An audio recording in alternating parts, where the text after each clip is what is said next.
All right, it's party night, and I got set up, and the first thing I'm gonna do is make myself a cocktail called the Flying Dutchman. Hello, Mega Leech. I got, let's see, do the last couple of things to get ready to shoot a video. Kind of typical for Friday night. I thought I might have gotten the first one done before the stream started, but no, I kept finding new fiddly things to do before I started. But then again, that just gives the regulars a chance to arrive and just warm up.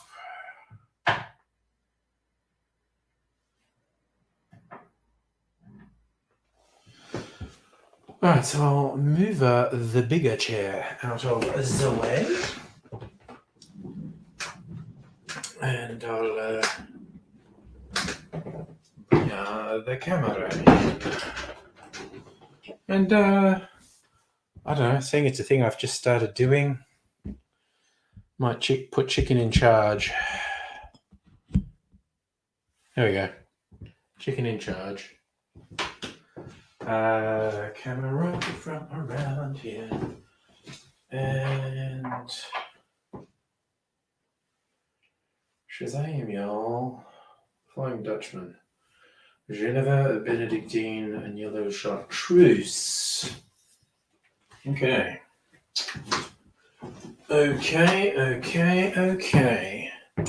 Let's get this shit sorted out.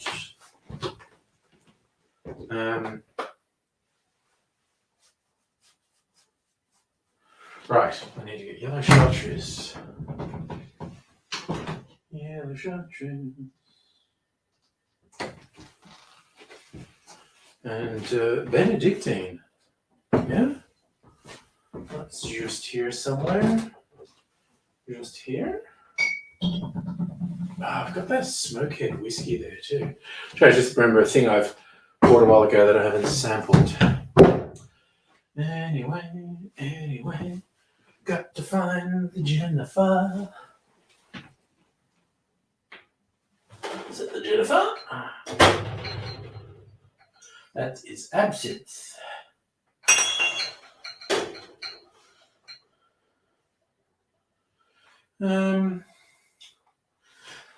Does that mean I put it in here?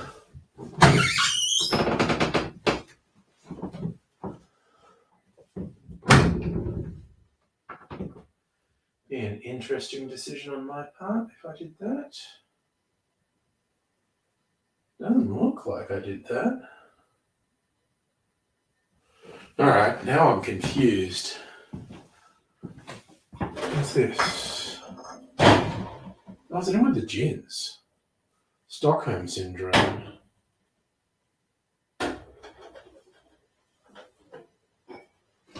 And Jennifer. Alright, I got all the bits for the first cocktail. Okay. I haven't used this glass for a little while. You're saying, musical aviator. Skipped LARP between shows. Thursday show finished. I think you're Warrigal Theatre. Oh. Jekyll and Hyde the musical. Nice. Proper orchestra pit and everything. Nice. Well, I hope that is an enjoyable experience for you.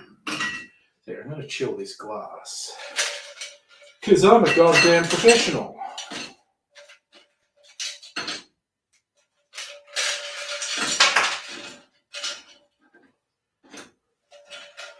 I mean, that was a dirty lie. I'm not a professional. But, I have aspirations. So, get this shit sorted out. I'll put this here. What the hell? Put this here. This is going to be shaken. So I'll put that there, that there. Come on, let's get all the labels facing front, make it photogenic. There's a lot of fur sounds just then.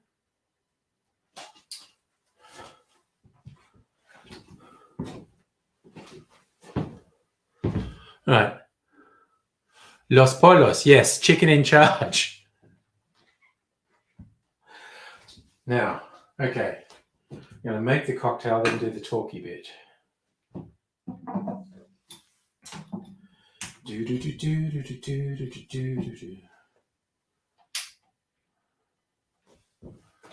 Let's do that. How's that? That looks good. All right. Now, our little jiggers. Okay. 1.5 and 3/4 of everything else. Okay.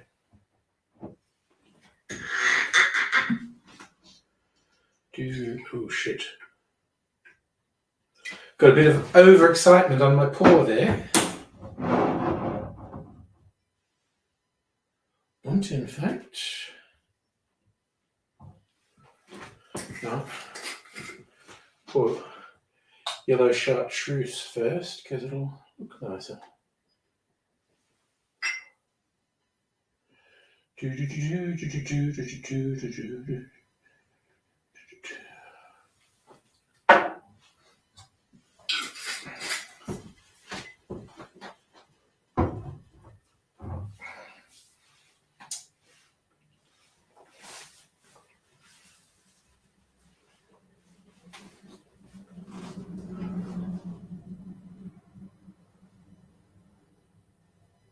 Okay.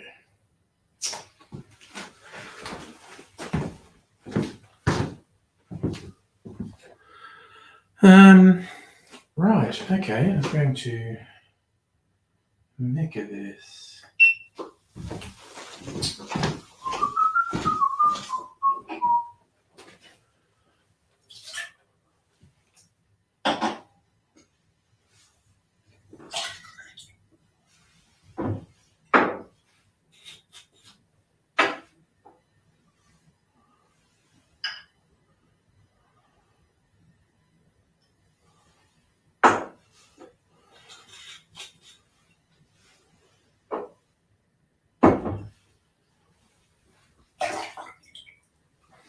And lemon juice.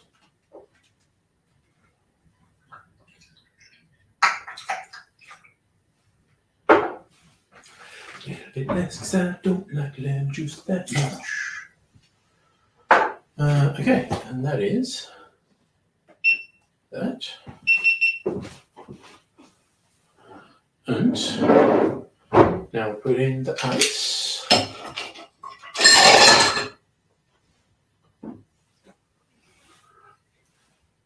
And just have a look and make sure that's framed up properly.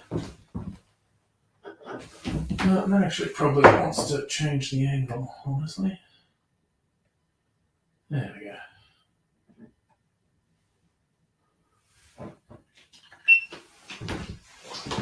Okay, we shake it a cocktail. If you're wearing headphones.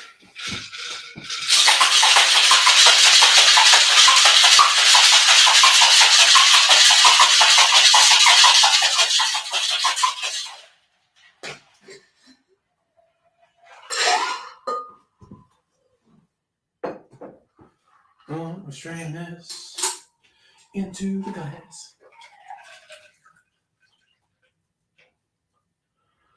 That looks nice. I like that wash line. And switch that off. Get it out of the way. Put it out of the way for a little bit. Just sit over there, little man. Orgasmatron in Queensland. Hi, how you doing? On the Twitches. I'm just making a cocktail. It's the thing I do. And then I'm going to sit down. Greetings to you from Melbourne. Oh, God, doing the wrong thing. Get your act together, son. All right. I want to take a picture of that. Where'd I put my fucking phone? There's my fucking phone.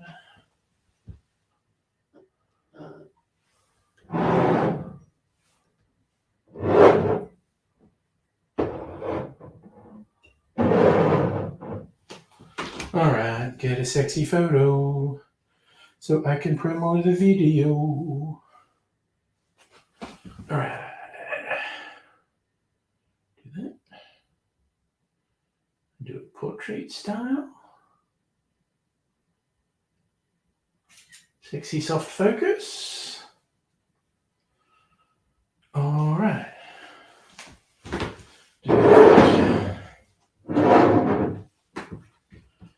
Switch on the audio recorder. Win a Bar Pride. Nice.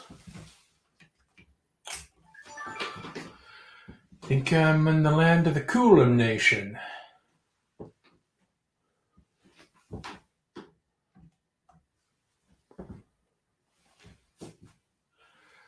I say it so often at work. It's the Gadigal people in my neighbourhood.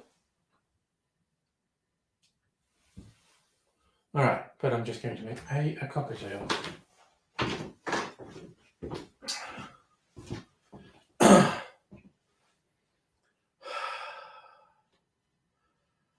G'day, cocktail lovers. I'm going to make a cocktail today that features Genever. Now, you may not know Genever very well. You may not very well. You may find it hard to get. It's a fairly specialised spirit.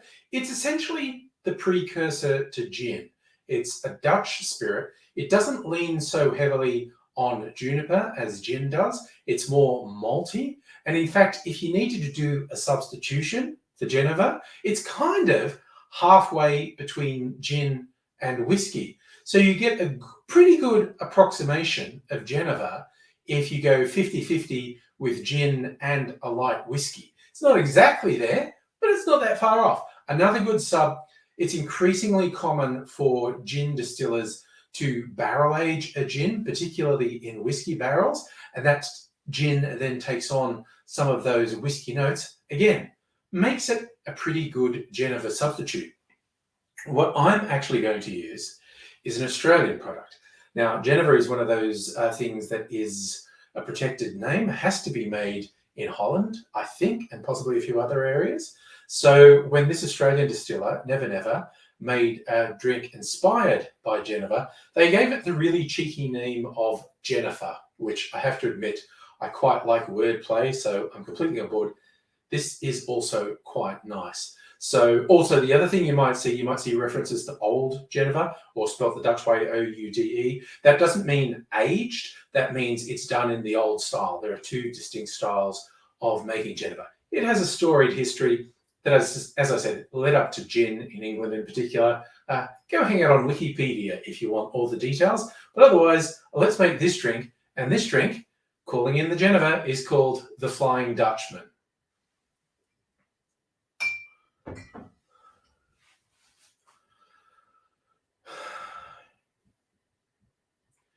In our shaker, we're going to put 1.5 ounces or 45 mils of Genever, or our chosen substitute. Then we're going to do 3/4 of an ounce of yellow chartreuse. Then 3/4 ounce, which is around 22.5 mils of Benedictine. And finally, 3/4 ounce of lemon juice. Then we add ice to the shaker, shake that good and hard for 10 or 15 seconds to get it chilled and diluted. and then strain that into a chilled cocktail glass.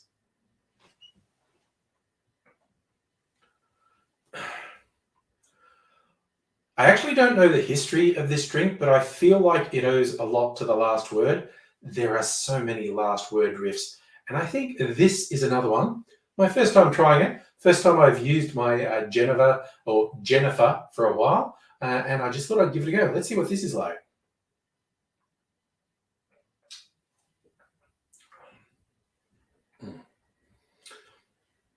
Unsurprisingly, with the chartreuse and the Benedictine, this is quite herbal. There are definite gin notes coming through from the Jennifer as well, and the lemon juice just brightens the whole thing up. This is actually really good. It's a very bright, refreshing drink. The herbal elements don't make it too heavy. It's an interesting one you should try.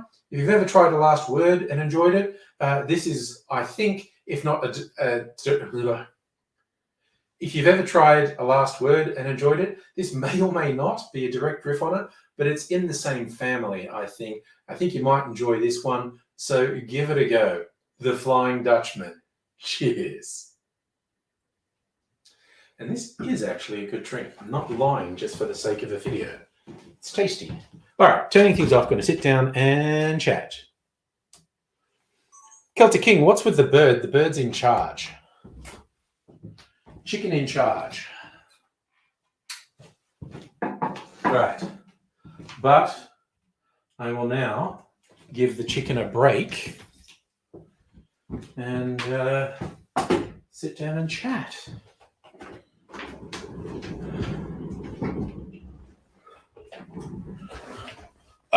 Say goodnight to the people, chicken. That's chicken talk for good night.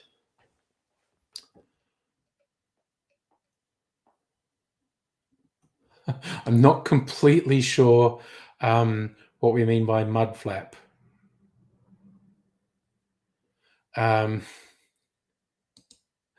Is that a reference to my hair that looks very much like a mullet, even though it's technically not, because it's long on the front? All right, yes. No, I thought it might be. Technically, it's not a mullet because it's just as long on the top. So for me, it's not a mullet unless you're short on the back and sides. You know, business up front, party out the back. But I completely agree. It looks like a mullet.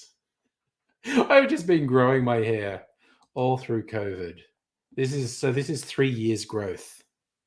I mean, I've had it trimmed a couple times, but that's the wrong glass. Where's my glass? Did the chicken steal my glass? No, there's my glass. Elegant motherfucker.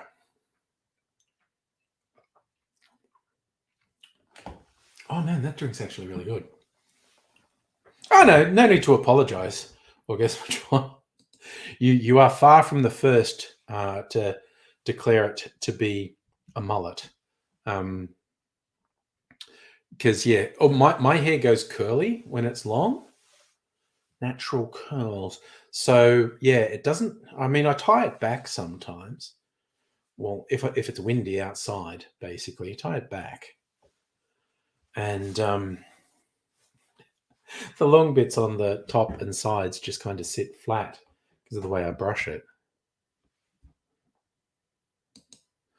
Yeah, Henry. I think I recognize that name, Henry Thomas Dar, on YouTube. Oh yeah, and I know you're on Twitch. Most people watch me on YouTube. Some people watch me on Facebook. Some on Twitch. So that's why I tend to put the comments up on screen when I'm responding, so the people on the different platforms know who the hell I'm talking to. Because I want to be surprised. I use a service called StreamYard to restream because it's just super fucking easy. I know there are some other more long established things like Restream and whatnot, and I just found them really frustrating to work with. But they have some features that StreamYard doesn't have. StreamYard keeps adding features. The one I wish they'd add, which is I've seen people with it on Twitch, all comments like appear on screen, I would like that. I would very much. I see all comments on my screen, but if you're on Twitch, you only see Twitch comments. If you're on YouTube, you only see YouTube comments. And I would love it if StreamYard would do a thing that would let the comments that I see appear on screen. That would be good. But we'll see.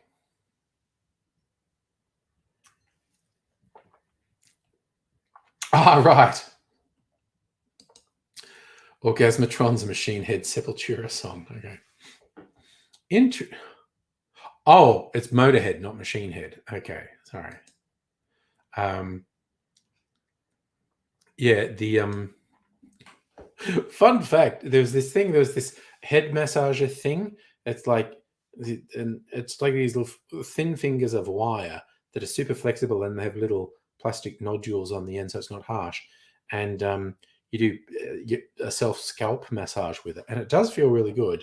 That was marketed under the name the Orgasmatron because they were saying that's how good it felt to use it. I don't know if it's that good. Well, it's pretty good though. I think we got one somewhere in the house actually.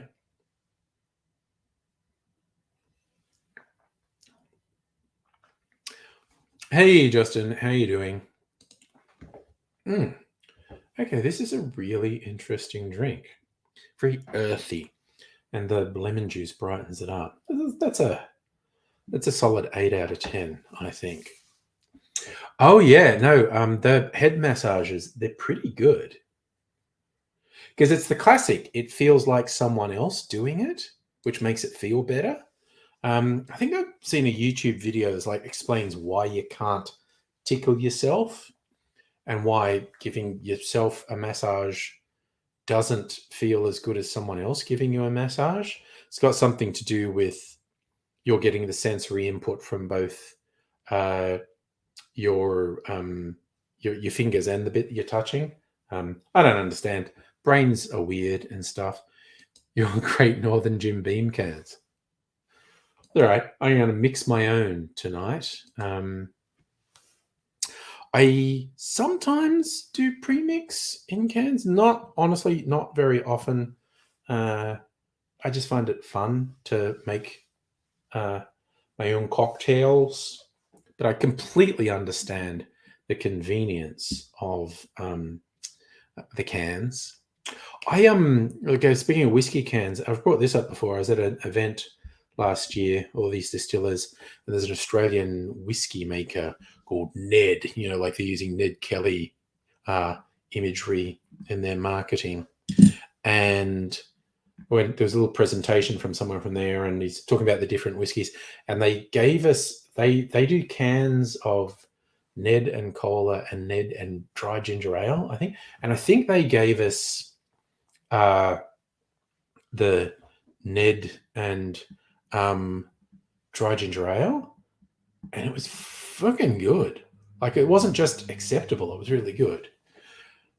Justin, yeah, you know what? I would want to see absolutely incontrovertible evidence that kids started that fire in that heritage building, which now some poor developer will have no choice but to build apartments or offices on it. It's just too fucking Sydney for a place with fucking heritage protection that, oh no, it burnt down. We can't preserve it anymore. Oh, well, I guess we'll just have to, build apartments there. So I remain very dubious about the nature of that fire. Honestly, it took me a while to build that up. Okay, you're a one bottle and finish it. Yeah, no, I get it. Kids handed themselves in. Are their dads developers? But yes, no, I thoroughly believe you're reporting accurately or what you read, Justin. I'm just saying developers are sus as fuck. It happens so many times. And I know I'm singling out Sydney. I do think it's worse there. It happens everywhere. It happens all around the world. Property developers are fucking scumbags.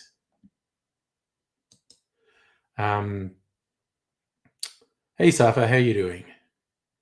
Oh yeah, it did seem obvious that it was arson.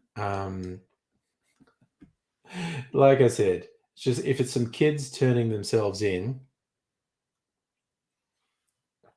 I don't withhold judgment. Wait for them to go. This bloke in a suit gave us money. He said, "Go to coppers and say you done it, and you're only kids. Nothing will happen to you, and I'll give you all this money." See, Dr. Abigail's on the same page. That's what I like.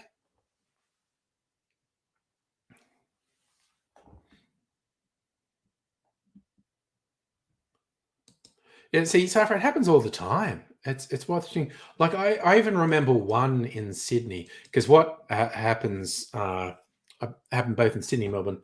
Uh, it's just the facade of a building that's heritage protected because what's behind it is pretty um, just a box of bricks, but the facade is special, and that's what there's a protection order on. So someone can do a redevelopment and keep the facade, but that can, I don't know, be annoying for them or expensive for them. And I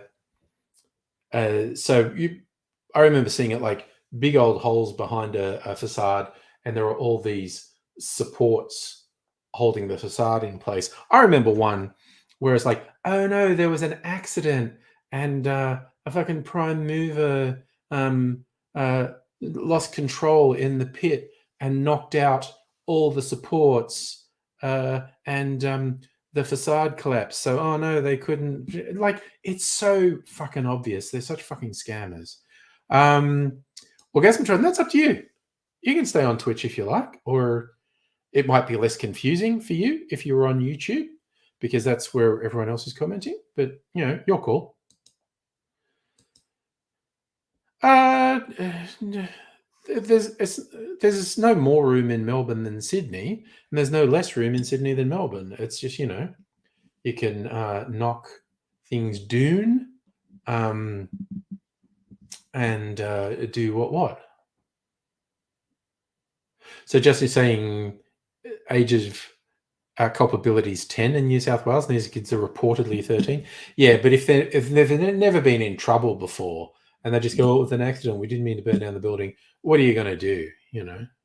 Oh, Orgasmatron, neither of them make me more money. I mean, yes, my YouTube channel was monetized back in the day, but back in the day, the adpocalypse and YouTube freaking out about what could be monetized and what couldn't, and I could not be fucked having them, place judgments on all my videos. So I voluntarily demonetized my YouTube channel to just not deal with it. So I don't make any money off either. And yes, Dr. Abigail, won't someone think of the property developers' bank accounts? Seriously, they're such fucking thing. Scumbags. That sounds like a euphemism, Safa. I had a massive burrito. And no, we're not kid friendly. And that's why, I just can be fucked when YouTube started all that shit, and it's like, oh, I'm going to review, and that's videos being demonetized. I said, you know what? I'm never going to be kid friendly. I'm going to voluntarily demonetize everything because then it's less stressful for me, and I don't have to fucking deal with it. I don't have to worry about it. Oh yeah, Gasmatron. It was like the first 5 years of YouTube where I don't know, I could have made something of it. I just seem bad on capitalizing things. I could have done things differently, I guess, and might have made something of it. But it was seriously like the last 10 years, I've just been, yeah, you know what? That boat has sailed. I'm just fucking around now.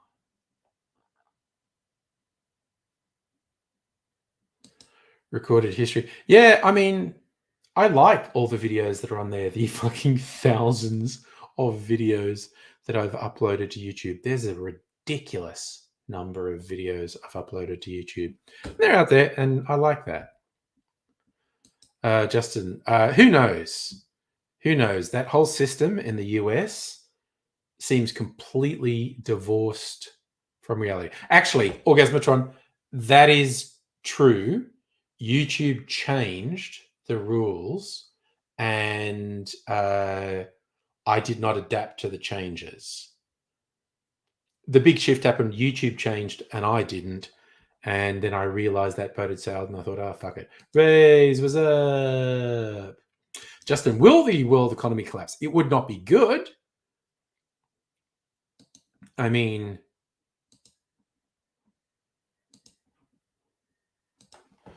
oh, well, let's see if we can find an explainer. US debt ceiling. What happens? What? Okay, Council of Foreign Relations. What happens when the US hits its debt? Jesus Christ. Debt ceiling. Congress authorized trillions of dollars of spending in the last decade, causing the debt to triple. Over that period, Treasury's ability to borrow money to make payments on debt has run into congressionally mandated limits, known as the debt ceiling. Efforts to raise or abolish the ceiling are a heated debate among policymakers. The debt ceiling was created by Congress in 1917.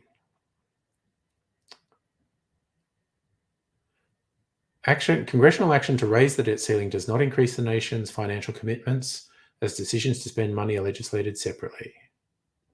How often has it been raised? For much of the past century, raising ceiling has been a routine procedure for Congress. Whenever Treasury could not pay bills, Congress has acted quickly, sometimes unanimously, to increase the limit.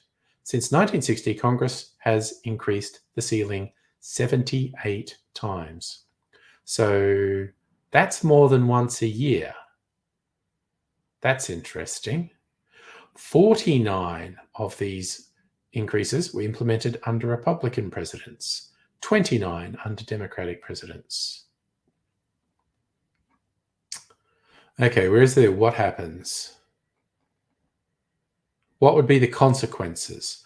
Potential repercussions of reaching a ceiling include a downgrade of credit rating, increased borrowing costs for businesses and homeowners alike, drop-off in consumer confidence that could shock the United States financial market, tip its economy and the world into immediate recession. I think it's pretty safe to say if we're in default, makes the odds of a recession almost certain.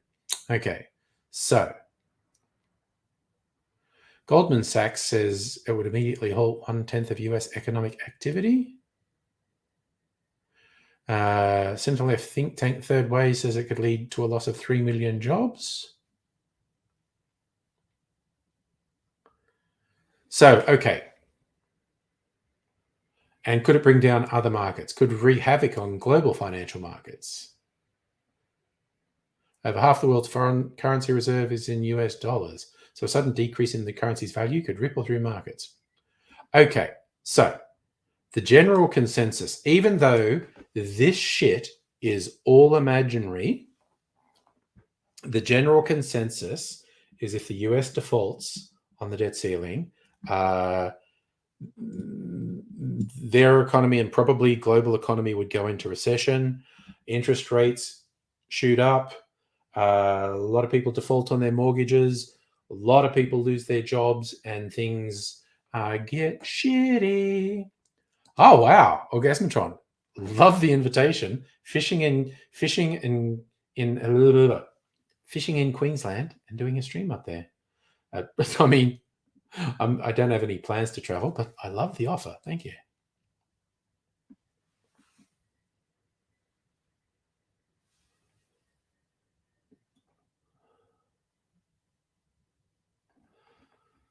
So, okay, that is a nice, simple explainer of the debt ceiling. It's an imaginary thing that they keep doing and saying, oh, yeah, we need to borrow more money to pay money that we borrowed. And und so because all the financial markets are also imaginary, and it would spook them, and there would be a recession and interest rate rises, people losing their homes, being homeless, losing jobs, and things would be fucked, because the whole system's imaginary, and people's imaginations would run wild. Oh, okay, Rays, you spoke to some Cherokee elders. Turns out there's only 401 full-blooded natives left. Dang. It's a whole thing. Aha! 85. Jesus Christ. $85. Seriously, it cost me that much to get a taxi from the city to my home.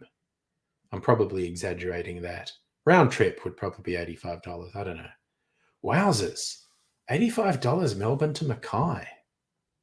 God damn. You're making it sound very tempting, my friend. Oh man, that drink was fucking good. Now I'm going to make another one. Yeah. Or is that just really rude? I don't know. I feel like I'm hitting a stride. Okay, I might make one more video. Oh shit. Ray's cost you $200 for a taxi to the airport. You got the receipt somewhere. God damn.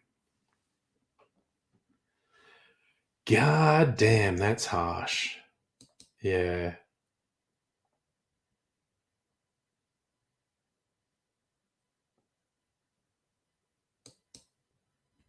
Oh, no. Dude, I believe you.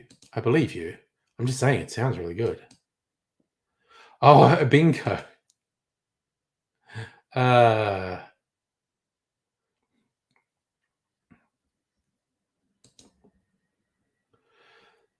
So Ray's paid that in dollars. So what was I saying?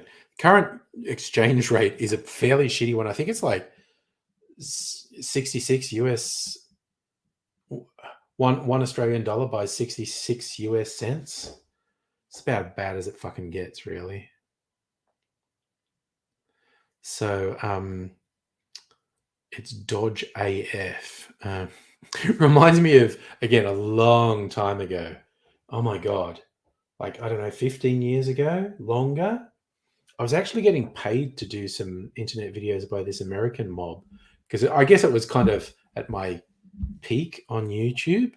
And so these dudes were paying me to make content, and they were paying me in American money.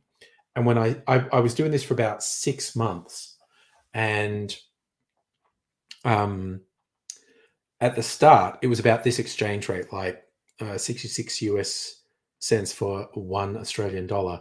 So I was getting a third more, like, as like I was getting paid $500, and the conversion made that, like $700. It was wild.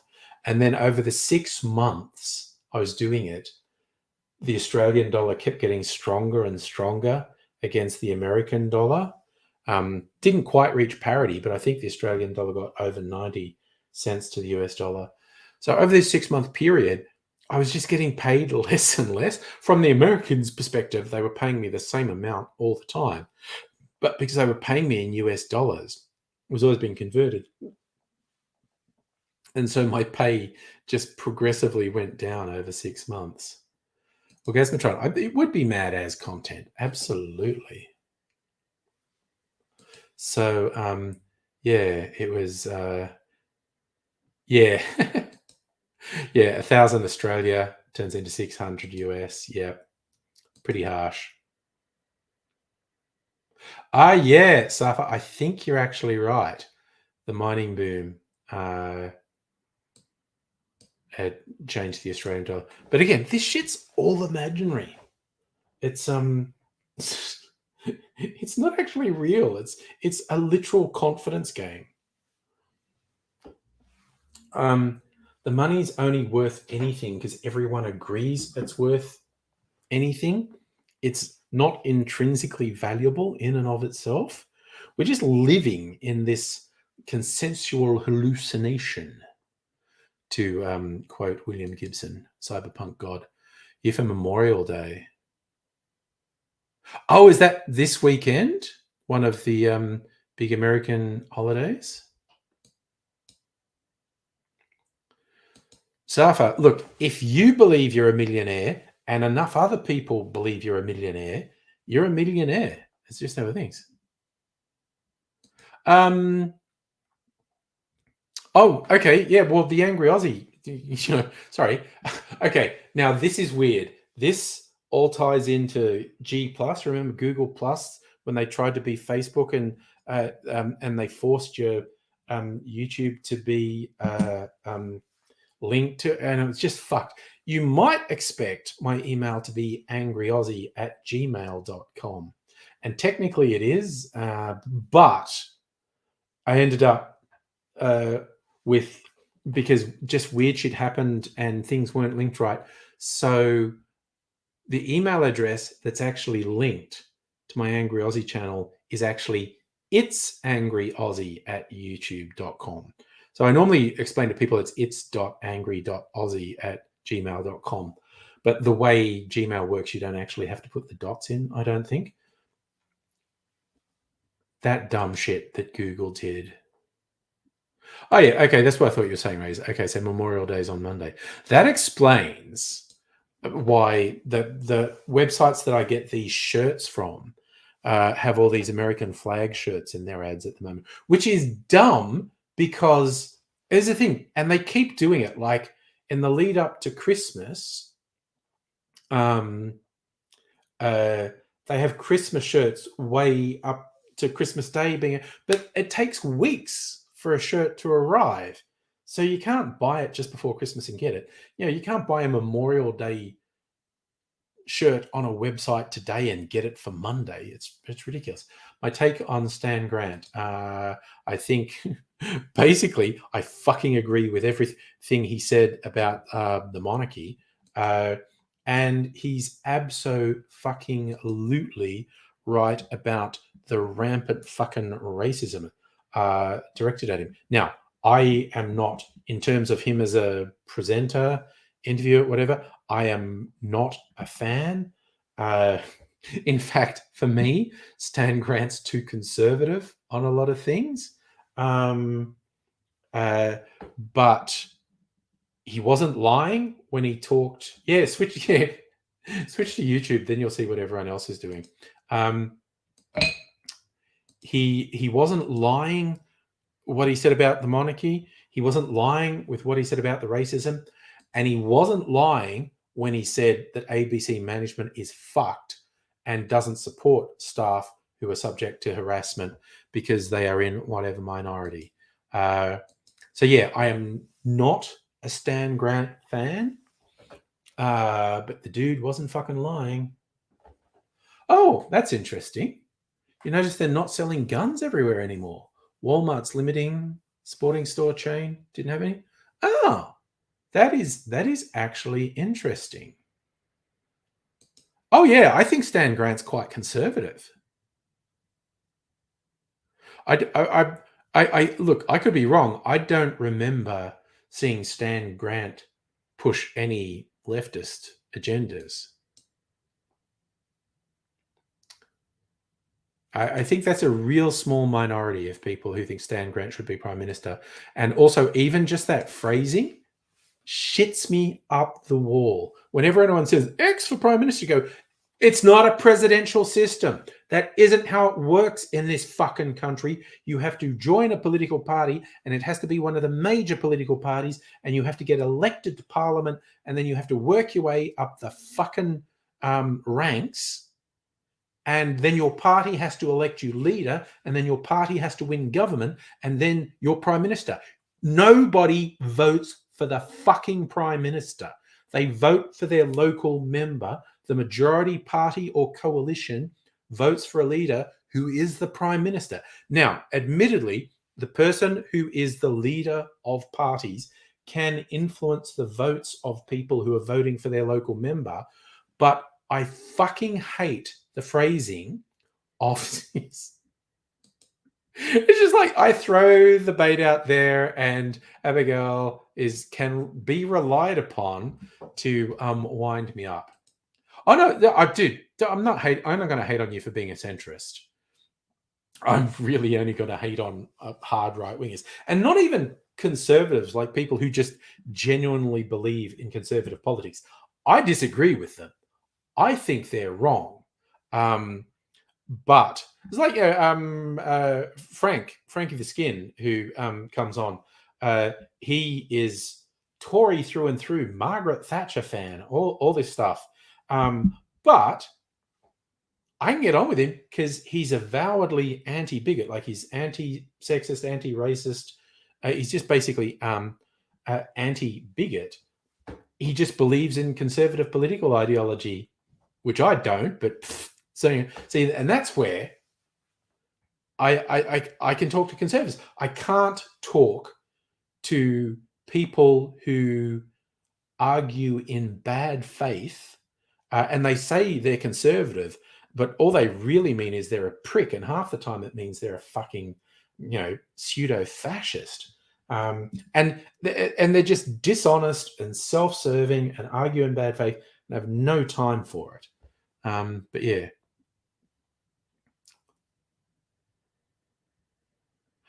Safa, our head of state should not be a fucking representative of a foreign monarchy. It's a fucking farce. Like that race. Even though he would have been the first, he would have wanted to be known as the 69th. That's true. Safa, I have no idea how left-wing you are. But yeah. So I'm really getting my flow happy. I don't think I want to make another cocktail. I don't want to break my flow, actually. I've got a lot in the bank, as we say in the biz. Me acting like I'm in the biz. I'm not in the biz. I'm just going to make some fucking drinks and drink and talk. You can't. You literally can't make this shit up because I'll beat you up if you do.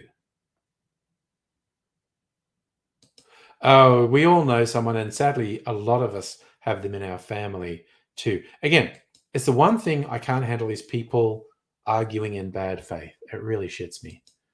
He should be a saint. I mean, he performed multiple miracles, honestly, not just himself. Some of the stuff he did was amazing. There was a big, my old uni, they had a big sort of reunion up the coast.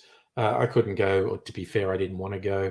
But it was almost, it was like an AIDS memorial, and I saw the photos and stuff, and it was very nice. Oh God, we just missed his birthday. Is his birthday yesterday?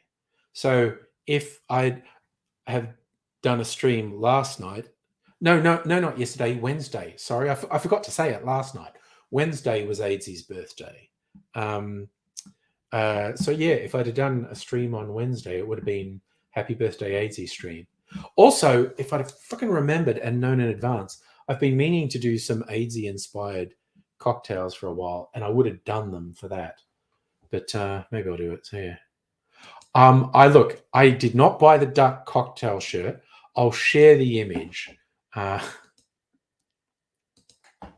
Because yeah, the sites that I get these shirts from, they're always advertising to me, and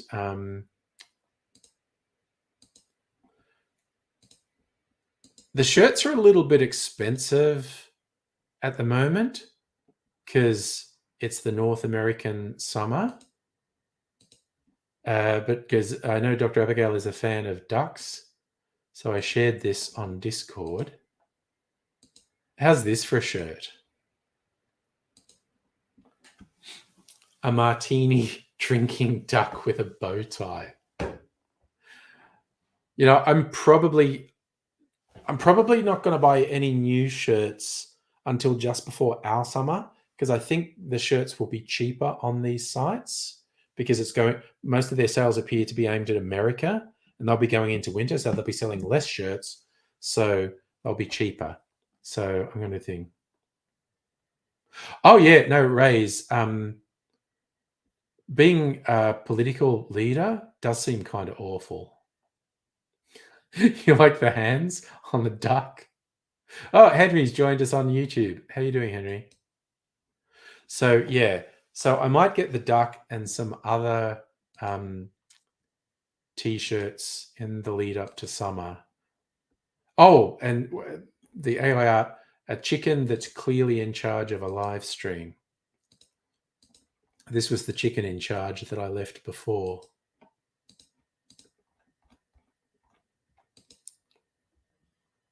I'm going to share some of these, just loading them up. Chicken in charge pictures.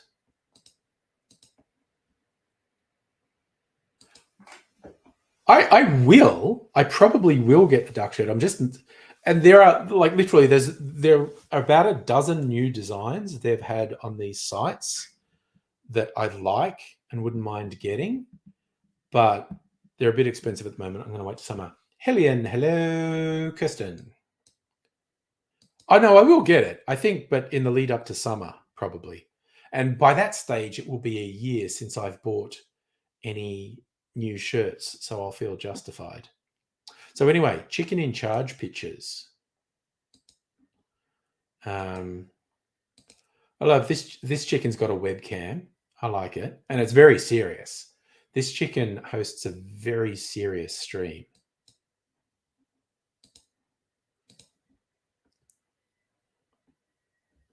I'm sorry. There's more chickens in charge.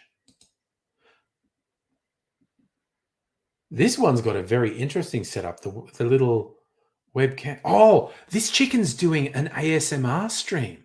They've got the bidirectional stereo mics. Man, that'd be a hot live stream. Chicken ASMR.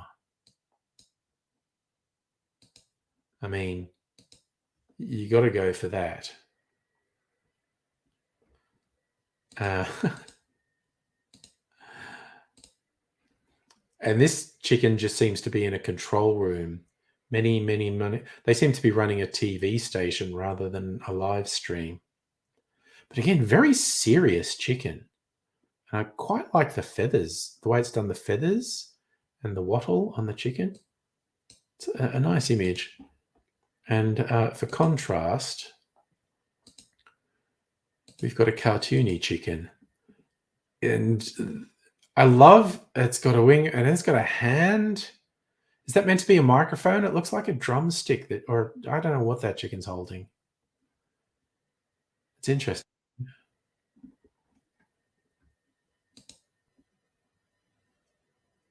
Oh, neat. Do you mind if I share this picture, Rays? Is this with the Cherokee elders? I just know she just put it up on the Discord. Send a photo of mate bear and a girl Cherokee Indians.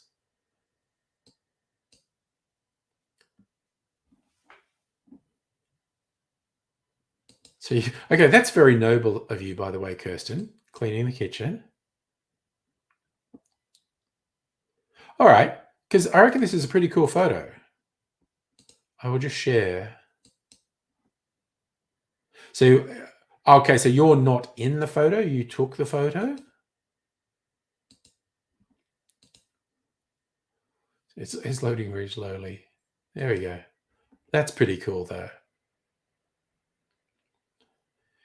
Ah, yeah, your man there giving the thumbs up seems pretty happy. That's a good photo. I like that. Neat.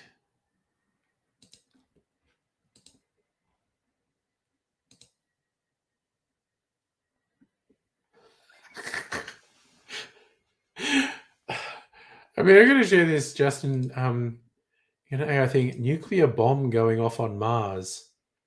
Oh, that is you. You were the tall fucker to the left. Okay. Yeah. Yeah. Okay. I wasn't sure. The way you said it, I thought maybe you didn't. Maybe you'd taken the picture. I mean, I like this picture, Justin. I'm not sure we were talking about nuclear explosions on Mars. Oh, there's actually some. Are they Teslas? Teslas on Mars? That's like a Tesla factory blowing up on Mars. Oh dear.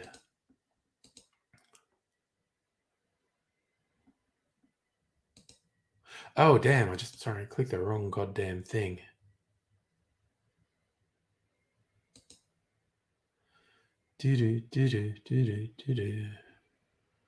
What are we doing? Accidentally closing windows. 6'3". Damn, tall fucker. God, I'd only be up to your shoulder. The kitchen's not noble. Consequence of bringing gluten into the chicken. Oh, you had to get rid of the gluten before husband returns. Well, worth it, I'm sure. You know what? I need to get.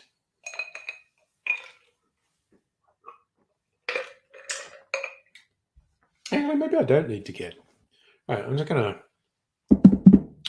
make myself a drink.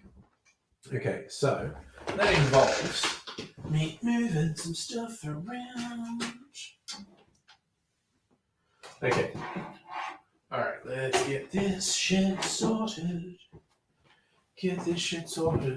I already had an aspiration thing I haven't used for a while. I'm going to make an old fashioned because that's how I do. Want this.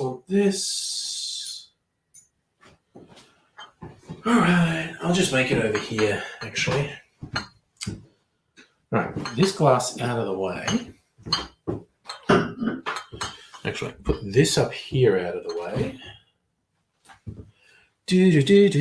Gotta make myself an old-fashioned little cluster and finger. I don't think I need anything else. All right. Oh no, I need a glass. God damn it. Glass. Big old rocks glass. So, when you get back, you're going to jump in a feed and talk. Oh, yeah. No, that would be fucking cool. Yes. No, dude, I would love to hear your account of this trip. Sorry, I love it. Safa asking, like, hey, people carrying a lot of guns? You go, everyone's armed like the fucking military. Oh, Henry, hey, sorry, do I play? No, I am absolutely untalented musically. It is, in fact, a regret of mine that I never learned to play an instrument because I think that's a good skill to have. I do not have it.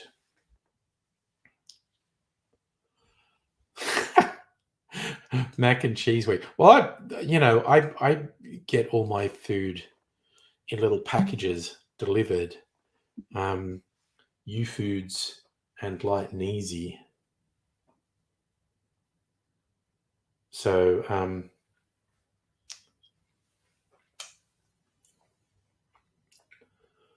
fairly easy for me. Just microwave my dinners and lunches. Oof.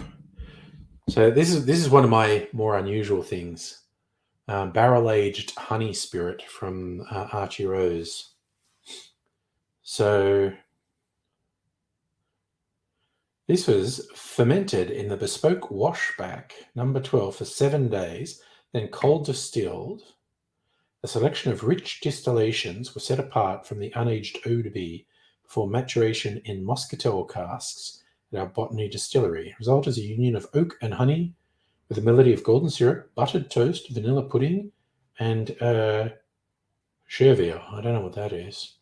So basically, at Archie Rose, they have beehives on top of the distillery, and they distilled a spirit from the honey, and they barrel-aged some of it. And that's what this is. Barrel-aged honey spirit. Oh, yes, that's right. You've been band rehearsing. Is U-Foods a bingo square? Was I in Melbourne before the gun ban? I moved to Melbourne in 97. When did the gun ban happen? Or 98. Maybe the gun ban happened before I moved to Melbourne. Let's all meet up in the year 2000. Won't it be strange when we're all red? Okay, so if the gun ban was 97, that was probably just before I moved to Melbourne. 96, just before I moved to Melbourne.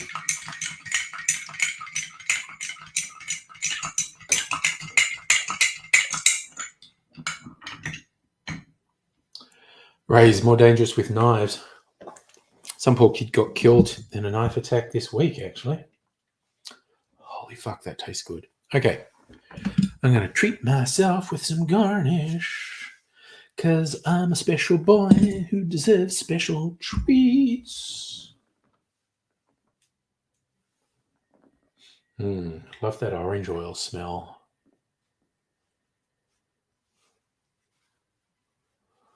Put that in. Oh god, everyone's swapping their towels. Ray's got stabbed 6 times walking home. Yeah, I've been hit. I wouldn't even call it bashed. I've been hit. Which is not great. Got jumped on a train one time by a bunch of youths. That was in Sydney, actually. Told that story a few times on streams. You jar of cherries. It's so easy to get the cherry when the jar is new. Aidsy had all sorts of stories to tell about violent encounters because with him being, like partially crippled, certain scumbags treat that as an invitation, like, this person's vulnerable. I'll fuck with them. That's why he had this steel walking stick that his blacksmith friend made to fuck people up. And he did a couple of times. Had a couple of difficult explanations to the coppers once or twice. So, look how dark this is.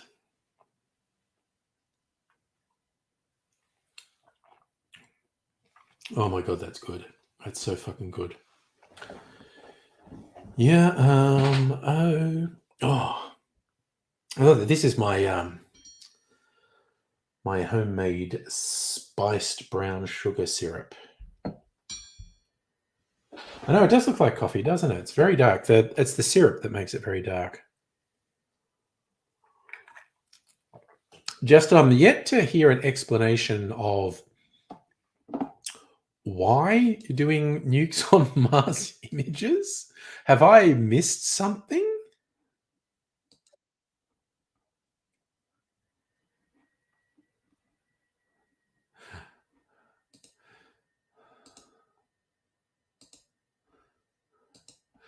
There is a lot of nukes on Mars images. like an SUV launching a nuke in one of several of those images.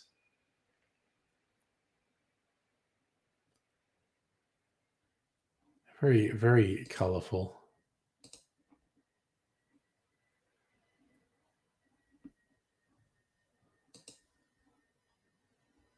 Oh, yeah, it's so good. The recipe is on the Angry Cocktails channel. It is like the best thing I've ever fucking made.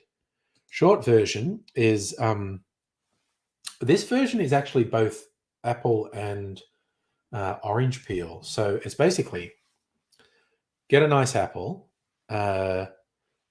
slice it up nice and thin because you want a lot of surface area. Then I think I peeled like 3 or 4 oranges. And so there was like 1 apple all sliced up. Peel from 3 or 4 oranges. Put that in a big bowl. Like you weigh it.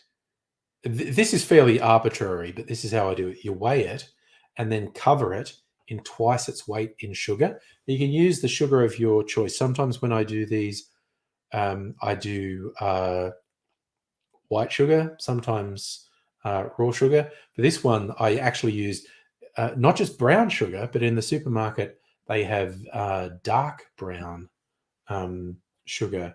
And you leave it for about a day, and the moisture in the apple and the oils in the orange peel liquefy the sugar.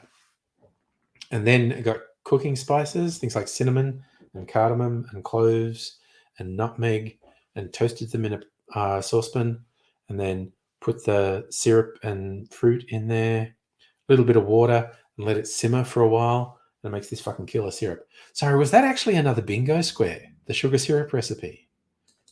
Happy to provide one more bingo square. Oh, also, just in an attempt to infuriate Dr. Abigail, because she was doing it to me, I am going to come up with a justification for talking about erosion of ice in a glass. And Dr. Abigail was mad at me calling it erosion because she said it's just melting. But I think there's some validity to what I'm calling erosion, because what happens, the presence of the liquid on the ice, it doesn't melt the ice evenly. It wears away particular bits of the ice. So you get these, if you're using a big enough thing of ice, you actually get these patterns which were formed by the liquid that was in it. It erodes it. It doesn't do it uniformly. It leaves erosion patterns on it. I'm willing to concede that, but I'd want a linguist expert in here to say.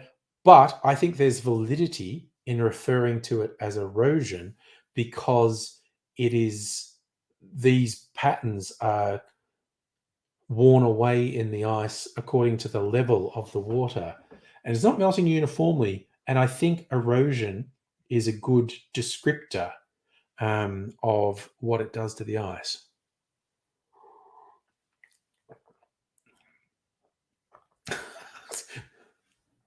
Oh, sorry, I was wondering when, Raze, what is that in response to? Oh, Safa asked, is the food unhealthy in the US? You can choose to be unhealthy, but there are healthy options. Put on weight eating like a fat fuck. You and me both, bro. Although I'm trying to be responsible at home. I wouldn't be responsible if I was in the US. Man, I must have knocked my blue light. I had it sort of lined up with there for aesthetics. Oh, okay, that's the Angry Aussie bingo card there. Because shock, I say the same things over and over. And honestly, I know this is a bingo square, but I want to say it anyway, because whenever I repeat stuff, and that just makes me want to do the Bo Burnham. It's like, repeat stuff, repeat stuff, repeat stuff. It's me, I do. And it's partly, it's an emphasis thing, and partly because I forget what the fuck I said 5 seconds after I say it. So, it's just me trying to cope with, I don't know, early onset dementia. Is that what's happening? Give me another hour or so, and it's going to be alcohol-induced dementia. Yeah, so you get those for free. If you go and get a bingo card, I've already talked about foods, sugar syrup, and singing repeat stuff. Oh, I am terribly predictable. That's okay though. Man, that's fucking yummy. That is so good. So every now and then, tonight I'm actually drinking things I haven't had for a while, like that Jennifer I had earlier. I haven't used that in ages, and that cocktail I made was really good. And this I love in an old fashioned, and I haven't had it for ages. It's really fucking good. I should maybe drink something non-alcoholic after this, just for variety. Well, this is an old fashioned. So, and I've mentioned several times. So, if you've got old fashioned on your bingo card, you get to. It does get worse the more. It does get worse the more drunk I get, Safa. That is absolutely true. Nice one. I like it. Well, if anyone who wasn't here when I recorded the cocktail video or missed what I was saying, there is an old Dutch drink called Geneva. I mean, honestly, the Dutch probably call it Geneva. It's a precursor to gin. Like the English came into contact with it and liked it, but they did a variation that was less malt based and had different botanicals in it, and they anglicized Geneva to gin because I don't know, 3 syllables were too much for them. So Geneva is like a precursor to gin. It's a bit more malty. It's kind of halfway between whiskey and gin. And I've got a spirit inspired by that, made by an Australian distiller. And because they're not allowed to call it Geneva because that's a protected name, has to be made in Holland. They cheekily called it Jennifer. Same as they made Aquavit, which they call Stockholm Syndrome, which I really like. I did, yes, sorry, Gaz's finger is right here. Gaz's finger stirred the old fashioned.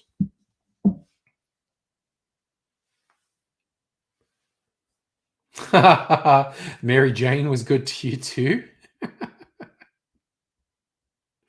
Oh dear. We like it. We love it.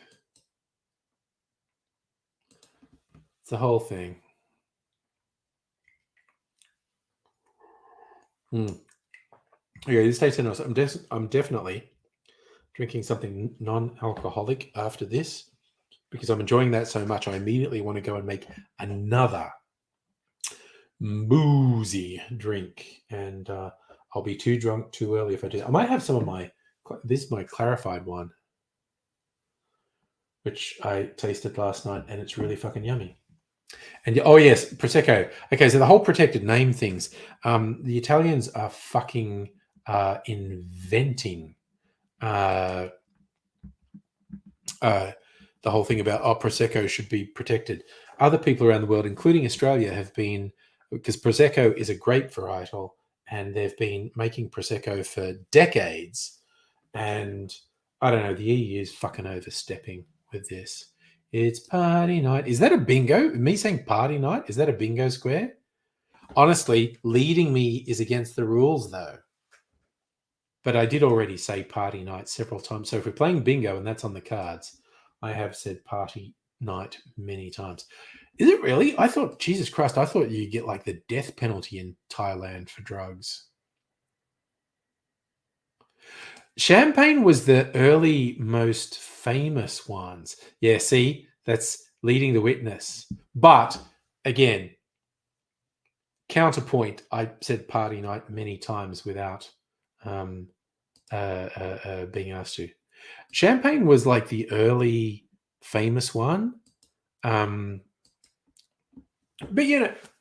there's some like Scotch whiskey has to be from Scotland and has to follow the rules. Irish whiskey has to be from Ireland, has to follow the rules. Bourbon has to be from the US and follow the rules. Tequila has to be from Mexico and follow the rules. Cognac has to be from that part of France and follow the rules. But honestly, they're fucking overreaching with Prosecco because there wasn't an area called Prosecco, and they literally fucking renamed a town to Prosecco to say, see, it has to come from here. It's like, fuck you. You're making this up after the fact. There are rumors they're going to push that you can't call the various cheeses like feta and parmesan and whatnot. And it's just like, no, you're going too fucking far. And the rest of the world is literally going to tell you to fuck off. So, yeah. Yeah, so getting things I've already said, I said party night several times at the start of the stream. So he can get that, even though he was leading the witness. I did say jigger. I had a whole rant about my jiggers when I was making the cocktail. Now, I'm not sure where the name feta comes from, but the EU wants to say it has to come from Greece, I think.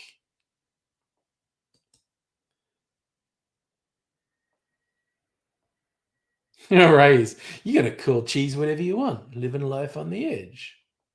Like, I don't know. I think maybe some really specialty cheeses may do it, but it's just like, nah, dude. It's just like I feel like at the moment the EU is just about to overstep the mark, and the whole world will tell them to fuck off, and they'll lose the protections that everyone already agreed to, like champagne. Because at a certain point, it's just not worth it.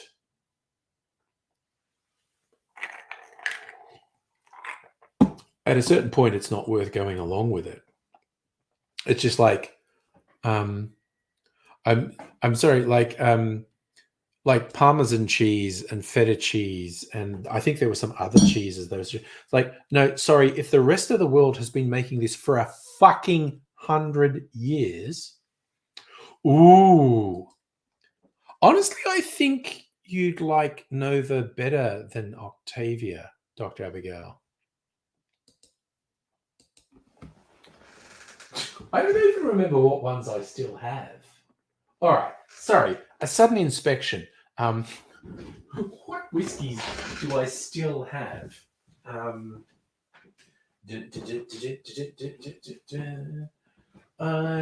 got Hungarian Oak, Tawny, Solera,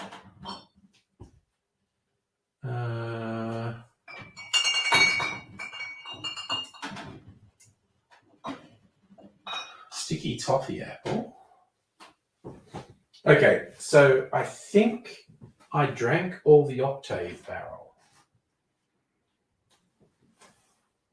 I've got Twofold and Nova and a few others. Solera. All right. I think I drank all the Octave barrel.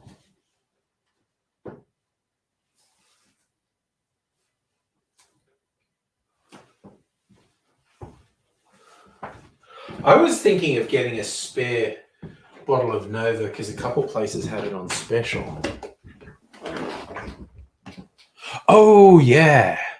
Blind taste tests. You already set one up for your birthday party.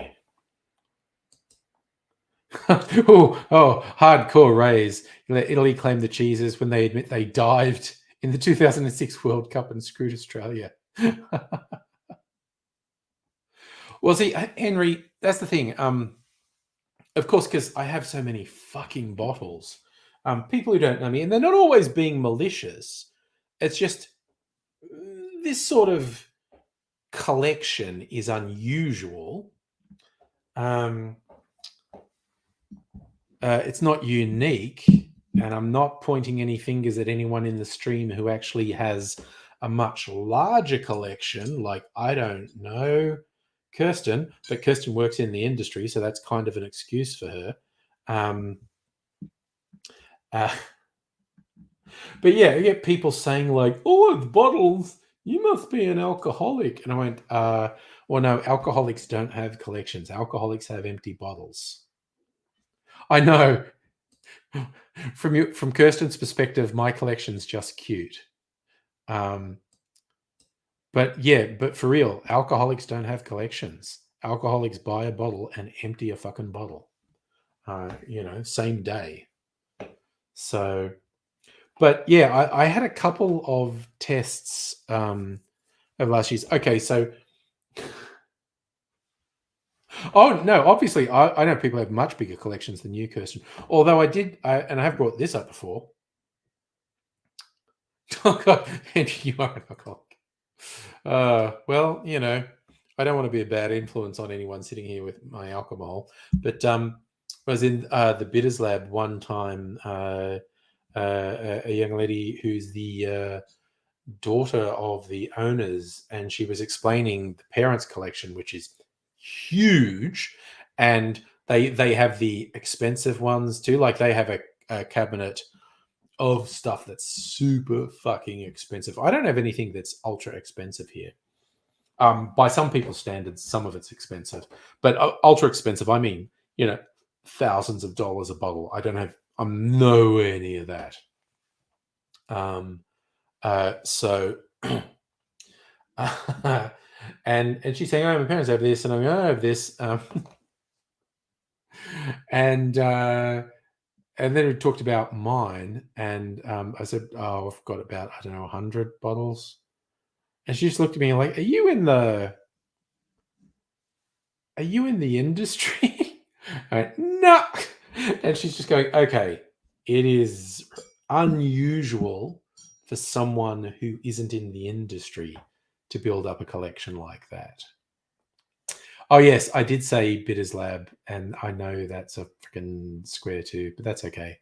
It was an organic part of the conversation. Oh my god, that's so fucking good. I know I've already said old fashioned and tick that off, but I'm just gonna fucking drink old fashions all night. Oh my god, that's so good. But I'm gonna have unofficial sponsor of the stream and bingo square, I'm pretty sure. Cappy Soda. I have Megaleech. I haven't yet, and I'm not going to say it now because that would be leading the witness. 90% likely I'll just say it organically at some point, though. But I think, yes, unofficial sponsor of the stream, Cappy Soda. It's me being responsible.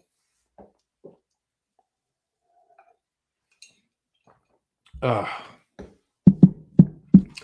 I don't think I mentioned Wednesday night. I didn't have a TV night. I had dinner with young Ms. Angry and her American boyfriend, who's back over. He's like on a 1-year tourist visa now. We hung out. We had Thai food. We had a good chat, and they're a very cute couple. And he's exploring Melbourne a lot.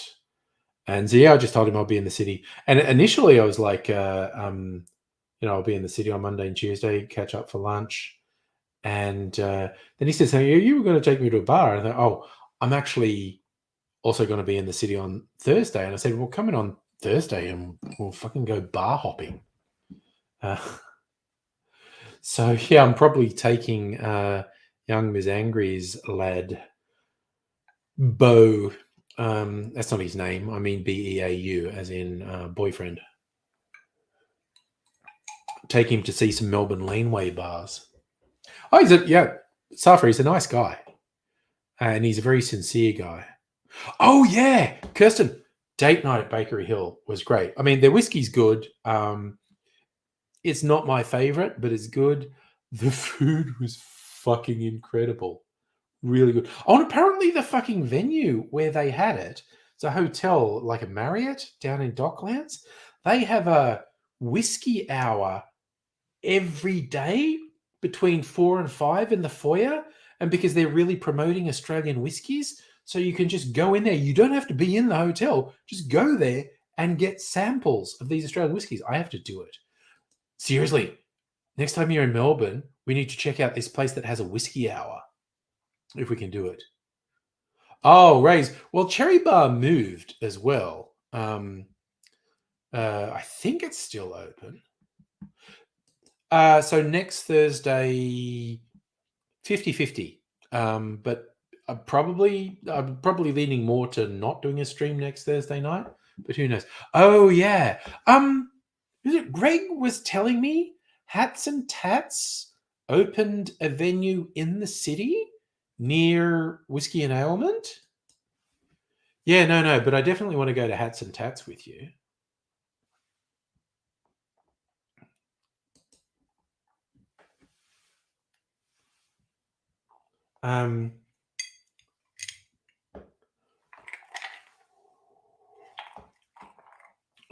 Oh my god, that's so fucking good. Okay. Yeah, 4 doors down. Yeah. Should get a cocktail glass tattoo. I still have, which is unusual for Gen X, virgin skin, no tattoos. When I were a lad, tattoos were still outrageous. Now they're so friggin' mainstream. Yes, the high-low whiskey crawl. Whiskey and Ailment is the sophisticated venue, and Hats and Tats is where you get Riggedy Rex, son. When did it move? Recently, I think. Even Lemmy stumbled in there drunk once. Nice.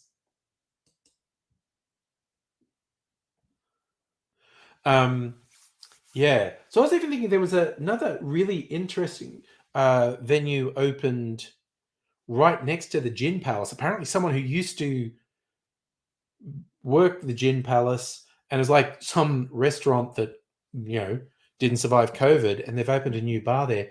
So there's like 4 interesting bars right next to each other. The Gin Palace, the Tiki Bar Luau, this other one whose name I've forgotten, and Bar Ampere that I've always liked because they do food till like 3 a.m, which is pretty fucking good. So I mean, I might just go there with him. I don't want to go to like more than 4 bars. Yes, Cherry Bar had to move because fuckheads built apartment blocks right there and kept complaining about the noise. I fucking hate it when people do that. It's like, yeah, let's build apartments in the really groovy area of town. It's so groovy. Now let's complain about the amount of noise there is in the fucking groovy part of town. God damn it. Oh, the cheese. Sorry, yes. For those who don't know, the Gin Palace has a truly killer cheese plate. Safa, every other day I resist the urge to buy more booze. I swear to God, because I'm on mailing lists for so many people, and I get stuff and go, that's a really good deal. Man, that looks like a good deal. I should get that. Ah, you know what I'm talking about. Kirsten, yes, it's the Black Kite Commune. Jess Clayfield from Gin Palace. And it's just next to the Gin Palace. So it's like in half a block, there's 4 really interesting cocktail bars. And really different as well. Like you can't get much more different than like the Gin Palace and the Luau. Luau is a very, very loud tiki bar. Switching to Twitch, going out for Winnie Blue. Oz as, bro. Oz as.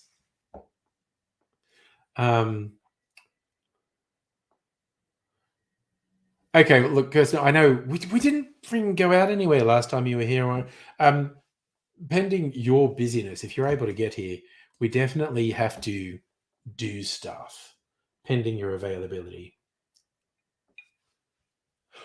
Greg, where was the old Luau venue? I've only known it in its current location. And it's been there for a while. I don't know, 5 years or more?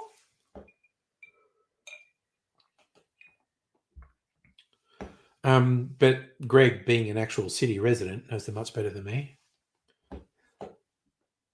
So I don't necessarily want to get blind. That's what I'm saying. Like the fact that there are these 4 bars right next to each other, they might be the only ones I do. Or I might go up the other end, because I've never been to Whiskey and Ailment and I want to go there.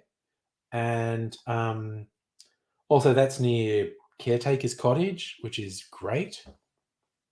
Oh, there you go. You know it too, Dr. Abigail, on Johnson Street. Greg knows on Johnson Street. It's now a drag show venue. Nice. Oh, Gasmtron, you got you got it all planned. So there's one thing. I don't smoke anything. Yeah, but that's okay. Saving money. That's good. So yeah, it is what it is. Oh yeah, there might be a work thing. Who knows? But yeah, then of course you'll be doing work as well. But yeah, it also might be worth, as I said, checking out this venue down in fucking Docklands that apparently has whiskey hour every day. So like, even when I go into the office, I tend to fuck off early and get home. Oh, Raise, you're doing the big move to the US. Is that what you're referring to?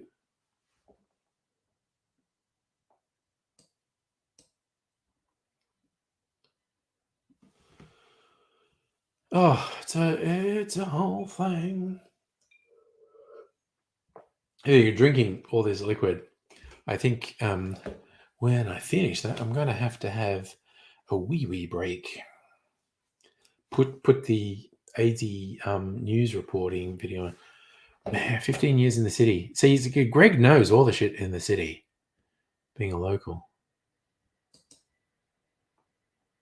All right, Aries. Okay, so yeah, you are going to do the move to the US. Okay, I get it. I get it, man. I get it. But who knows? The future is an unknown country. So Aries, you did as well. Yeah, who? Oh, Aaron, who had the YouTube handle currently disconnected, lived in the CBD for like 10 years, I think.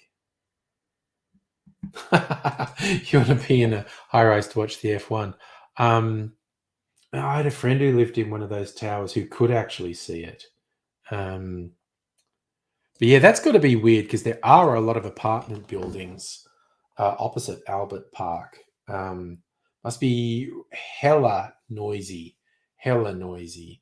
Actually, that's actually slightly difficult to answer, Safa, because the lad, his dad was an army guy and they moved around a lot. So he's from everywhere. Most recently, New York State, but he's been all over. But he's most recently come from New York State.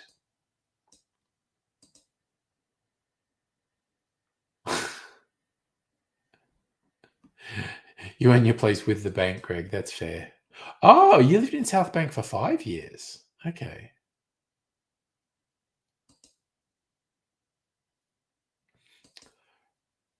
Ray, you want to be quiet in the suburb? Man, this fucking suburb where I live is so quiet. Because prior to here, like I've been here like 6 years now. I had 10 years in East St Kilda, which is not quiet. And moving here, the first thing we noticed, it's so fucking quiet. And I remember I had a few years ago had Adrian, boss of the house here, and after we finished the stream, I was just like, "Oh, we're going to." And I said, "Oh, you want to have a walk? There's a really fun park over here," and we were walking through the streets towards this park, and they're both just going, "This place is so fucking quiet." Yep, it is extremely. Yeah, Ray's Caulfield. It's so fucking quiet here. It is so quiet because I'm away from the main roads. It's just so fucking quiet. It's ridiculous. That's actually pretty good because when you're in South Bank, you could walk home at 3 a.m., but it's not that loud. Pretty good. That's a pretty good balance, really. It's only 9:30, going strong.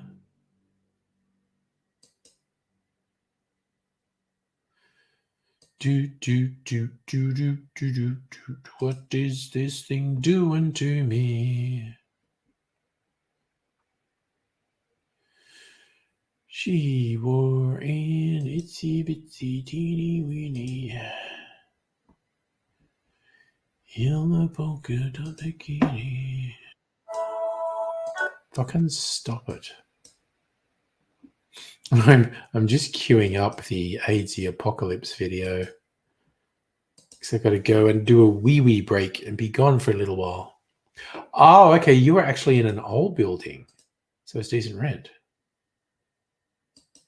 Oh yeah, no, I feel like the yes vote for the voice is going to be reasonably strong. It's very interesting because East St Kilda, I wasn't that far from a synagogue, so I would always see all the Orthodox people walking to synagogue. I don't know that there's a synagogue around me here, so it's the less Orthodox Jewish people in this, but very Jewish neighborhood. Very Jewish neighborhood.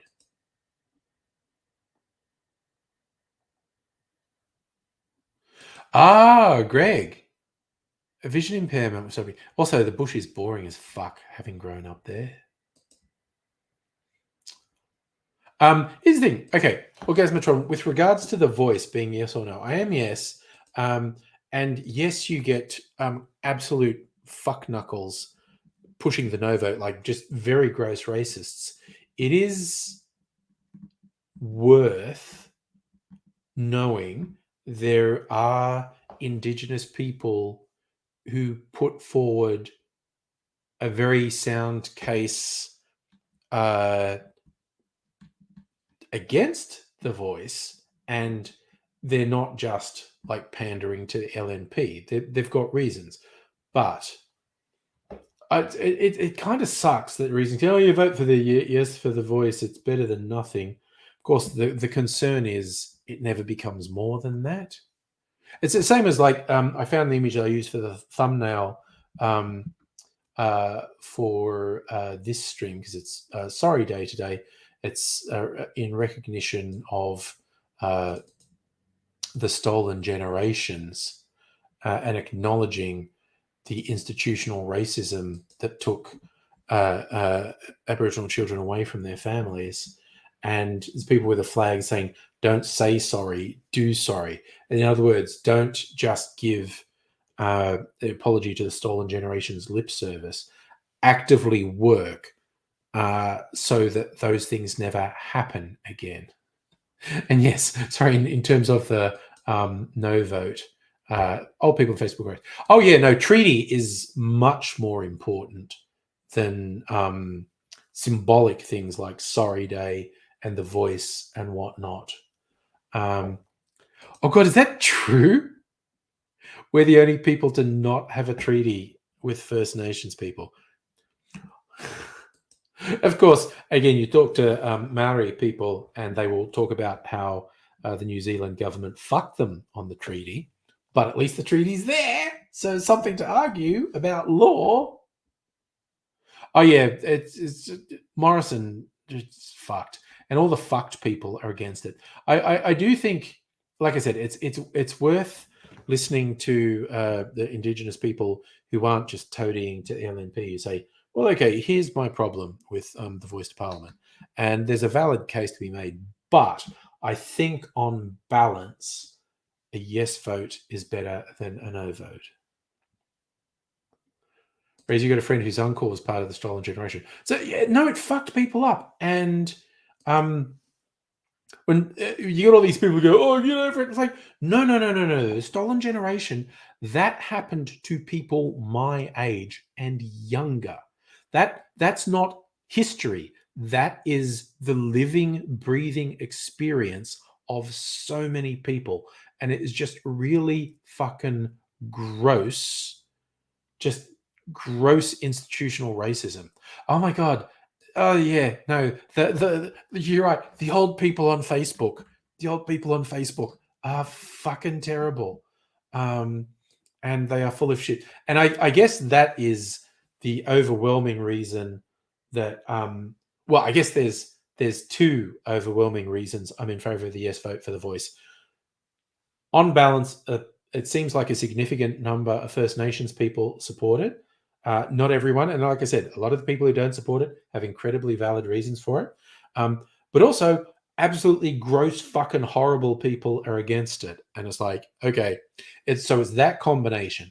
It seems like a very clear majority of First Nations people support it, and absolutely fucking horrible people against it. So let's do a yes vote, kids. I know, the boomers and the trolls on Twitter. Oh God, they're the worst. Oh yeah, the just trying to steal the identity of those kids. Like I said, the people of my age, but they were kids, and just trying to steal their identity is just fuck. It's fucked. We did a really fucked thing. We got to try to make up for it in whatever way we can. Oh God, I just had this urge to get a bag of chips from the kitchen. No, resist. I don't need it. I don't need chips. It's like, but it's just like, but chips are yummy. No, don't eat chips. Behave. It is, honestly. It's you look at the history of the colonizers here, and it is definitely at the minimum a concerted effort at cultural genocide, but there were multiple attempts of like actual genocide, just murder, and it's fucked. Oh, okay, we're in a fight. Twisties, okay. I have to admit, I do like twisties. Saf's got crunchy chips. Kirsten's got chips. I have some chips in the kitchen. I have a couple different sorts, and they are good. You know what? I don't have them at the moment, but my current take for the perfect chippy snack thing, just in terms of just bursts of flavor and crunchiness and dissolving in your mouth, are these things. It's like a spin-off of corn chips called Cornados that CC's make. Those things fucking rock. Oh, I was back in the day, I was mad for burger rings. I don't know what smash twisters are, but back in the day, I was mad for burger rings. Ooh, Orgasmatron going for honey soy garlic chips. I've got some cheesy double crunch chips, and I've got some weird exotic flavor of corn chips that I haven't even tried yet. Okay, oh God, I just keep talking about them. Why did I bring them up? God damn it. Oh, yeah, see, okay, that's an exotic one. I also love Samboy Atomic Tomato. They're only occasionally available over here. But yes. Safa, yeah, I think we might be the best chip oh no, actually in England they have some fucking wild flavors of chips in England, actually. Oh yeah, actually. Orgasmatron, Red Rock Deli. Yeah. Look at us just doing the brands. Sponsor me, you mother. No, don't. No chip company sponsor me. I do not want a truck backing up to my place with a bunch of chips because I endorse them, because I will eat them, and I'm trying to be less of a fat motherfucker. Working on it. But it's really funny. I think we regularly underestimate how different things are between states in Australia. Oh, I do want it, dude. I want it. I want it, dude. Yes, you can definitely get Worcestershire sauce chips in England. And you get very weird flavors there. Justin, would it be fair to say Axis Powers are okay? Oof, different, I would say, Justin, because the Axis Powers were very much about genocide. They were very much about fascism everywhere, and the British Empire was not that bad. Having said that, the British Empire is directly responsible for millions of deaths around the world, from India to Africa to Ireland to Australia. The British Empire is directly responsible for millions of deaths. But, at least they weren't full on fascists. Yeah, I think my neighbors would have. God, I think my neighbors would have words if they knew what my booze collection was like.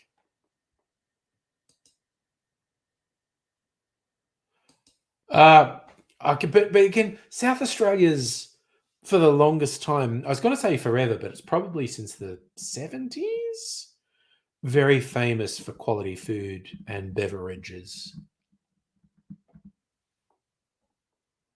Oh God, yeah, Rays, the fucking British royal family, hand in fucking glove with the Nazis, honestly. And yes, our current flag is shit.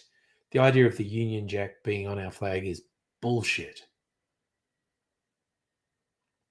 Oh gosh. So is that the glass half full of being on the receiving end of a genocide? The survivors are tougher?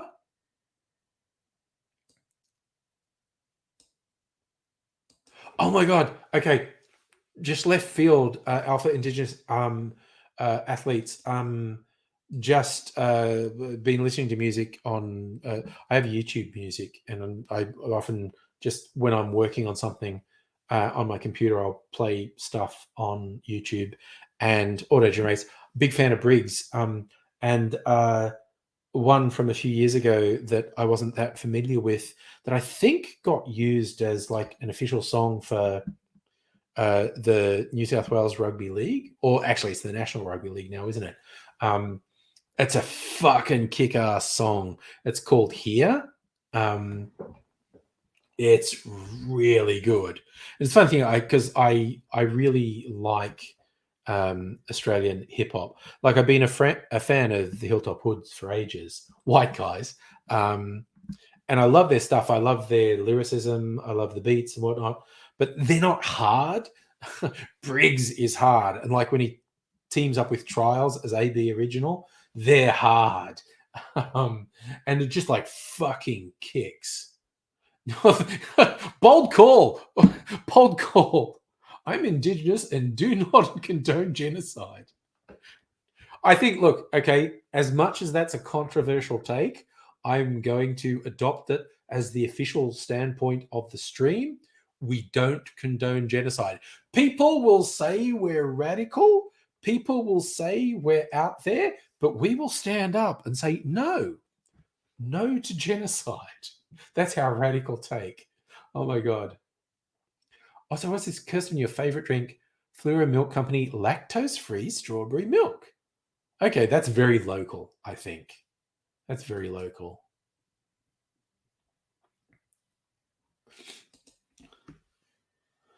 So I don't know. People say, how do you take such bold stances? Like saying a banner? Okay, let's do it.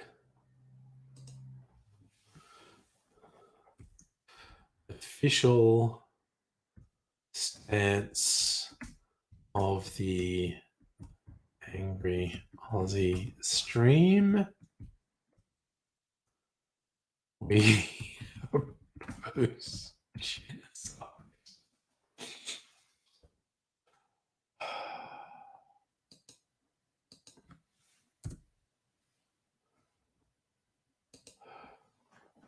There you go. That's just going to be a ticker now. For anyone who wants to know where we stand, we oppose genocide. Almost had a stroke laughing. Oh, so okay, so your local milk is very local. The ferry is actually 100 kilometers away. That's why. All right. So flour made the next town over. Nice. All these local produce. Very good. Okay, now I finished my soda water. Just about. So I legit need to take a wee break. So I'm going to get another big chunk of ice because I'm going to make another fucking old fashioned, quite honestly. Okay, so you bit of ice can go in there. All right, I think I'll put AIDSy on while we do this. Bread baked. Okay, that's very local. Bread baked 400 meters from your house. That is very local. I think if a rando who knows nothing about me, the channel or whatnot, just comes in and sees this banner going, official stance, we oppose. What the fuck? I really, because we do occasionally just get complete randos who pop in, which is great. I just want someone to pop in and go, the fuck is this thing about opposing genocide? I feel like we're falling into the thing like, my shirt that says not involved in human trafficking raises a lot of questions that are already answered by the shirt. But, okay, AIDSy time, because I need to have a wee break. See, but I can do that with the ticker. We're just taking a bold stand. That's all I'm saying. All right. So we'll put AZ on the stream. Oh, what's it doing? Okay, I don't need to be here for this. And we'll full screen this, and I'll be back in a minute.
I know his head fell off.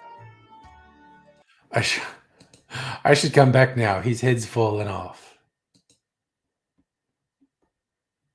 Yes, also, if a rando came in with the AIDS interlude, they would be very confused.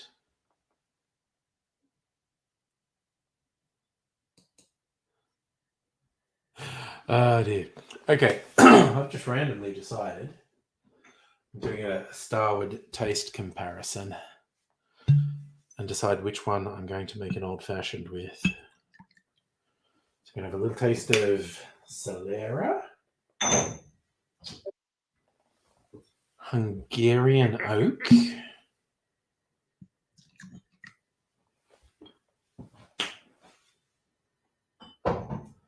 Nova,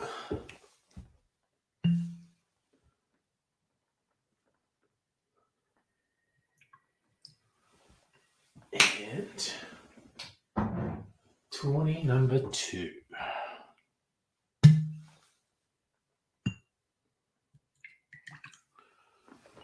All right. Give them all a little tasty taste. Rose, you got a photo on Discord. Red Dead feeling. Okay, well, I'm automatically on board with that.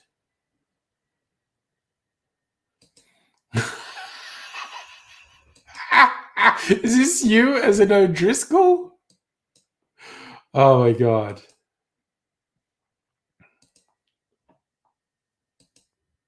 God, why is it loading so slowly? All right, I'll do anything. I can stop that.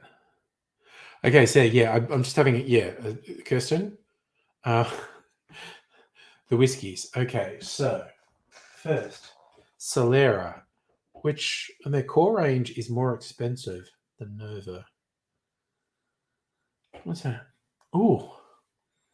Okay, like my tasting notes are shit, but on the nose, and this is almost like a banana thing to me.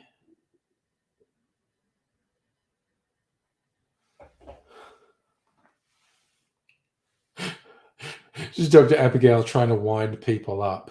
You only support abortion because it's fun to kill babies. Damn. All right, so is the O'Driscoll... Why is it not loading? That's so fucking weird. All right. I mean, okay, fuck off. Fuck off. Oh, it's too little. I want it to load a bigger version. And it's just acting fucking weird. Okay, it's going to take 10 fucking minutes to load. I don't know why. Oh, okay. So I'm not crazy. In Solera, banana is the note they look for. Okay, I thought I was just given bad tasting notes.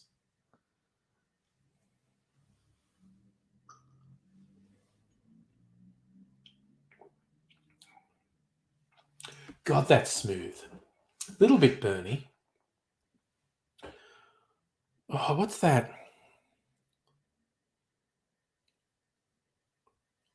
Oh, it's almost like baked goods. It's like the yeasty thing, like, I don't know, shortbread or something. Oof.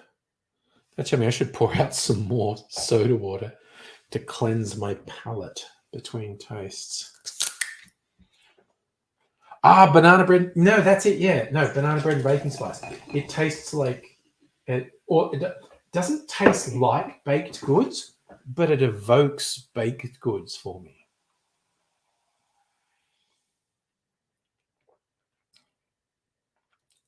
Yeah, even a little. My man, it's actually pretty good. A little bit cinnamony. All right, so back of the label, tasting notes. Our first whiskey, the one that sent us Starward, a modern take on tradition in every way. We mature in unique Australian fortified wine barrels named Apara, which is sherry, Australian sherry. Use New World approach to the science blending system. A technique, ingredients, and barrels maximize dried fruit and nutty flavors. I definitely get dried fruit. out of that. And, almost baking flavors. Henry, a mojito.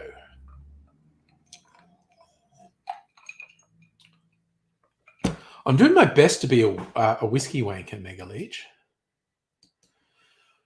Oh god, I'm shit. All right, the picture finally loaded. Okay. It's Ray's being an O'Driscoll. Oh, that's a bit better. There we go. What's your horsey's name? Look at it. Look at the horsey.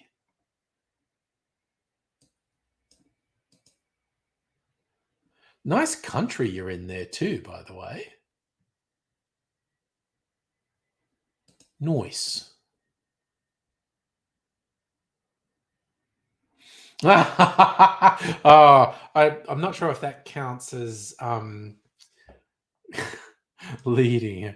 That's a bingo. Yeah, see, Kirsten's called that on leading. I thought the course was called Pete, and he was an asshole. Okay, whiskey number 2, small batch Hungarian oak. Ooh, what's that? That's different. Okay, this is weird because I'm getting almost pineapple from this one.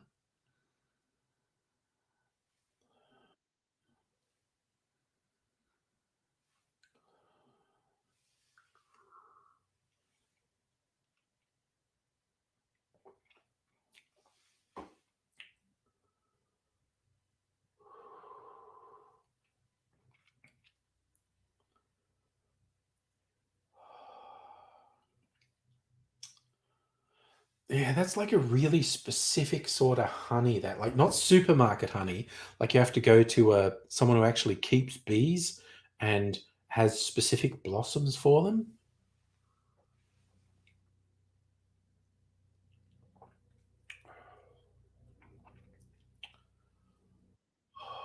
Man, that is actually really quite nice.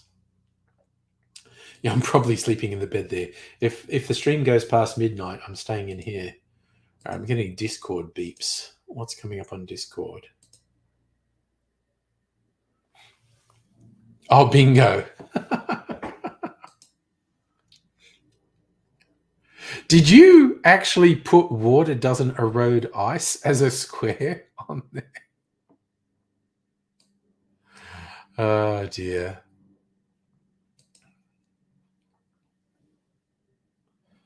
Oh man, that is actually that's got a lingering taste that is really fucking yummy, actually. And it's very warming. Okay, what the hell is this, Rays? You actually realized Ben Classens is from North Carolina. You want to piss on his grave? I don't even know what that's about. I don't even know. Oh, by bed equipment, do you mean like my breathing equipment? I did actually bring it in here. My breathing apparatus is in here. I just have to rearrange shit when I go to bed. Oh, oh gosh. Okay, Bat Country.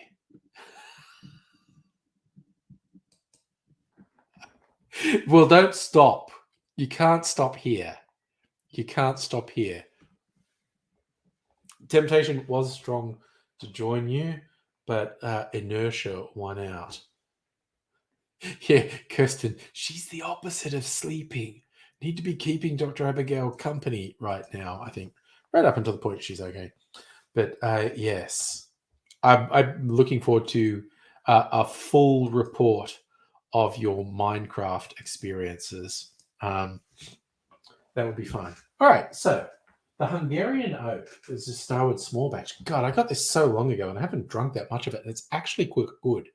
50% alcohol as opposed to, 40%. What's Solera, actually? 43%. Okay. So the thing about small batch. Unique release. Stepped away from our usual French and American oak red wine barrel maturation, fully aged our juicy single malt in Hungarian oak ex wine casks. Hungarian oak is rarely used in whiskey. This oak has a lower tannin concentration, higher definite vanilla. Vanilla definitely comes through, playing a pivotal role in crafting a soft, balanced whiskey. On the palate, it moves from nutmeg and mocha through tropical fruit. I said tropical fruit. I said pineapple. And dried plum, pawpaw, and oak. Fruity wine notes, well through stewed plum, black currant, cinnamon sugar, treated vanilla oak. Think of a streusel cake and you'll be right on the mark. Unusual beef balance. So I got pineapple, cinnamon, and vanilla out of that. That is actually really quite good. Oh gosh. Okay. Well, good to know. Oh, Jesus Christ. Yeah, no, those people are terrible. Yes, no, I'm familiar with that shit. Safra, I feel like you're trying to lead me in bingo, and the judges will be against that.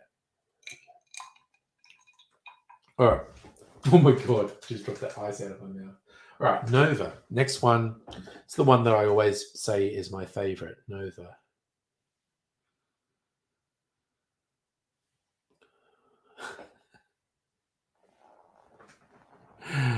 Oh dear.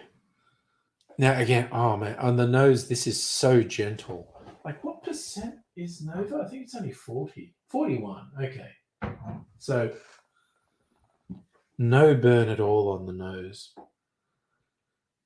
Just a really gentle sort of floral vanilla. Starwood uses combination of brewer's yeast and distiller's yeast to get that fruity. It's definitely, it's like, for me, it's just with Starwood, it's like sort of what fruit and what honeyish thing does it taste like? Like sometimes I get different honeys. Sometimes it's golden syrup. Sometimes it's molasses. But you also and floral stuff and fruity stuff. But Nova, so gentle.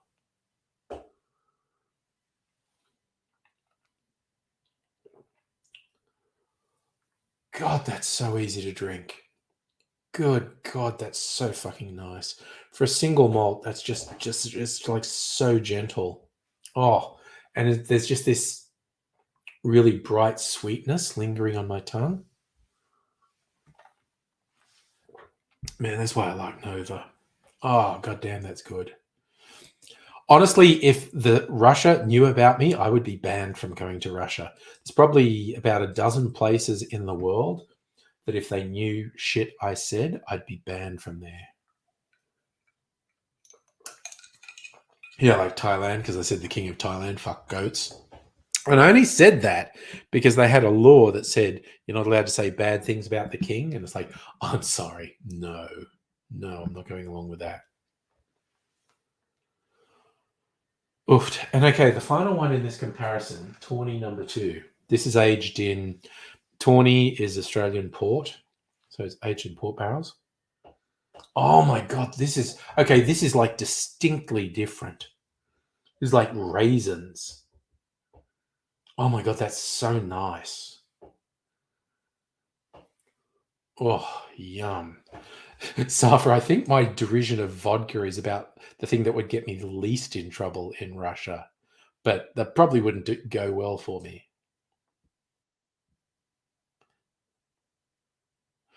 Oh my God, were they saying the guy was a hooligan and it was literally just he wasn't able to control his body because of muscular dystrophy?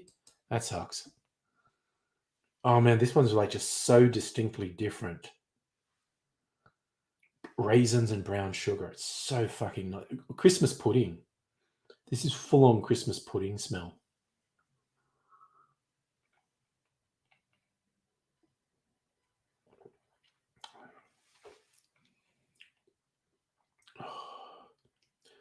Ooh, that's kind of like smoky brown sugar. How the fuck are they gonna say a dude in a wheelchair is a hooligan, honestly? Oh, Kirsten, the Distillers Association had a word to those people saying single malt, and they've agreed to change. Yeah, because that's some fucking. But this is sort of an arcane thing. We've talked about this on other streams. There's a couple of distillers in Australia have some rapid process that gives their spirit like the color and some of the characteristics of an aged whiskey, and it's kind of bullshit.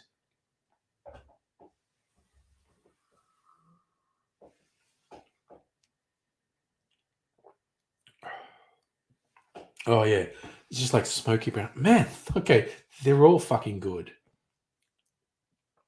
Safa, movie actors are sexy. I agree. All right, we've got some more Discord art apparently. Dr. Abigail, 30-year-old lady, green and purple hair, glasses, who's walking through backcountry. And there's toadstools on her. Oh gosh.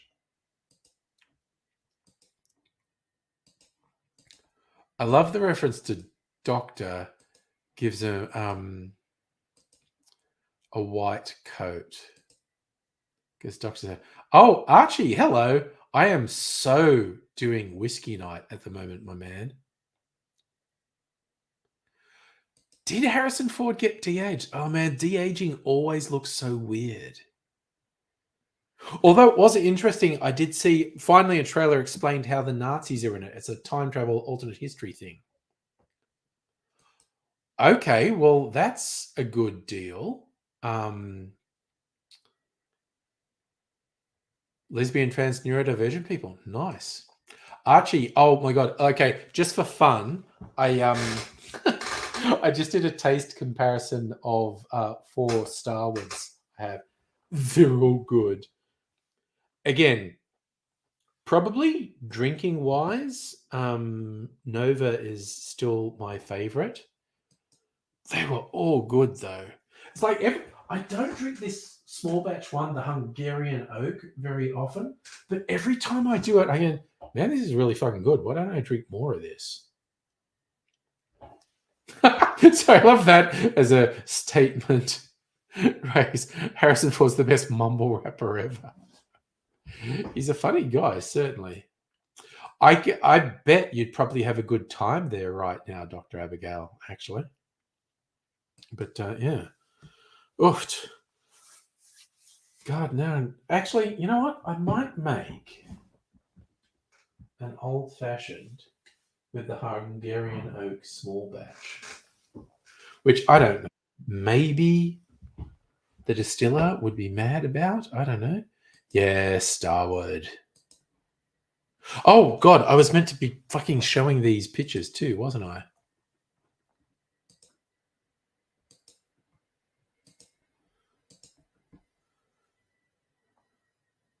No, you can't lead the witness, Safa. People will object to you trying to claim a bingo square leading the witness. I'll probably say it unprovoked later. They're walking through bat country with toadstools.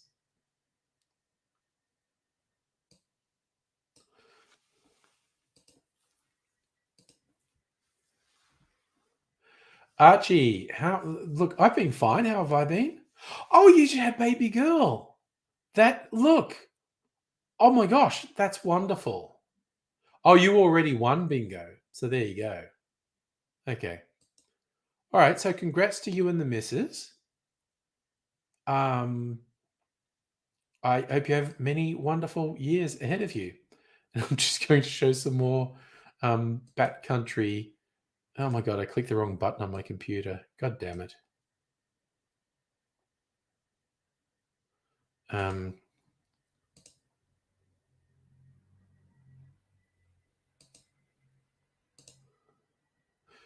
ooh, this is like the desert, this one though. This one's vaguely threatening.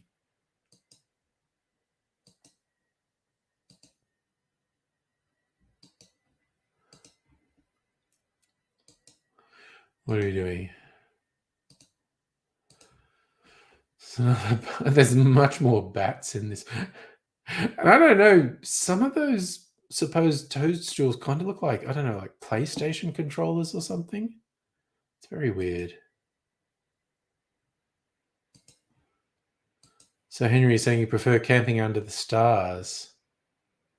Well, I mean, very bold. Oh gosh, Tim Smith's scary eyes. Oh gosh, you're right, Safa. Tim Smith definitely has scary eyes.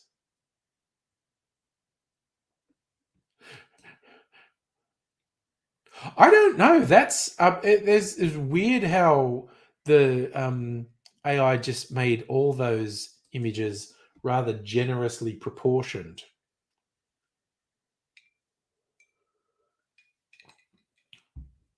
Or as you can say, the easiest one is just go to Bing and search for Bing Creative, and it'll let you do it.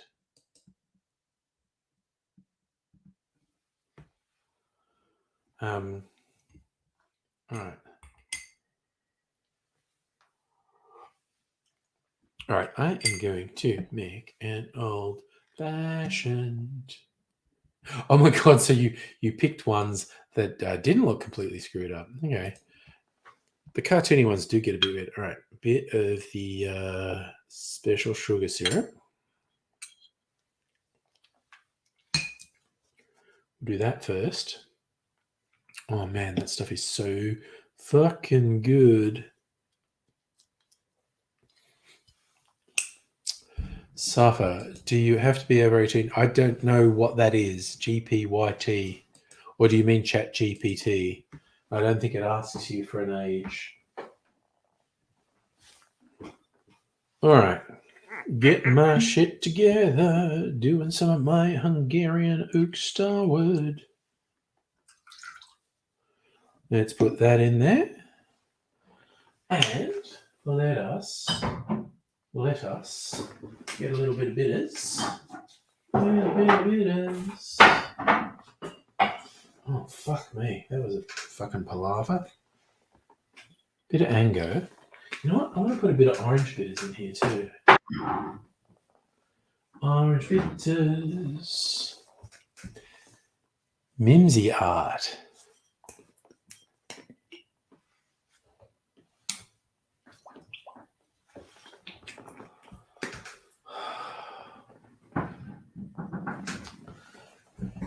You only have unexpected and twofold open. I don't have. I've used all my unexpected. Got twofold. Oh my god! And because twofold got into my final four of blind taste test. Big fan of twofold.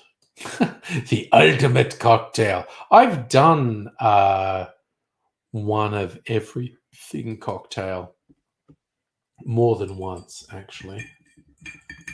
All right. Just stirring up my old fashioned.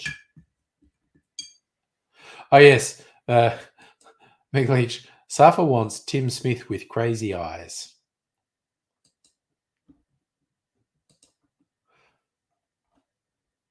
This one's quite cute. Okay. I like this one. Oh, it's loading really fucking slowly. Okay. Oh, yeah. The San Francisco Spirit Awards. Starwood does really well. 12 double golds. Good Lord. They So Megaleech, try a prompt something like a drunk middle-aged man with large, unnerving ice blue eyes. I mean, okay, I could do it. Let me do it, actually. Yeah, I mean, I love seeing Australian distillers do well in international thing. Oh, I was going to show a fucking thing, wasn't I? Sorry. This one's actually quite cute. I like this cartoon. I'm going to show you this before I try and do one of my own.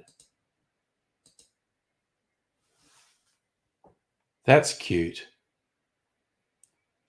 Bat country surrounded by toadstools. That's fun. I like that. I do quite often like the cartoony ones. Oh no, Archie did very poorly. They didn't listen to you. They didn't listen to you. Well, they should have listened to you. You laughed for about 10 minutes. Henry, what setup has -3 down votes? What is? Okay, so I'm going to go on Bing and do creative Bing, image creator.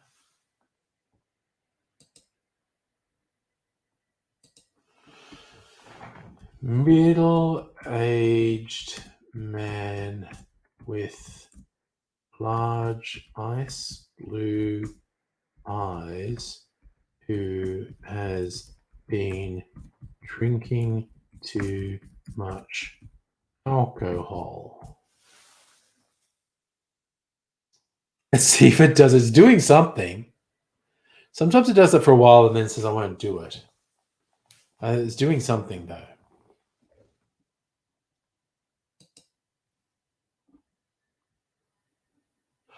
Oh, are they having problems keeping staff? Dang. You think I'm going to get Gollum with that prompt? Well, let's see.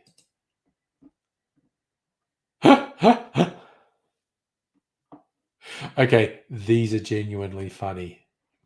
They don't look like Tim Smith, but they're pretty goddamn funny. I'm going to share them with you right now.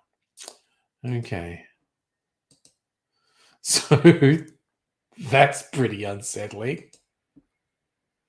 As is that. Again, man, they make middle-aged look old. And that's just a nice kind of image. But then we've gone weird again. That's extreme. Oh, I put Manny instead of man. God damn.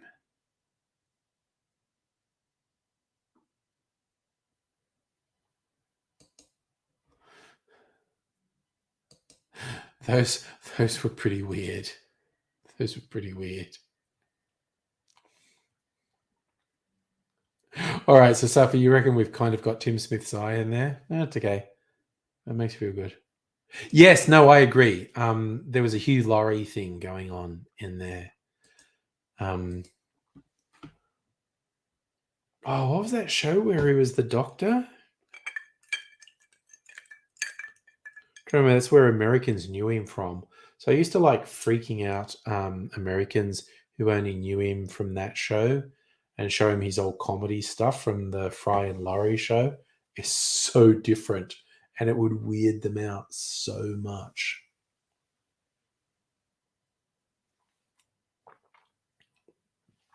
Oh my God, that's so fucking good. That's it, House. Yeah, that was quite interesting. No, Safra, it wasn't Grey's Anatomy. It was House. He was Dr. House. And so many Americans thought he was an American and they thought he was this gruff, angry guy. And then you show him this weird camp comedy he did like 20 years earlier, and it would just weird them the fuck out. Pretty wild. Think this is like Coca-Cola? It's really fucking good.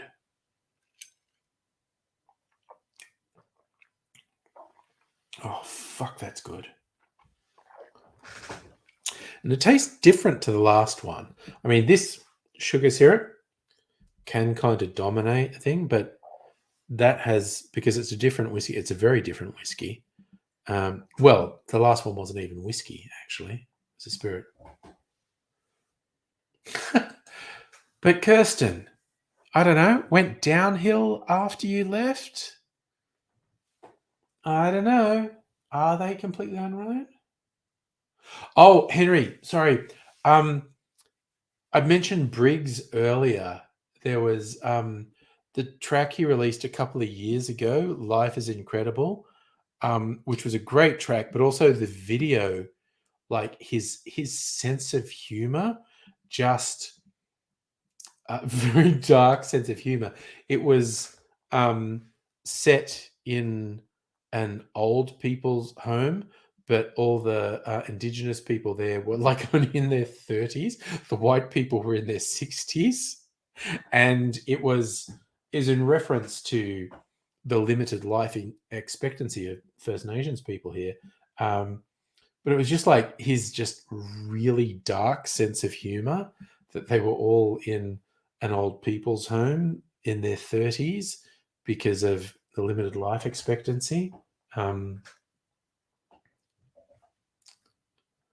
yeah, Safa, Shep Life. That's when I first got into Briggs, the album Shep Life. Very good album. And I've loved all the stuff he's done since as well as solo stuff and with Trials as AB original. Also, 2 best COVID lockdown songs from 2020, but I mean for all of COVID, both Australian hip hop things. The Hilltop Hoods, I'm Good, and Briggs and Tim Minchin with Housefire.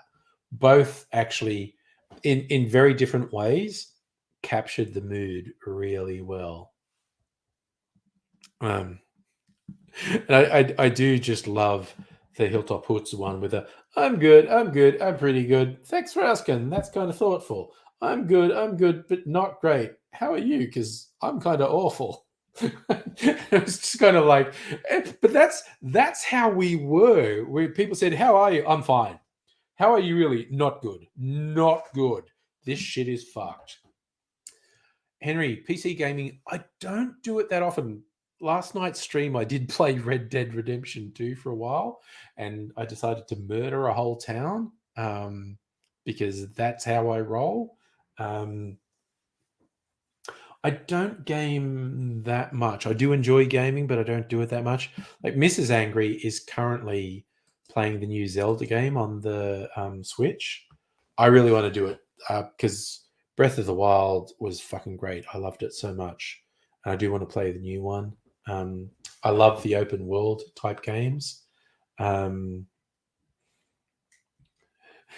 Henry, look, I might have killed the whole town, but they were all bad. They weren't nice people. There's one town in Red Dead, and it's just a fucking shithole.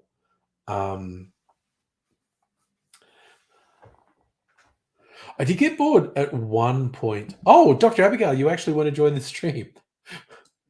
I would. Okay. I am putting the link for anyone who feels like hanging out and chatting.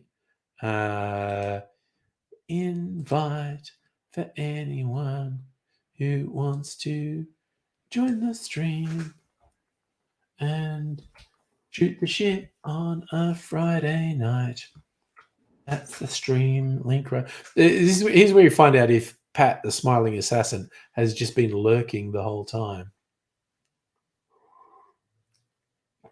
Oh, yeah, no. This shitty town in Red Dead 2 is definitely like the early British colonies. Just all shitty degenerates. It's absolutely what this crappy town in Red Dead is like. And the law doesn't even come. Everyone in the town shoots back, but the law doesn't even come. Every other town, if you start shooting people or stabbing people, the law comes. This one place, it's so shitty, the law doesn't even come. You just kill everyone in the town. Honestly, they fucking deserve it. And there's Dr. Abigail. Hi. How you doing? Is it weird that I feel like my head is falling apart? That's okay though. We just weather the storm together. Doing that intense stare right into the webcam thing. Yeah, that's what I'm talking about. I'm eating grapes. Oh wow! Grapes. That's a whole taste sensation. They're pretty yummy, actually. Yeah, no, grapes are good. Grapes are good. Oh, Henry, if you've never played Red Dead Redemption 2, you need to because it's fun. I went to the whole trouble. There's a couple, like you get a horse or you can buy a horse, you can catch a horse. And there's a couple special ones that you have to go to a special place. I went and got the white horse just so I could call it privilege. And when I whistle for it, say, "Come here, white privilege." That's how sophisticated my sense of humor is. Henry Duh, I feel like your parents are playing a bit of a joke on you. because when you were little, they lost you a lot. And so they needed a device to find you. So they brought out the Henry Dar. Oh, I wondered where you were going with Ba-dum. that. The Henry Dar. Okay. Safa, Thank you. I'll be here all evening. Safa, who knows where the smiling assassin is this evening? I always just half expecting to pop up with no preamble. It's just like it's a whole thing. But oh, there's a giant cat. Oh gosh, Your son's name is Ray. Oh, Radar. I don't know if Henry's fucking with us there, but I enjoy it. Damn, it should be. It should be. Oh, I hope that. Be. I really hope it. Yeah. I really hope he's not fucking with us. Hey, kitten. No, it's a whole thing. Oh, I got ya. Megalich, yeah. Pat might be working tonight. Ah! That is a. Oh my god, that cat's fucking huge now. My god. This is not it. Look, his back legs are not even in the shot here. I know that cat is huge. Sorry, Henry's on a roll. Once it's called Calendar. Hi everyone, I'm a big cat. Do not eat the cat. You can't tell me what to do. You're not my boss. Nom. Oh look, a tummy. On top of being so huge. Nope. No, that was enough. All right. Yep. He did not enjoy that. But again, cats asked for it. Again, what's funny, you haven't been here for a while. Since the sad departure of Mimsy, Shadow's personality has completely changed, which is fascinating because that means Mimsy was, unbeknownst to us, basically keeping Shadow down. And now Shadow will always come up and jump and be with us and meow and whatnot. And she's very loud and demanding, actually. Yeah, okay. So it's kind of Mimsy funny, was being a bully. Yeah, unbeknownst to us. Wow. Mimsy must have been pushing Shadow around because Shadow was so quiet and withdrawn, and now she's very loud. And if we're sitting on the lounge, she'll come up and jump on the lounge. She sleeps on the bed all the time. Wow. So her personality is completely challenged.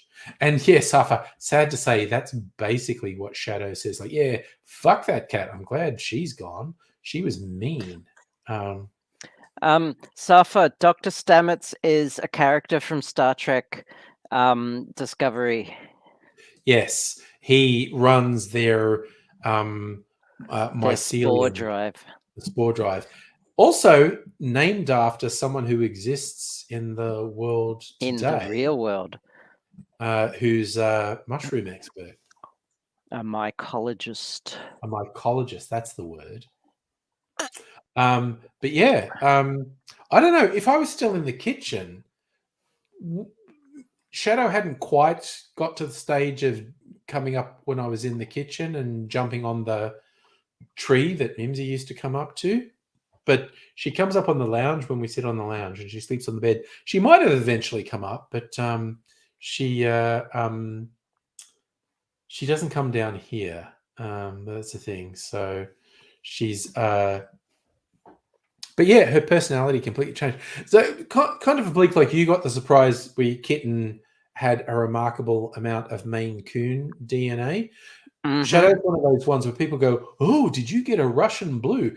Because she looks like a purebred Russian blue, which costs a fortune. And it's like, no, she was just a little moggy of the mixed litter that we got from an animal shelter as a rescue. And she just happens to have a lot of Russian blue DNA has come through. I lost track of the conversation. But that's okay. We're just talking cats. I can't even follow a sentence at this point. But that's fine. Um, The last I time don't I know had how we that got here. problem, I have no idea how we got to this point. no, the last time I had that problem involved lemon juice, and you wouldn't think lemon juice would throw me off that badly because I put it in cocktails. Oh my god, it fucking happened. It fucking happened. Look. Oh, there he is. Hi, dog. Hi, He man. was working there all along. He was working there all along. I have Henry Dar. I have no idea what you're talking about. Talking about Imja. No, none of us have been on Imja, Henry. I don't know what's going on. I mean, I don't know what you're talking about. I used to spend. Faces. Yeah, oh yes, Megalish. Pat, we all assumed you'd been out working. Hello. Pat. No, not work. I'm dance. No, it wasn't. It wasn't work. It was pleasure. Is that what you're saying? No, dance. Dance. Dance. Is that what we call it? I got a The dance. Oh no! You can't post links in the chat, Henry. Oh right. Yeah, no. If you post a link in the chat, it doesn't actually show up. Yeah. Oh shit, Safa, Imja. Imja was something someone invented like 10 years ago. I used to be I heavily still have into an Imja. account. I still have It's just an. It's an It's image just sharing a. site. Yeah. It was someone who like was a good programmer set it up ages ago. What can you see, Dr. Abigail? With your magic binoculars. Oh, whoa. You got a big head. It's like the world is in 3D. Is it? Wow. Oh yeah, sorry, Henry. I will post for you if you want to share images with us. Yeah, you got to be on the Discord. I will just put it here, Henry. If you want to share images that we can see, share them on the Discord. If you're gonna share some Magic the Gathering stuff, then I'm all for that. Kirsten! Okay, that was more excited response than me. Oh my glob! There's no husband in the house. I'm not going to disturb anyone. So I'm here. Yay! At some point, Hello. he's gonna and want to be like, oh, I miss you and stuff. And I'm going to be like, I've got my friends on the internet. Yeah, we're hanging out. We're having a party. Yeah. I've got unexpected in my glass. Oh, nice. I've been tempted because Dan's has. They only called it unexpected on the first release. Now it's just. I know. Lots of people gave them the feedback that it was dumb. It's a dumb name. It was I literally messaged the marketing manager. I was like, "That's a really dumb name," and he was like, "Yes, you're about the 61st person to tell me that." It's a good whiskey. For those who don't know, who was fired? It's a Star Wars. Who was fired because of that name? It was. They hadn't a marketing agency Sorry, that they had just appointed, and so they'd just done Fortis, and that actually we all hated the name originally, but it worked fine. It makes sense. It's not a bad name. Fortis It's for a code name. For a code name while you're making it, I can get that, but as a like a production name, but to release it as that's a fail. Yeah, because I think they were trying to be clever in a way that it was too esoteric. Yeah. So I always think, okay, I want to explain wine behind me. Go for some wine. Look at this. Oh wine. wow! Look at all that. This is a lot of this wine. This is one wine rack that we have. You don't do things in halves, do you? You can see some of the whiskey. And there's gin here. Noise. Oh God, maybe now I want to do a fucking. I've done a whiskey tasting. Now I want to do a gin tasting. I think I'm going to do it because I did a video for my cocktail channel, blind tasting of 16 whiskeys. Because World Gin Day's coming up. I think I want to do the same with my gins on World Gin Day. World Gin Day is like next weekend. Mm. I have to figure out what I'm doing. Oh, also, look at how great the claws are. Oh, those are looking good. Hey, They're real Kirsten, clawy. if you're in Melbourne in about a month, on or around like end of June, start of July, I have an event planned. I'm planning an event. I would love to, but only if work sends me there. And at the moment, considering that they're making basically everyone redundant around me. Oh, yeah. It's actually making the news multiple times. Oh, no. Yeah, it's misery. Yeah. I saw they were in the follow news again today, actually. Yeah. Yeah. That's sad making. Yeah, it's real icky. I work for the Victorian Public Service, and the state budget, they're basically cutting 5% of the workforce. And that's a laughing topic. Oh, like, but just within my team, because I'm in cybersecurity, we were talking about it on the team chat. I was just like, I would not want to be the politician or public servant who cut cybersecurity at the moment, just with the way the world is. Yeah. If shit happens, you go like people say, "Hey, did you cut back on your cybersecurity?" Yeah, but I thought it was a good idea at the time. It's like, oh no. I'm quite blue. Maybe your lighting is awesome, by the way. It's not intentional, I can tell you that. No, but just the combo with your hair and the lighting is actually working. I'm here for it. I'm here for your lighting. I wonder if I turned this off. Can I turn this off? I'm blue, double.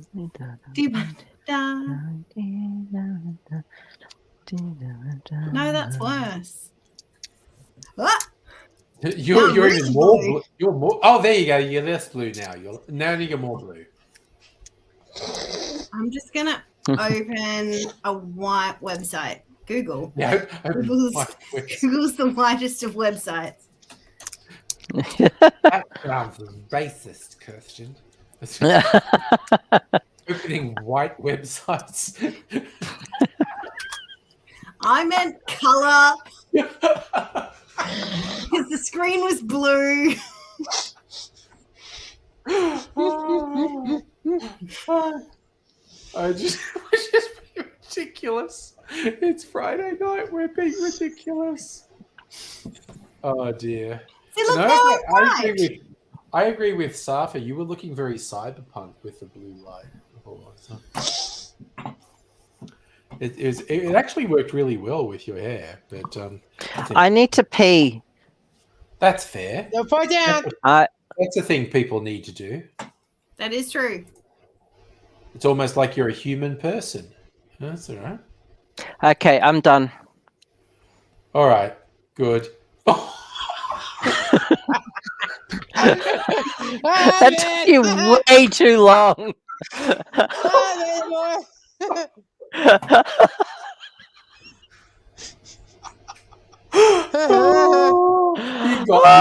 You got me.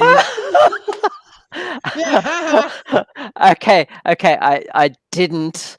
Okay, No, but it I'm was a good going joke. to. It was a good So FTJ fueling the jet. Yeah. Yes, I lied on was a the good joke. internet. Okay, I'll be back in a sec. I've decided to go back to the blue look. The Yeah, white was no, too actually, much white. it's really working with your hair. It made my face look really pink. I didn't put any makeup on, so this is That's what I okay. look like. But the blue light works really well with your hair. Oh, now it's kind of like I was going to put these back, but you know what? That can maybe wait till tomorrow. Cleaning up the bar can be a tomorrow job. Safa asked me about the building fire. I reckon that it was an insurance job. It's a fucking property developer. It's like, a heritage protected building burnt down. Oh no, we'll just have to build some apartments in its place. I did text two of my friends who live in Surrey Hills and say, "Are you okay?" And they said, one of them said, "I'm on the other side of Surrey Hills, not a problem." The other one said, "Yeah, no, we got evacuated, and that was not fun." It was pretty full on. Like there was an apartment building right next to that fire. It was like that. They evacuated a really scary. big area. It was a really intense fire. Yeah. All right. So I've done a starward taste. Maybe I'll do. I think I've got enough Archie Roses to do an Archie Rose taste.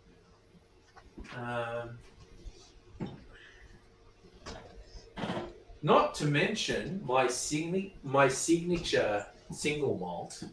I've got my signature single malt. Ooh, the Angry Cocktail single malt. And I'm applauding myself. It was in my blind taste test, and when I watched it back, I'm going, ooh, this one has chocolate notes, and I fucking put the chocolate malt in that one. So it's like, yeah, points to me. I got the chocolate notes out of it. So that seemed a bit aggressive when I was saying that. What do we got? Good whiskey. Oh, the Midnight Nocturne one. Yeah, okay. That's a fun one. Okay. All right. So I'm going to do... This is not going to be a blind taste test. I'm going to know what I'm drinking each time. But it's funny. It's like a... And I said this in my blind taste video. I was like, everyone likes to think, no, I'm impartial. I'm not influenced. But if you know what you're pouring, if you're looking at the label when you pour it, it influences how you experience tasting it. And it's silly to pretend otherwise. Oh, sorry, I heard beeps on the thing. Orgasmatron showing us the... Oh, that's your Imgur thing. Yeah, okay. Okay. So I'm going to share this. This is Henry's current... Oh, God, it's got me on it. That's really unsettling. That's Henry. That's where Henry's watching us from, which is a pretty good setup, quite honestly. That's cool. That's a pretty good setup. I didn't expect to see myself when I put it there. That was a bit unsettling. Safa, I'm not sure how I would release the Angry Cocktails, mostly because I don't have any access to whiskey anymore. Oh, because you're in wine now. Yeah. Okay, so I am going to do some Archie Roses side by side. None of these wines are made at my facility. They're different wines? Okay. They're all different wines. That's okay. All right, so we've got... I do have in the top corner, those are all Archie bags. Yeah. I don't know why they're there, but they are. All right. So we've got good whiskey, the Midnight Nocturne cask whiskey. That's a rye malt. The High Test Molasses rum, which actually won... Isn't a rum? No. Okay. So for clarification, this is a whiskey that was aged in ex-rum barrel. Oh, okay. High Test Molasses single malt. No, it's High Test Molasses rum cask barrel aged whiskey. High Test Molasses rum cask single malt whiskey. Yeah. So it's single malt whiskey that was aged in very specific rum casks, which actually won my blind taste test of 16 whiskies. So I was kind of happy that one of Starfer, them. I actually went to the King Valley at Christmas last year. I didn't know you were there. Oh, there you go. We had a great time in the King Valley. We were only there a couple of days. Oh, nice. All But right. it was awesome. And we bought a lot of Prosecco. Do I have any? All right. Oh, you might know this one. Oh, nice. This is from the King Valley. Oh, man, this is This good. is a Okay. very expensive bottle of wine. Like, I think That's it's the expensive. most we've ever paid for a bottle of wine. And Oh, we've got okay. it aside to drink for a special anniversary. Oh, well, that's worth it then. This is I haven't tasted the good whiskey for a while. This is a funny one from Archie Rose, someone who worked there whose surname was Good, Goode, accidentally mixed the rye whiskey with Timmy G. single malt, and Tim- that could have Tim been G. Chuck back. could have been a disaster, which, if it was bad, could have resulted in a very expensive amount of whiskey being thrown out. But they tasted it and went, nah, man, this is okay. And they released it. I haven't tasted it. It's on the nose. It's really smoky. I think there's a couple of... So, because That's I pretty can, good. I'll tell all Yeah. the secrets. Yeah, So tell he the only mixed about 300 litres. And then they made it more. Yeah, because they liked the mix. Yeah.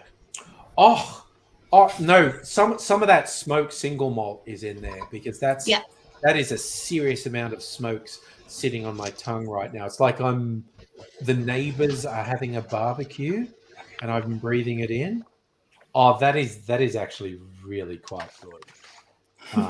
It's good, eh? Good, eh? Yeah. So that's Abigail, show Dr. off. Abigail, Yeah. juggling.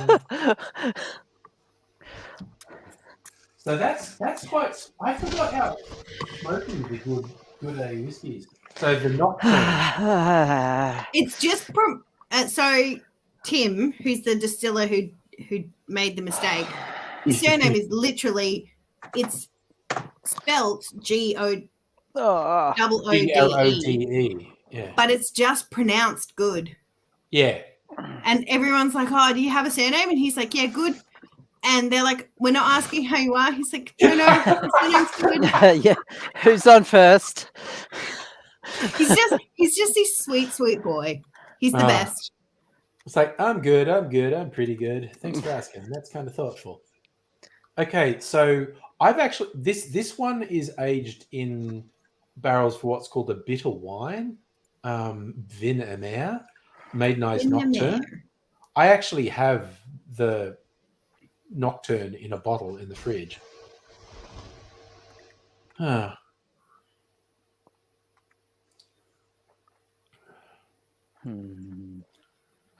That's a much more straight ahead whiskey taste to me. And you're not drunk.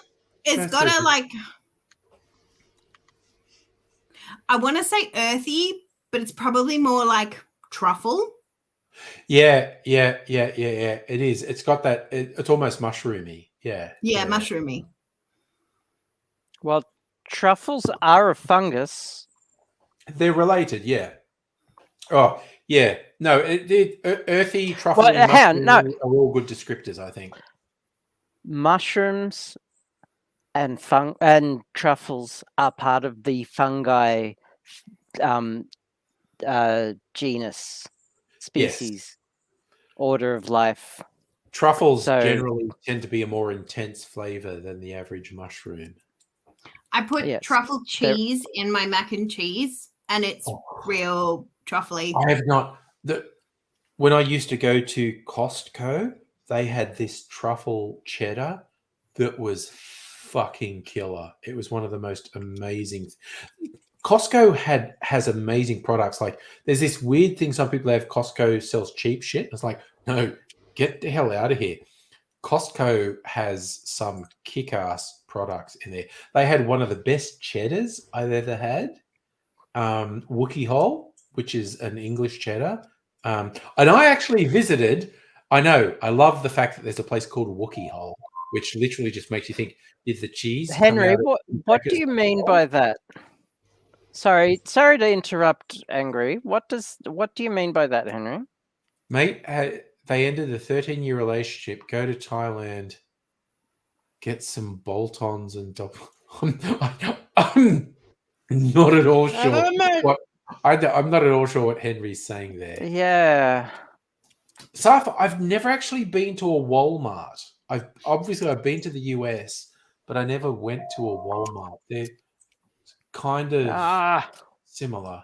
But I let my Costco membership lapse in the early days of COVID because I realized I wasn't going there anymore. But they do have some good products. And honestly, Jesus Christ, because I'm still on their mailing list, they had this thing with this flavored vodka they were selling for half price. And I thought, God, it's almost worth signing up again. Young Mr. Angry would really appreciate that, to take some of this bloody flavored vodka to some of his 20-something parties. Young folk. Oh, Red, you still Drinking the the bullshit cat? vodka. Sorry, Pat, what did you say? You still the cat? Yeah, on my Facebook. What did you post on Facebook? I might have missed it. The cat. Oh, you post a cat on Facebook? Yeah, Red, you saw that. I saw you posted a bunch of stuff. Yeah, my worker's cat. Okay. So some on Facebook. You can take a look. No, I noticed you were in a flurry of posting stuff on Facebook, actually. Oh, wow. Sorry, I just went on Facebook and people are posting weird shit, including someone who appears to be posting a cocktail with a dead bug floating in it. What the fuck is that? Sorry, I went on Facebook and all my friends are posting weird shit. No, mine's good better. God. Sorry, someone posting something from Reddit with, is it gay for a man to tell another man good morning? So my dad and I were out at the laundromat. We were leaving. Another man walked in. I make eye contact with him and I say good morning. He replies, "Your fella's all right." When we walked out, my father says, "Don't say good morning to a man. Guys will think you're a little sweet. Say what's up or what's going on." Jesus Christ. Is it gay to say good morning? Are the straights okay? No, they're not. It's not They're okay. not. They're absolutely That's not. a weird. They're What absolutely the hell? What else? Okay, with a little asterisk, virtually everything posted on all those subreddits is not true. People make up shit to attract attention on them. But in answer to your question, Dr. Abigail, are the straights all right? As the official representative of all the straights, no. Just your average boomer. No, you're Gen A. I'm not all right. It's just like, Yeah, you're weird. Yeah, I see. Pat's right. The straights are all weird. You're weird old. All right. So I'm up to. Sorry, I'm now just doing spirit tastings for the rest of the night till I fall off my chair and maybe sleep on the floor. I don't know. This is the high test molasses rum. And you're drunk. Actually, I'm reasonably okay. Like, I definitely can't drive a car or anything at the moment. Would you say you're fully Tim Smithed? I reckon slightly more than half Tim Smithed at the moment. Oh my God. Sorry, this high test molasses rum whiskey, the aroma is so nice. It's like golden syrup. It's so nice. God, it's fucking incredible. That is such a nice. It's vanilla. It's golden syrup. It's so nice. It's Marbo. It's the vibe. It's a vibe. It's. Well, This what's is that what I'm one? going to drink next. Whatever that. Who made that one? So you know your Watkins whiskey guy? Yes, Mark Watkins makes this. that's a Queensland gin. It is. Nice. It's really good. So when husband and I were very new to gin, and we Yeah. went to our first gin event, Yeah. and we were overwhelmed. We got mutually overstimulated, and we just walked away with 34 bottles of gin from an event. How do you even carry those away from you? That's so weird. And yes, I said it on purpose. Oh my god. Carefully is the answer. Carefully is the answer. That's how you carry them away. Fair. So we bought a bottle of the not smoked Botanica Australis. Yeah. So we've had the original Botanica Australis, Yeah. and husband decided he hated it 5 minutes Sure. after we bought it. Okay. Anyway, then we went to Mount Uncle. We got there, and he saw the bottle, and he's like, "I fucking Mount hate this Uncle? gin." That's what it's called. That's a particular. That's the name of the website, I distillery. think. Mount Uncle. It's also the name of the mountain that it's on. Yeah.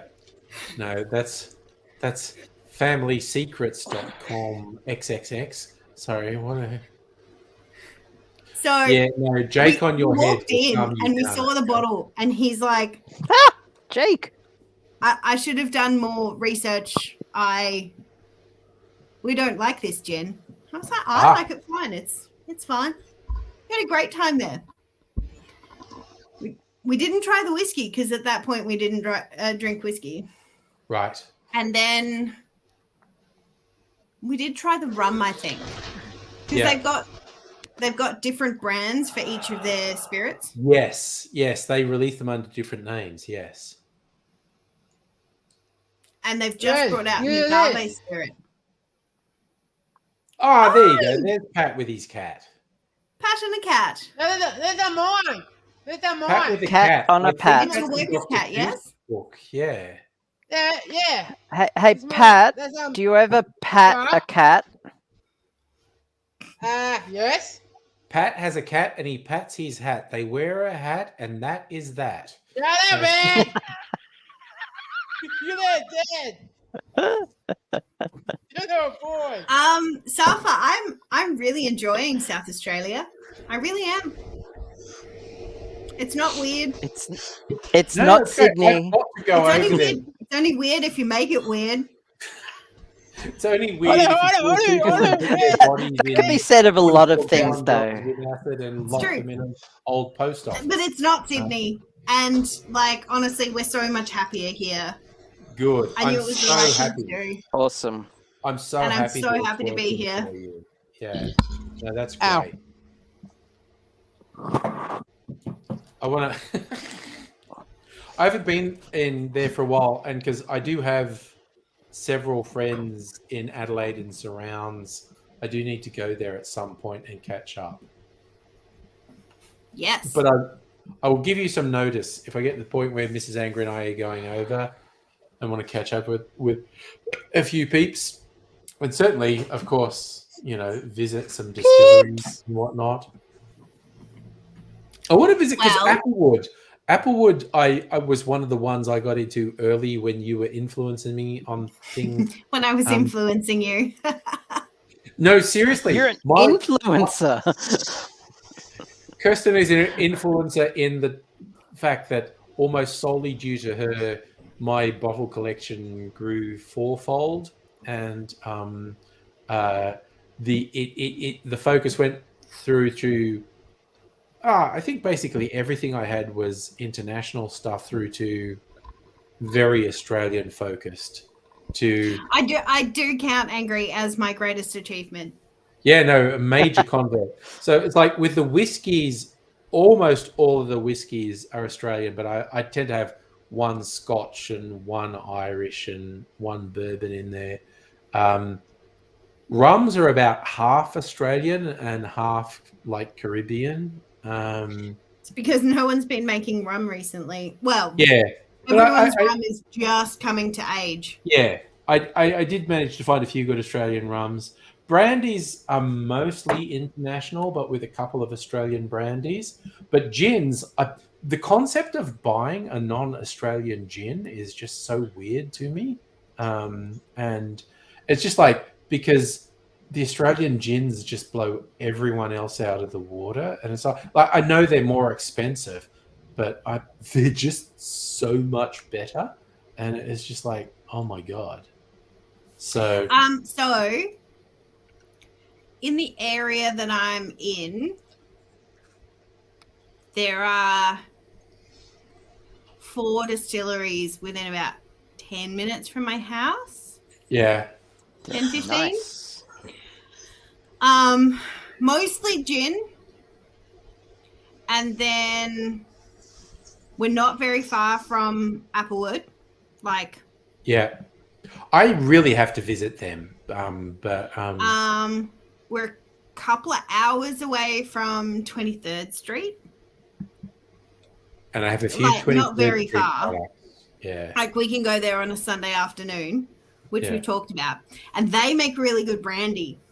They make kick-ass brandy. Both the Not Your Nana and the more upmarket one, the signature one. Are So, both good. 23rd Street put out a couple, but it's because they're next door to, well, they're owned by next door to St. Agnes Brandy, which is literally one of the original brandy makers in Australia. Yes. Yeah. I got a few. Like, you talk about nearby distilleries. If I just like start radiating out, like what's near me, we go Patient Wolf, Starwood, Tiny Bear, Brogan's Way, Little Lon, Craft and Co. And then you go out a bit further out on Mornington Peninsula. There's 4 or 5 distilleries out on the Mornington Peninsula. There's probably 4 or 5 out around Geelong as well. And then you get up into the country and there's more like out in Healesville. You got 4 Pillars and probably 2 or 3 small distilleries around there as well. And a couple that you've never heard of because everyone's opening a distillery these days. Yeah, like literally last year, Mrs. Angry and I said, we're going to do a weekend in Healesville to go to 4 Pillars. And they said, okay, while we're here, let's go on the map. What's there? And there was a little one, and it was so cool. It was a winery that had become a distillery, and they did a really nice vermouth. I did buy a bottle of their vermouth, and it was really good. They did some vodkas, they did some gins. It was really good. And on the way back, we stopped at the Killick Rum Distillery, which is next to Puffing Billy. And they're into doing the really the Hogo, the rums that have that real strong flavor in them. I want to do at some point, whether we're not very far from the Mad Monkey Rum Distillery, and their rum has just come of age, and they're really cool people. Nice. And that's the other thing. And they share a building with a whiskey distillery that I'm really good friends with. Yeah. So my favorite story about when we came here for a visit, we were like waiting to meet the distiller for the whiskey distillery. And the guy was like, do you got, like, he was coming out of Mad Monkey. He's like, oh, have you got keys? And I was like, no, I'm just waiting for, like, to meet up with someone. He was like, who? And I said the name of the distiller. He's like, no, it's not open to the public. And I was like, I was invited. He's like, oh, I know who you are. Kirsten's like, I'm not the public. I'm special. He's like, I know who you are. I've been following you on Instagram. Do you want to come into my distillery? I was like, yeah, we've got time.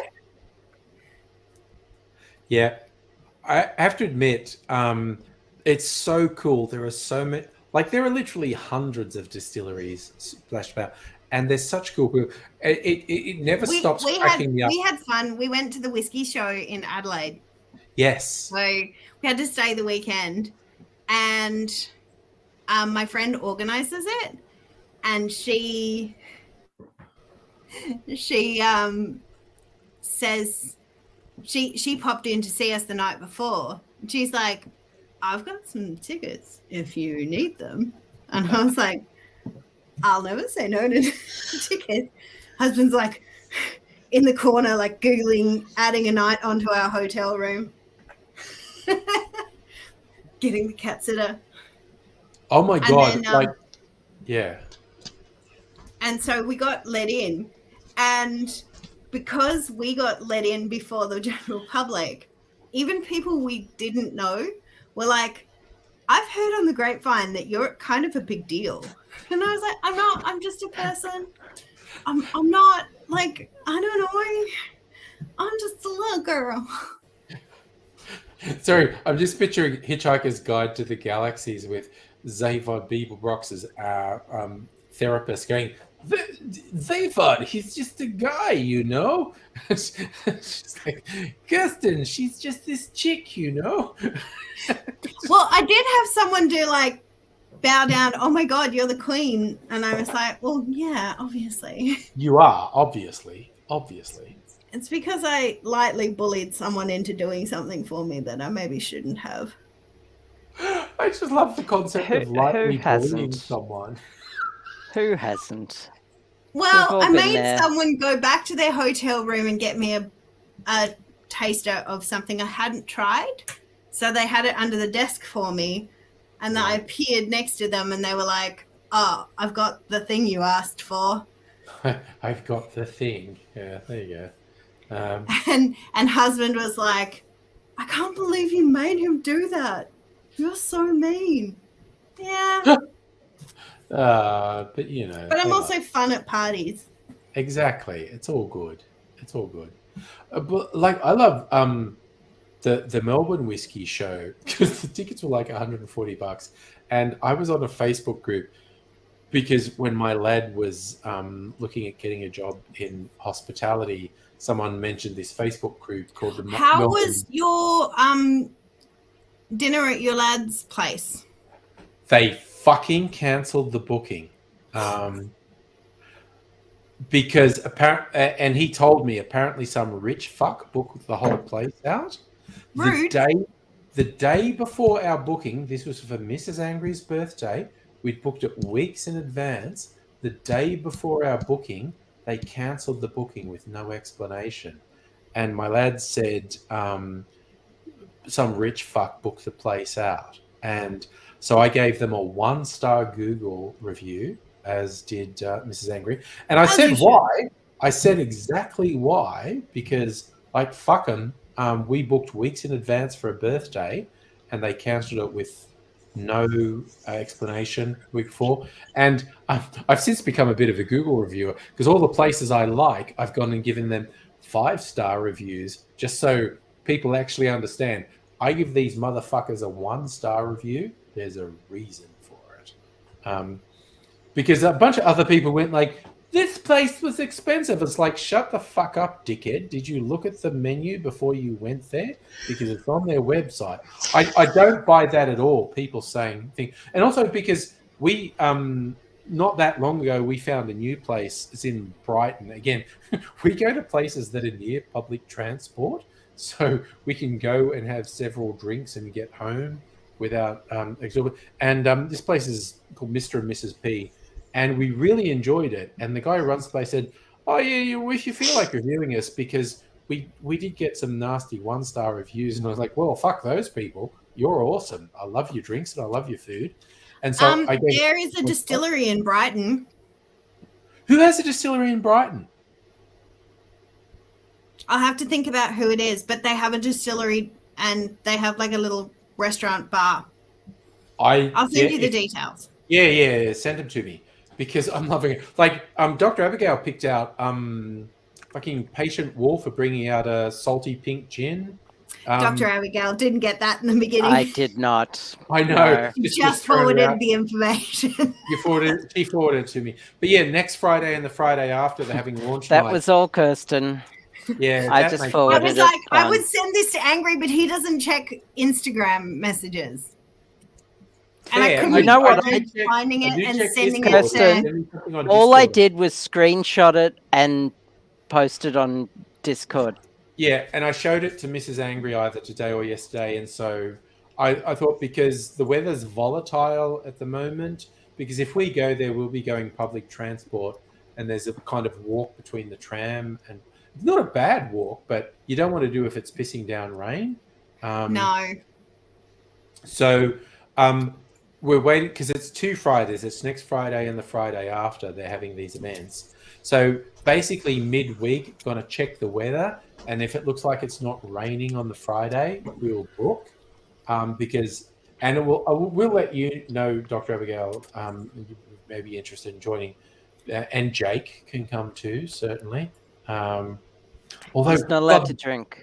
Okay, but He's Jake under has 18. to be the Underage. responsible one. He's Yeah. underage. Yeah. You definitely need to take someone responsible. Yeah. The only You have to tell Dave and Matt and Blake that I love and miss them. Oh no, I absolutely pass that on to all of them. The only downside about the Patient Wolf is the interior. If there's a lot of people, the noise. It fucking Yeah, loud. the noise is crazy. It's brutal.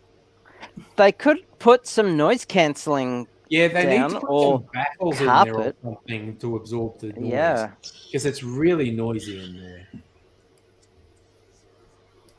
Because we went there at one point and Yeah. we went to go and sit inside and the noise was just too overwhelming. It's like, no, this is hurting me.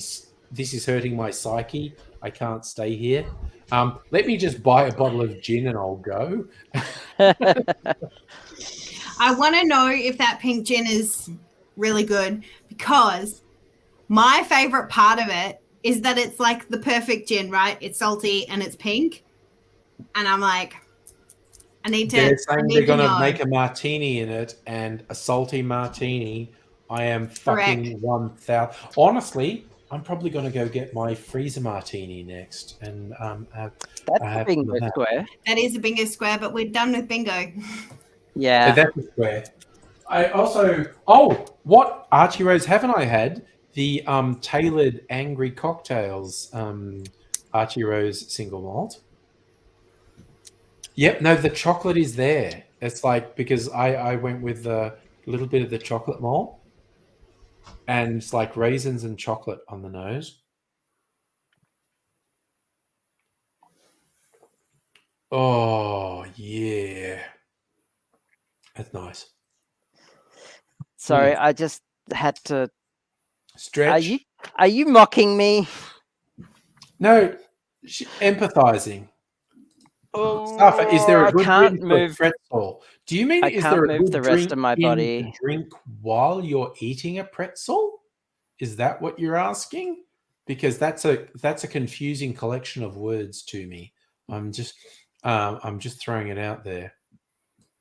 I'm also confused. I think I'm less Tim Smith than you guys, but you possibly are. You possibly are. I did have I'm a not fig Negroni. that drunk. No, and- Dr. Abigail's not drunk. She's just doing a Star Trek and flying the mycelium network.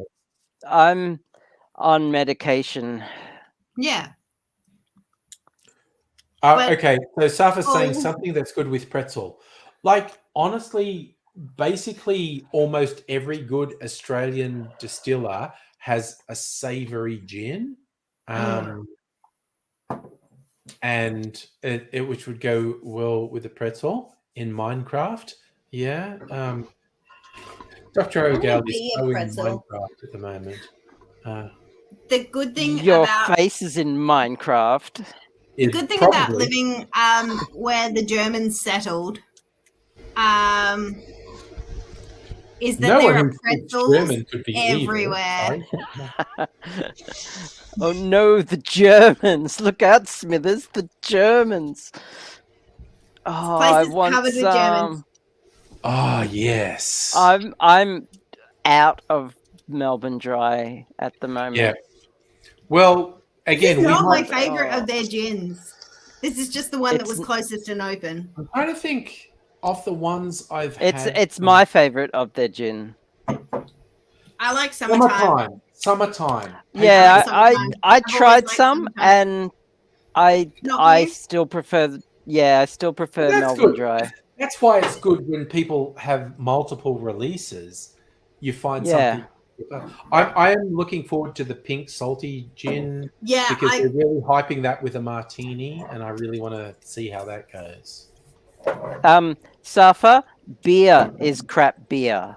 I know. Yeah, that is I mean, also that is also my review of beer. all Yeah. beer beer is is shit. crap Beer is crap beer. Hello, Heine. Heidi, jumping in late, bro. Good to see My you. my mother said to me, "Oh, what happens if like you don't have a job in wine anymore?" And I said, "Well, you know, I'll find. I have a certain set of skills, and people want them. So In it's Minecraft. fine. I'll find another job."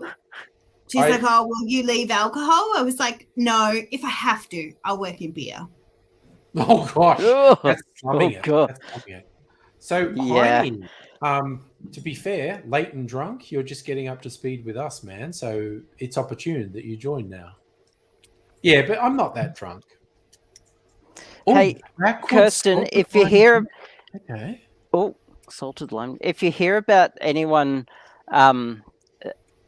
trying to offload a reflux still, I know someone who's looking for one. Oh god, yes, we were having a whole conversation today Yeah, about home distilling. just a Yeah. small one, Little you one. know.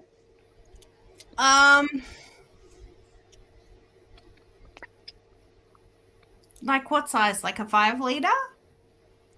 Oh, 20 liter ish. I mean, 5 liters good to start with, I think. Yeah. But Most people start with either like a Yeah. 5 liter, 5 liter would be good to start with. like glass rotovac kind of one, or the air still. That works fine. Yeah. Yeah, I looked at the air still. It's too automated. Where's the fun in that? Yeah, no magic. Yeah. Yeah. Dr. Abigail's all about the science, so That is true. Mhm. and it is Not so a real much doctor, fun. but you are a real worm. Yeah, no. It's so much fun how many distilleries, these indie distilleries, are run by people with science degrees. It's fucking awesome. They go like, okay, well, thanks to John Howard, the CSIRO got defunded. I could have now applied my science understanding to running a distillery. And yeah, goddamn. Yeah, so goodbye. Fine. What Check- triggered that check- hysteria? No, check Megaleech's AI images on Discord. Oh god. You'll love it. What You'll is love it. It's so good.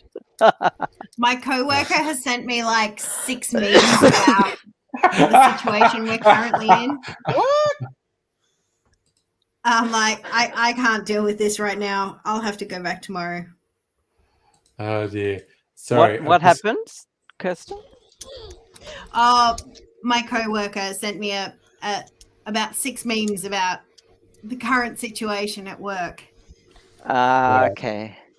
Sorry, I'm just going with the images. It's like a guy with a good beer, and the glass is empty. Yep. There's no good beer. It's just. Yep. That's so weird. That's so weird. And, what I love is there's 3 different ones. It's just like, yeah, no, that's the no beer. No beer is the only good beer. Yeah. These are pretty funny. honestly. No beer is the only good beer. God damn. Okay. So I finally got access to Leonardo.ai, Oh, okay. and it's so good. It's so much better than Bing. Oh, the Bing so one much sucks, better. the proverbial. Yeah. It sucks buttholes, and in Yeah. a bad way as well. Yeah, I know. Like, not in it's a not even generous gentle. lover way. Yeah. Yeah, exactly. How to use computers? Oh shit. Okay, I need to go out and God, I've drunk both my things of soda water. I need to go out and get some more soda water so I can cleanse my palate. So How do you get the letters to stop moving around the screen? I know that's the real challenge. Damn I it. need to get more ice and more. Oh no! Oh. Screens have defeated Abigail. Ah! All right, I'm gonna be here Oh, probably only for about 60 seconds, maybe 2 minutes. you I gotta know get what? some ice and soda water. Actually, how long is? Oh no, this one's balls. Where's my backpack? Oh, it's all the way over there. Okay, I'm just gonna take my headphones off for a sec. Are you right with the stream, Kirsten? You know I could talk underwater. Okay.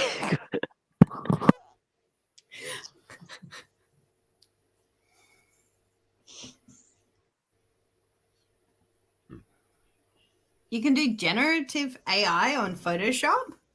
That's pretty cool. I have no artistic talent, so AI is working for me.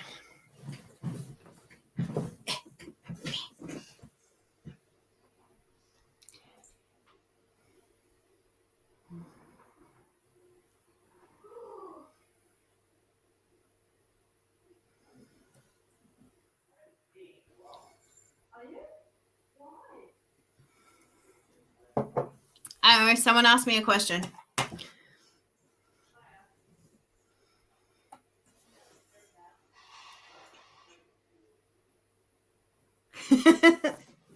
Safa, you might be right.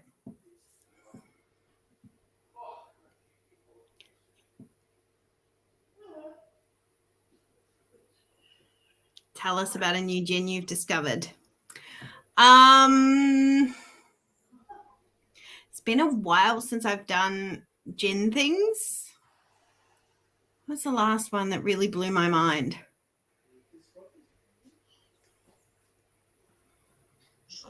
I really liked St. Felix, but their distiller is an asshole, so that was disappointing. I really, really like Banks and Solander. They're a really micro distillery in Botany. So they're technically the closest distillery to Archie, but like in size and scale, they're very, very different. They're putting away rum at the moment. And then they've got a really good like gin. It's got lots of Geraldton wax. So yeah, Geraldton wax, which means that it's like got this limey, zesty quality, which is really good. I'm not sure about alcohol ASMR. I just can talk a lot about booze for hours. Oh, I had a gin from Seppeltsfield Road Distillers. And they based it off this German cake that's really like available where we are. And that was pretty cool. So that sort of tasted like the cake. Because again, of all the Germans around here, all the celebration cakes are always this particular cake. It's called a bee sting. but pronounced in the German way, which I don't want to try. Bistink. It's kind of like that. It's got lots of honey and cream and sponge cake and flaked almonds, and it's delicious. Oh, that does sound good. Also, I got myself a big ass bottle of soda water. They sell these at Coles now. The Cappy Blood Orange, which is yummy, in huge bottles. How much are they at Coles? Oh God, I don't fucking remember. Okay. What is Where's that our man? you're holding now, Dr. Abigail? That's a clarinet. Oh, the clarinet. I could only see the top of it and couldn't work out what the fuck it was. Hey, old man. That's the mouth end. Bee stings is also what we used to refer to as someone being flat-chested, not having very big boobies. Oh, that rough. sounds flat. It sounds really flat. Right. I was thinking I might, next time I go home to my mum's house, dig out my flute and bring it back here and try and get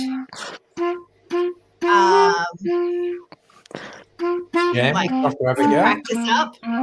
Maybe join a band.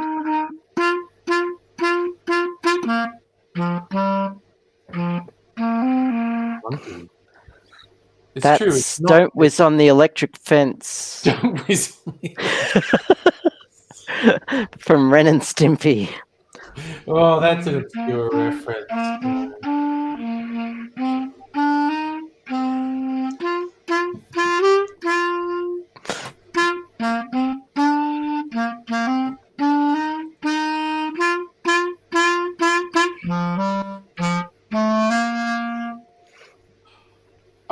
I just want to stress again. There's a slightly obscure reference. Ren and Stimpy, or these cartoon characters, don't whiz on the electric fence.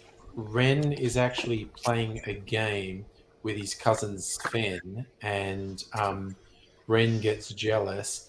And there's this bit where Ren goes, "Oh, is this game important to you? Is that what it is?" And he unzips. And he goes, and I thought, like, this is an actual kids' cartoon where the character who's upset at another character pisses all over their board game. And it was just like, There were quite a few episodes that were not for kids. they actually made some that were specifically for adults, but the Don't Whiz on the Electric Fence episode was on the 4 Kids collection. Wait, Kirsten. Yes. Oh, Kirsten's back. Sorry, Kirsten Oh. disappeared for a moment. I was going to go to the bathroom and I was like, I just want to like turn my camera off, and I pressed the wrong button. All right, that's fair. But I am going to go to the bathroom. The way you said that, I thought it was like, I was going to go to the bathroom, but there was a lineup, which is weird because I'm not alone. Yes, I have cats. I never go to the bathroom alone. My intention was to get some soda water and some ice, but I thought I'm going to whiz while I'm out here. And it's like, I'm standing there, and it went on for quite a while, is all I'm saying. Like, man, this is just really going on. I have gone to the bathroom in my own house, and the cat has been in there, and I've had to wait. Oh, yeah. Dr. Abigail's the toilet has a little sign about cats are listening to you while you pee. And it's like... All right, so again, I'm cleaning the bar, putting bottles away. Seems like too much trouble tonight. That's a tomorrow problem. So I'm just going to push these back again. So many whiskey bottles. I'm going to do a gin one. I got to get 4 gins. Ooh, bone dry. We'll do bone dry.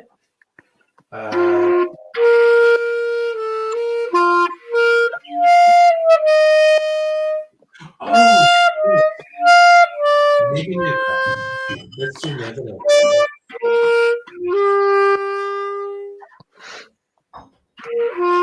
All right. different distillery gins.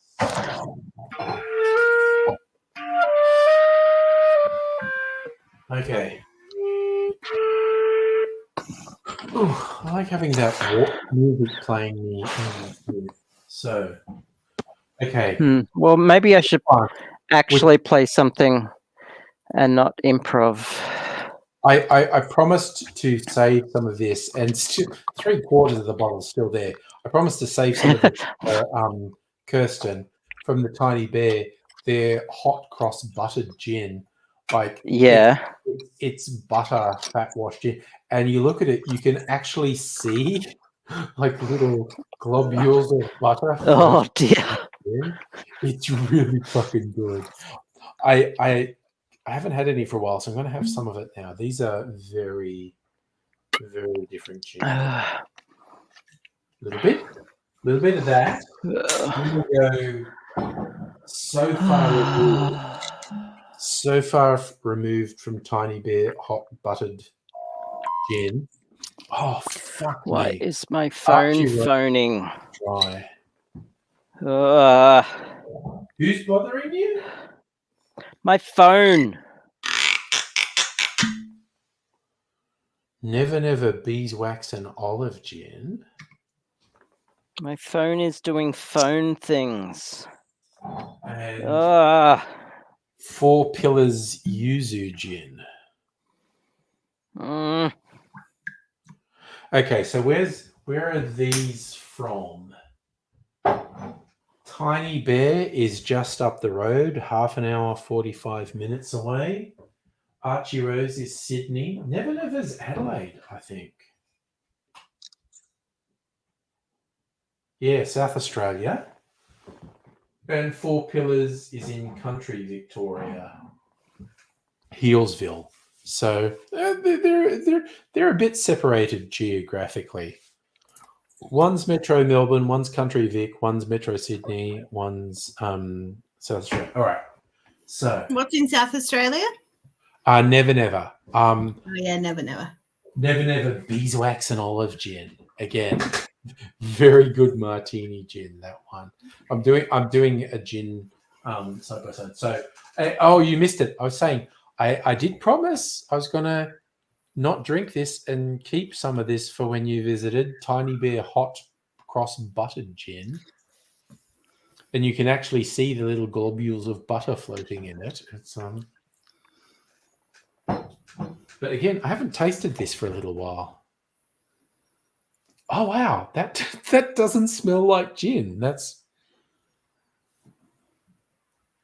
They say it's hot cross buns. It's more cinnamon roll to me. Cinnamon roll with the vanilla icing on it. My God, it smells so nice.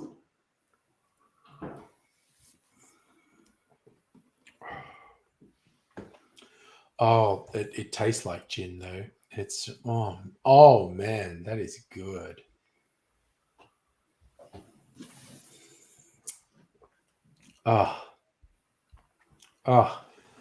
Oof. Yeah, no, that's got, like I said, it just smells like yummy and sweet, like a cinnamon scroll or something, but it's got nice sort of gin bite in there. Oof, that's yummy.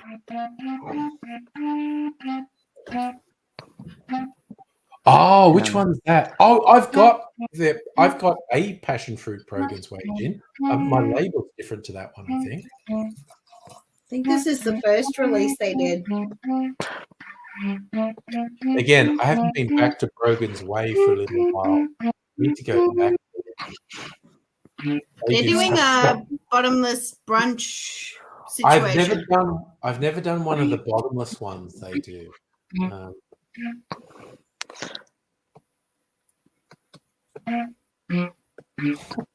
Safa, can you get high from? You can get drunk from drinking. You can get drunk, not high.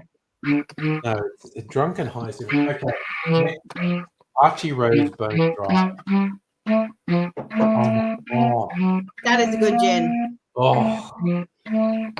Again, It's the only one of their gins that won a double gold at San Fran. oh, and that's just like gin. Like, oh my god, the pine and the and I love this in a martini. Yeah, it makes a really good martini.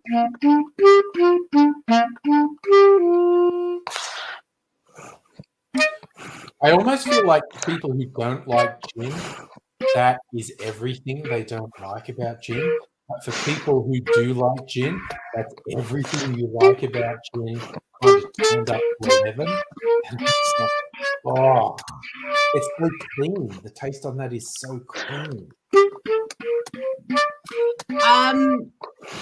You know what you should do? You should do a side by side of Bone Dry and the Never Never Triple Juniper. I don't actually have that yet. I've got a few Never Never products. I've got okay, and that's the next one I'm tasting, the Bee Blacks and Olive Gin, one of their limited ones. Oh my god. It smells like honey and flowers. Oh, that's beautiful. The aroma on that is so good. They developed that with Maybe Sammy, the 11th best bar in the world, #1 Australian bar. And it just goes down so easily. Page 2. Oh, I've the other Never Never products I've got aren't gin. I've got their version. I made a cocktail at the start of the stream with their version of Jennifer, which I really like, and their version of Aquavit that they call Stockholm Syndrome, and their accent so good. It's so loud, and in fact, I'm gonna have a shot of that. Oh, 4 kilos yuzu. Okay.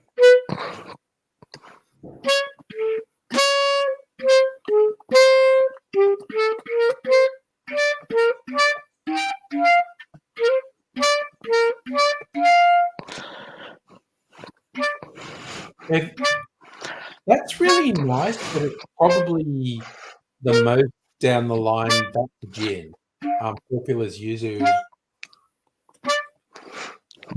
But does it not have that like combination lemon mandarin taste that you get from yuzu? It does have a sort of citrusy thing going on, but it's the most sort of, well, that's a gin, that's juniper and some like citrusy things.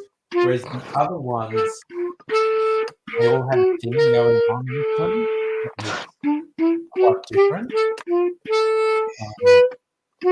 They're all good. Saying the yuzu is like down the line gin that I've done. Safa, I need a title. I'm the only one without a title. What should it be though? I couldn't think of a title for myself tonight.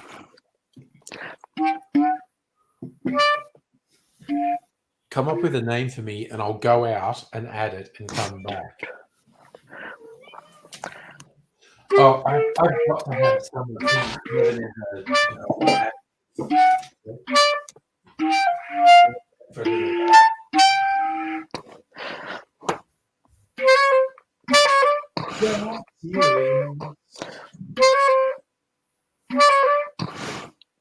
Look at the camera, baby. Where is it? Where is it?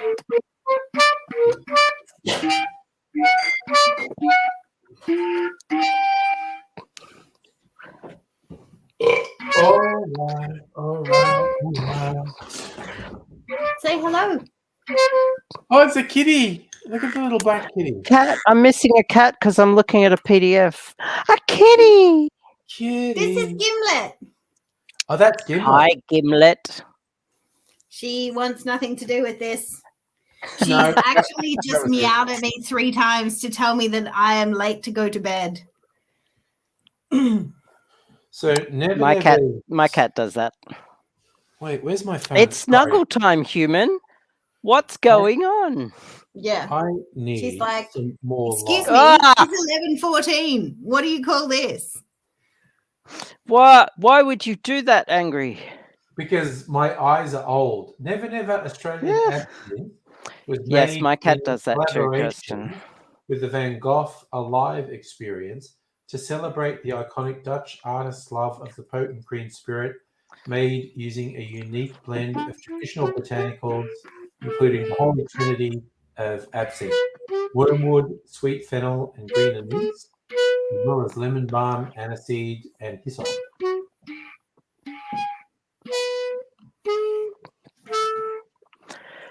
So this is a piece that I'm Like supposed to rehearse.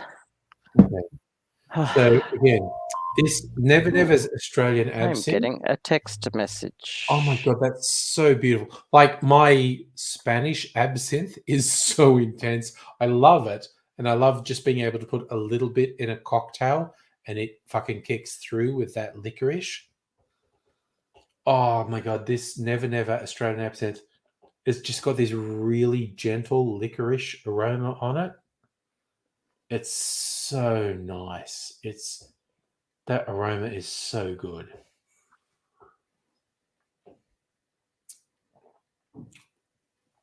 Oh, that is, oh my god, that's fucking awesome. It's black jelly beans. No, it is literally. Safa, it's my son. Yum, No. yum, yum. I'd love it if Kirsten would SMS me though. I'll send you enough. Yeah. We're being. I like getting although like you've already won Angry Bingo, but now I need to bring up Horny on Main. But I know that's a square. getting like funny messages on Instagram and like funny cheese references is always great on Instagram. Yes. I thought you would appreciate that cheese meme. Oh. You should listen to your buddy. What was that? Yeah. Yes. Love more cheese. Sounds yes. Tomorrow night is like a date night. Sanga and I are going out. We're going to a place. It's not exactly local, but we can get there via a tram and a bit of a walk.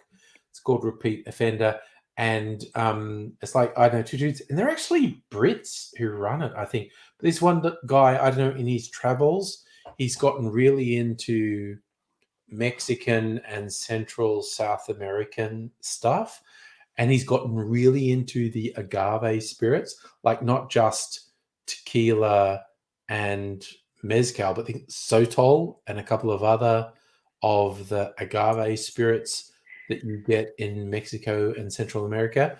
And I'm hoping he's there. We're going there for dinner tomorrow night. He was apparently off on a travel or holiday last time we were there, but because I don't know, Mrs. Angry and I, we're cocktail sophisticates. When we order a cup, they have a whole sort of range of, tequila and mezcal drinks, which are good, and like margarita things and whatnot. But we got the stage where we just do the server. Well, we've really enjoyed watching you.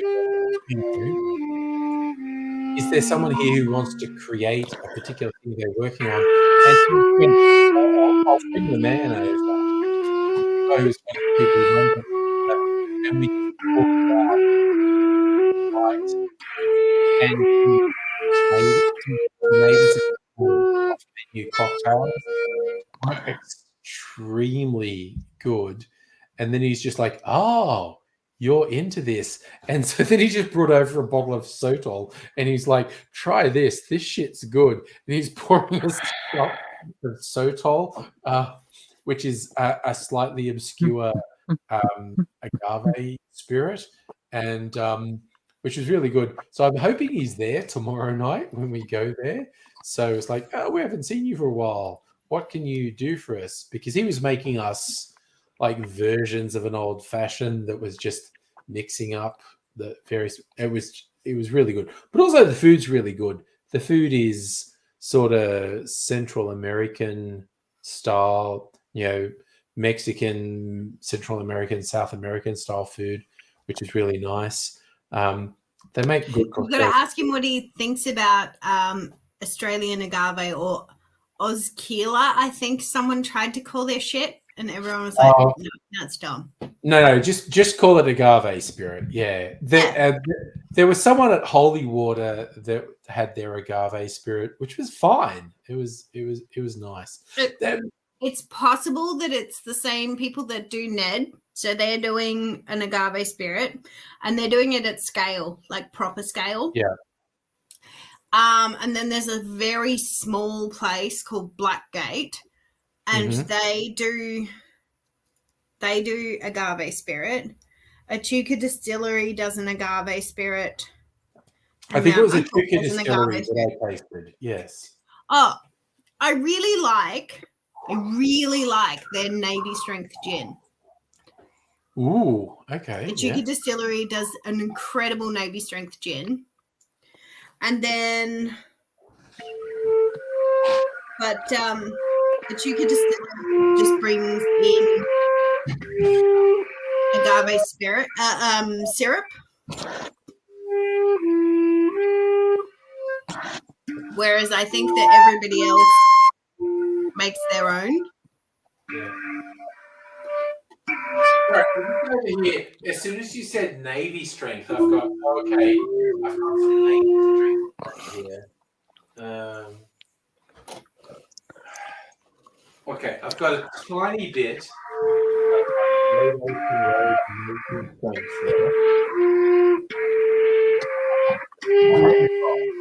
It's going to take me so long to clean up this room when I'm sober tomorrow because I don't feel like doing it tonight. I have to go to the farmer's market really early tomorrow. Oh, no. Okay.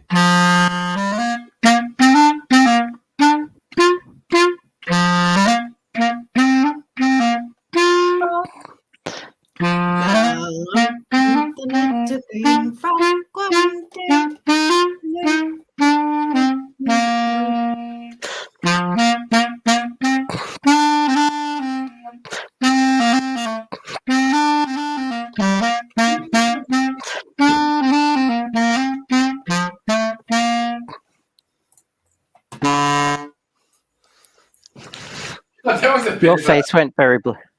Yeah, that was the frog going. I had something on the other screen and then I turned it off because I started to read an article on news.com.au and my brain started melting. That news.com.au has that effect on me too. Yeah. I was just like, this is bullshit and I don't want to read it anymore, and I shut it off. Mm-hmm. Yeah, no.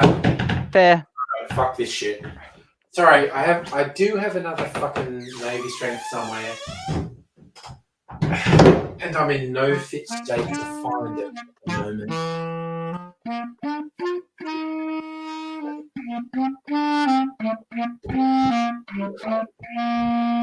I got this Great Ocean Road Navy Strength because it was cheap at Dan Murphy's. I love that Navy Strength. It's so good. You should take Mrs. Angry on a trip down to Aries Inlet and that area. Oh, yeah. Because there's a couple of distilleries down there. Yeah. No, because we also like cider.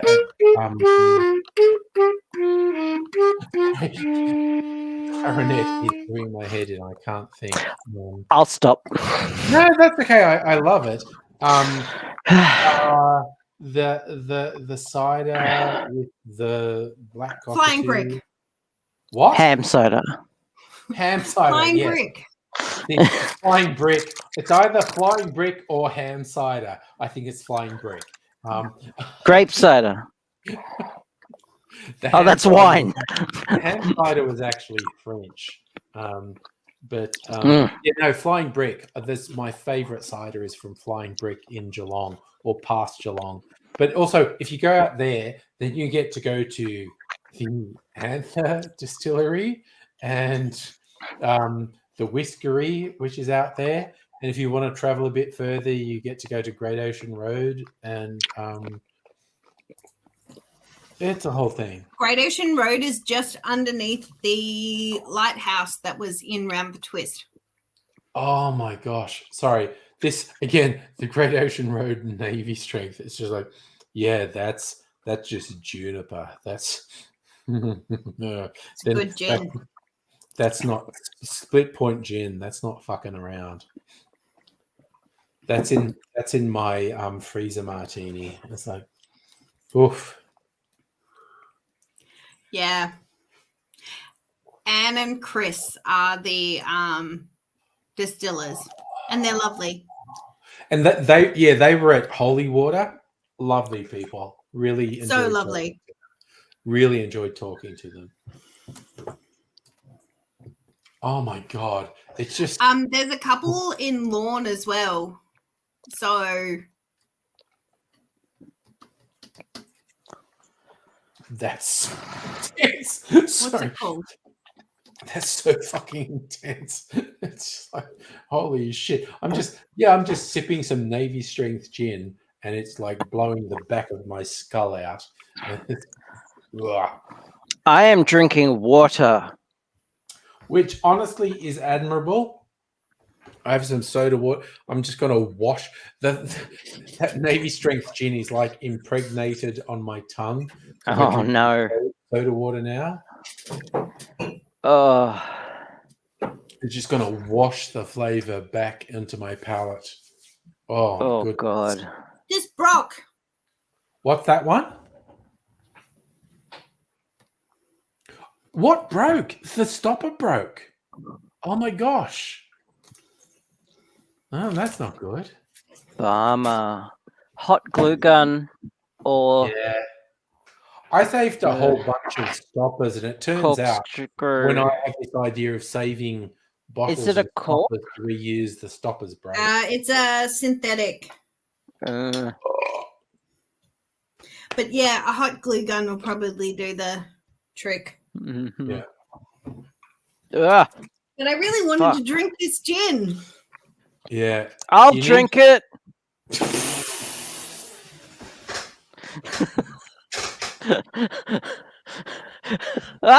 Stop. Oh my god. Oh, suffer. The water is drinking me. Something in Soviet Union, water drinks you. This is actually the one that I wanted to find. Ooh, which one's that? Wandering Distillery, Navel Gazing. Ah. They used a lot of naval oranges as their citrus. That's the one I was trying to find. I enjoyed the pun of navel gazing. I've got one in here that does the same. I've got to find it. I've got one. How is it because it's Navy strength? Yes. It's Navy strength, but it's also navel gazing is that like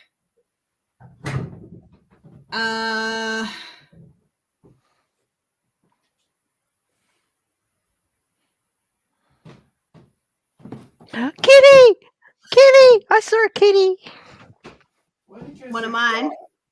Yep. Is it the black and white one? Yep. That's Just my had a team. poked their head around the corner and then walked past. And they were like, nope. So what's the Monkey deal with ears. Navy strength? Is it an official designation or is it just... It is an official designation. So you have to be over 57%, which is, people say it's the... So when gin used to be a ration for the Navy, they used to test the gin on gunpowder, and gunpowder will still light if you put stuff over 57%. But if they've watered down your ration, because the pursers, I think, are the people who handle the like Quartermasters? Oh, that's the army. then nah, Yep. they would try and skim off the top and what have you. So they would test it, make sure it's still Navy strength. I see. So yes, anything that isn't a Navy strength shouldn't be called it. So the Archie Rose highest ABV is only 54.2. So they don't call it a Navy strength.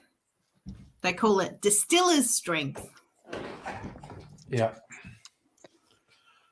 Oh, sorry, I have another one that also had a pun about navel oranges. It was a citrusy gin that was Navy strength, and they had a pun about naval strength, and I can't see it. And my only assumption is I'm just kind of too drunk to pick out the bottle. It's very weird for me that I can't find it. But it is what it is. My favorite thing is that my dad used to make jokes about navel gazing because he was in the merchant Navy. Yes. Oh, what you doing? Gazing at my navel? Yeah. Sitting around doing nothing. Yeah. Yep, that's a meditation thing, navel gazing. But it's also tripping me out that I can't find, because I honestly I do not have a lot of the Great Ocean Road Navy strength left, because normally when I top up my freezer martini, I do it 50-50 with Navy strength gin and regular strength gin. And I'm almost out of the Great Ocean Road, but I fucking bought another gin that was Navy strength, and it had that same pun because it was citrusy about navel strength, as in naval oranges and Navy strength gin. And I was just looking in the cupboard where I thought I put it, and I can't find it, and I'm just like, what the fuck, dude? What? Was that a Fossey's gin? I think yes, it was a Fossey's gin. It was a Fossey's gin. I used to have that one too, but I drank it. My dad wasn't in the Navy; he was in the Merchant Navy. So the Merchant was a Marines. ship captain. Cool. Well, sorry, all that makes me think of. Cool. I read a book that was supposedly written by someone in the SAS, and they went and engaged in the Falklands War, but they were actually taken over there by the Merchant Navy, who and these SAS guys are all just going, the Merchant Navy is gay as fuck. And we were just doing our workouts and training, and all these Merchant Navy sailors wanted to have sex with us, and we were like, honestly, dude, I'm just working out in preparation for going to war. I'm not doing this to turn you on or anything. Could you please stop doing that thing where you say you want to have sex with me? It was very weird. Oh gosh, that is an enormous bag of the atomic tomato, Samboy. Again, you're stretching my willpower, because I have chips in the next room or up the hall or whatever. good chips. All right. You know what? I don't know if it's just because you kind of did my head in, Kirsten, that you knew when I said that I had a Navy strength gin that had a naval pun in it, that it was. Who do you think I am, Angry? You just Who kind do of know you everything. think I am? But it's got to be. I'm sure I put it in here. What size gloves should I get? If it helps, it's in an Oslo bottle with a black top. Those are all Vok. That's that. That's Marionette. That's that. Same shape bottle. What the fuck is wrong with me? Why can I not find this? You're drunk? Okay, that You're might having a you honestly might be the answer. You're doing a boy look. Also, there are sex hats in here. You stopped playing bingo. Sex hats. Okay. This is. I swear. Oh my god! Sorry. It's fucking here. It's on the fucking. You did a boy look. It was a fucking boy look. It was a fucking boy look. Now show me the bottle. I will. I'm just turning that light off. Okay. Hello, clapping for chlamydia. Clapping for Hello. chlamydia. Hello. Hi, Hello. Rays. Hi, And Ray. Ray fell asleep and came It's not back. getting better. It's only getting worse. Now, that is a Oslo bottle from Saver Glass, Yeah. and it's got a synthetic cork. I would say that the cork is from. Oh, it's actually Taffy. got a screw top. It's actually a screw top. Oh, then that's from Saver Glass. Okay. I was just going to compare I- the strength. I am contributing nothing to the stream, and Except your gorgeousness. Yeah, you could just Oh, stay there and be stop. gorgeous.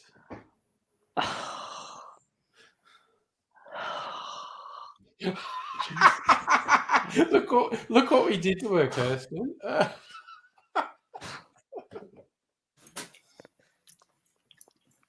It's been so long. Still the prettiest girl here.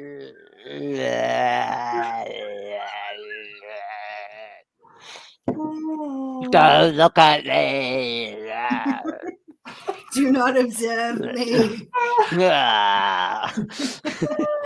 the person on the internet stream.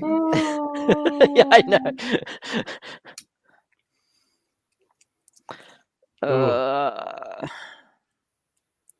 Okay, well, this is really junipery and citrusy. So I was about to say, this is really junipery and citrusy. there you go. We're both doing a thing.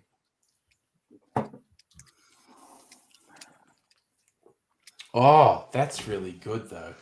Oof, oof. And it really just on the tongue. It's just, oof. What I really like about Navy Strength Gin is how much, that piney note really coats the back of your palate.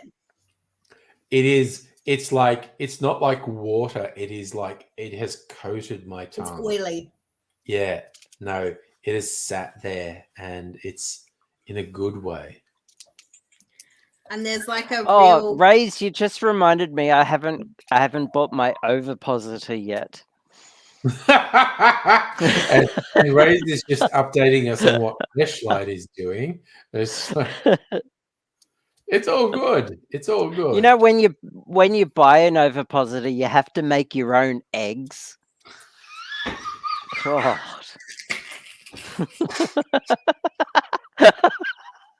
Kirsten's face right now. Oh, good God. Speaking of eggs, I Speaking get of eggs off a guy at work Oh, good God. from his chickens. Yeah, but are they deposited via ovipositor? No. Oh. Okay. They're brought to me in a carton. Oh my God. Will sent me a picture of his kitten. The kitten. Oh, my God. That's incredible. Look at that kitten. I know. Kirsten, I want to eat I- that I- kitten. I'm kind of a little sad that we got our kittens at full size. We didn't get them Well- at kitten stage.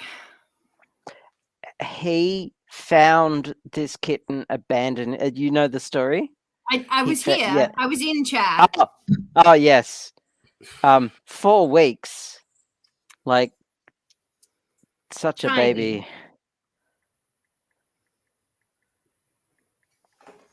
I also saw a little kitten run across the back behind me.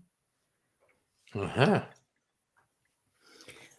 They've gone to go and jump in the boxes in the other room. Because we really didn't have a huge amount of intent to stay here forever, we've basically left a bunch of shit in boxes. Oh So dear. the front room is just boxes. And husband's lawnmower. Did I tell you about how butch my husband got?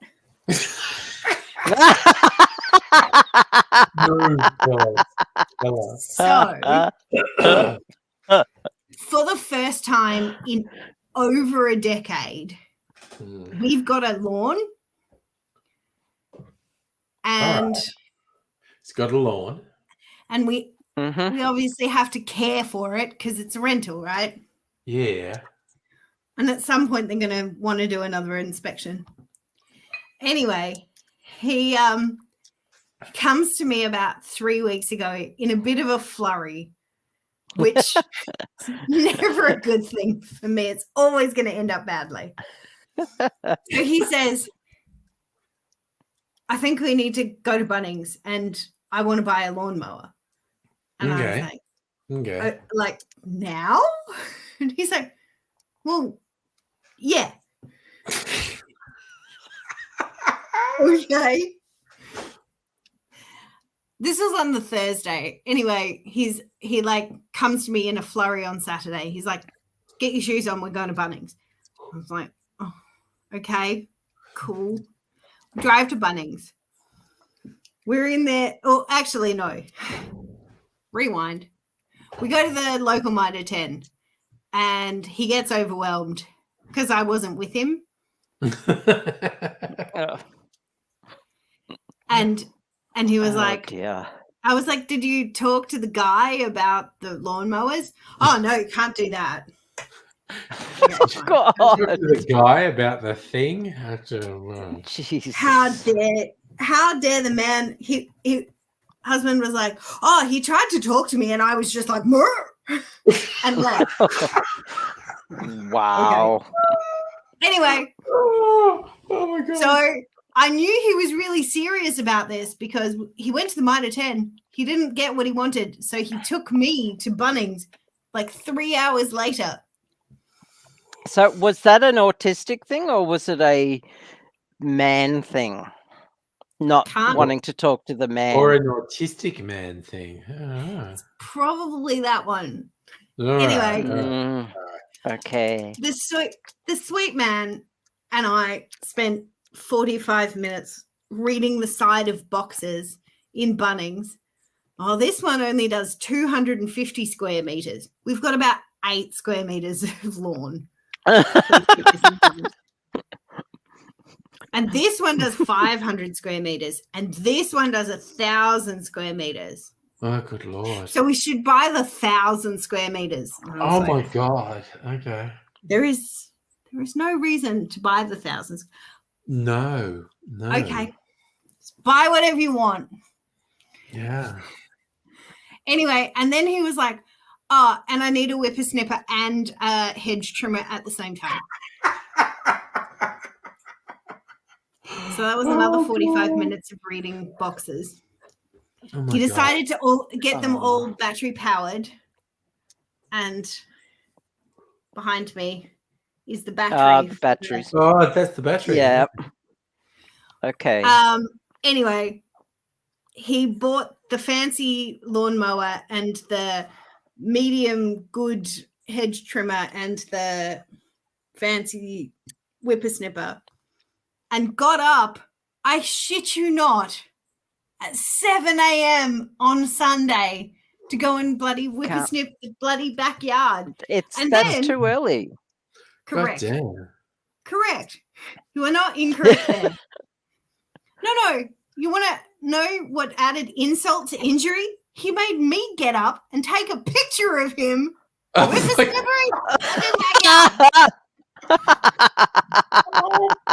oh my god. Okay, so for one thing, it's too early legally to do yard work because of noise restrictions. But also, Apparently, It's he too- Googled it. It was fine on the website.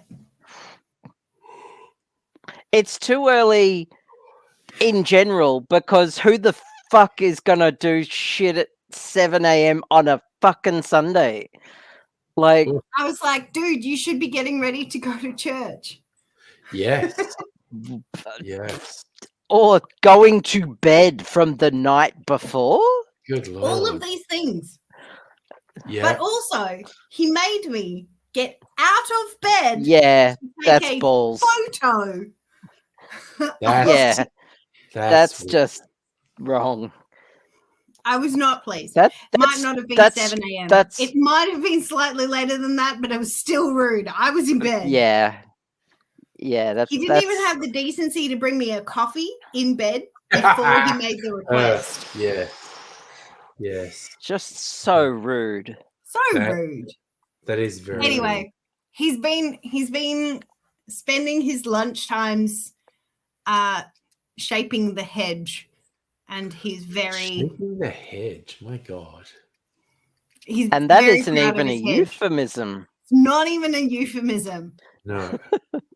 And also, See, all yeah, of these, I've seen Yeah. him use them 8 times in our entire relationship. We've been together 15 years. oh good lord. So what the fishing rods? Oh good lord. Because it makes him look like an avid fish, avid sports fisherman. The fisherman. Oh, yeah. He's told me on more than one occasion, oh, I have to buy a new fishing rod because the fishing rods that I own don't work for the for the very specific application that I think I might go fishing in. Oh good lord. Oh, my I'm God. like, I I don't think he- fucking care. Buy whatever you want, man. Yeah. I guess. I will make fun of you. Yes. That's the legit part. Yes. Yeah. Okay. I was also just going to throw out. I have the two end of the spectrum with Fossies. This is a 20% gin liqueur. It was a hot cross bun liqueur, and I also have the Navy strength naval thing. So it's like two ends of the extreme. And I only got this one because it was very cheap. And Safa kept wanting me to say Dan Murphy's for his bingo card, but it's too late because Abigail already won the with bingo. But I did buy that at Dan Murphy's because it was very cheap after Easter.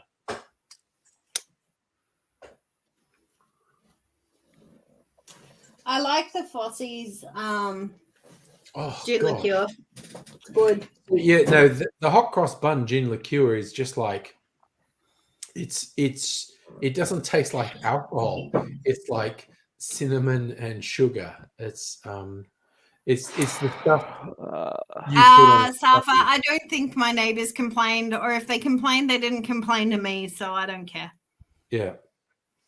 Oh, okay. That Fossie's hot cross bun gin liqueur is exceptionally yummy because it just tastes like sugar. It just tastes like cinnamon sugar.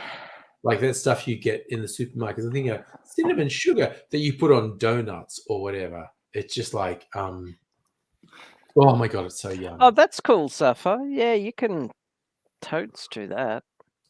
Yeah, no, dude, He's playing- yeah. you absolutely Yeah. keep playing your own one, dude. Absolutely keep doing it. Sure, yeah. Yeah. But yeah, Awesome. no. I did very much giggle when I noticed at the top that said, what was it? Ice doesn't erode or whatever it is. No. That was the thing I had. Water doesn't prepared erode ice. because I was literally having a drink and again. You know what? I think I have a valid reason to talk about this being erosion rather than melting, and also it would wind Dr. Abigail up. So I'm definitely going to put it in the stream. So, but yeah, no, I think it's slightly different to just melting, as in the liquid wears sort of things in the ice. It's erosion. doesn't. Yeah, it does. Doesn't. Yeah, it does. Prove it. Sorry. Prove it. That just caught me as I do. So you prove it. It's like, okay, oh, shit, okay. Like, actually prove it. And Well, more than just anecdotal, hold a piece of ice with like melted patterns on it. Actually show it in a scientific context. It's absolutely just perception and interpretation on my part. Gotcha. But, Gotcha. Yeah, and Safa loved it when I brought it up and you just went, for fuck's sake. Yes. That was premeditated on my part. You know what? A, I think I have a valid argument. B, it's going to wind Dr. Abigail up. Yeah. Oh, yeah. I was like completely, for fuck's sake. Yeah. It was funny because like you like that was before you joined. That was in text. Oh, for fuck's sake! And Safa was in. Yeah. Chat, like, ooh, Dr. Abigail squared. No, it completely worked. It was so good. It was so good. Oh dear. I like the way we just like know how to push each other's buttons. I know. Like that. We both do it. You do the things that you know push my buttons, and I do the things that I know push You can't your make buttons. this stuff up. Yes.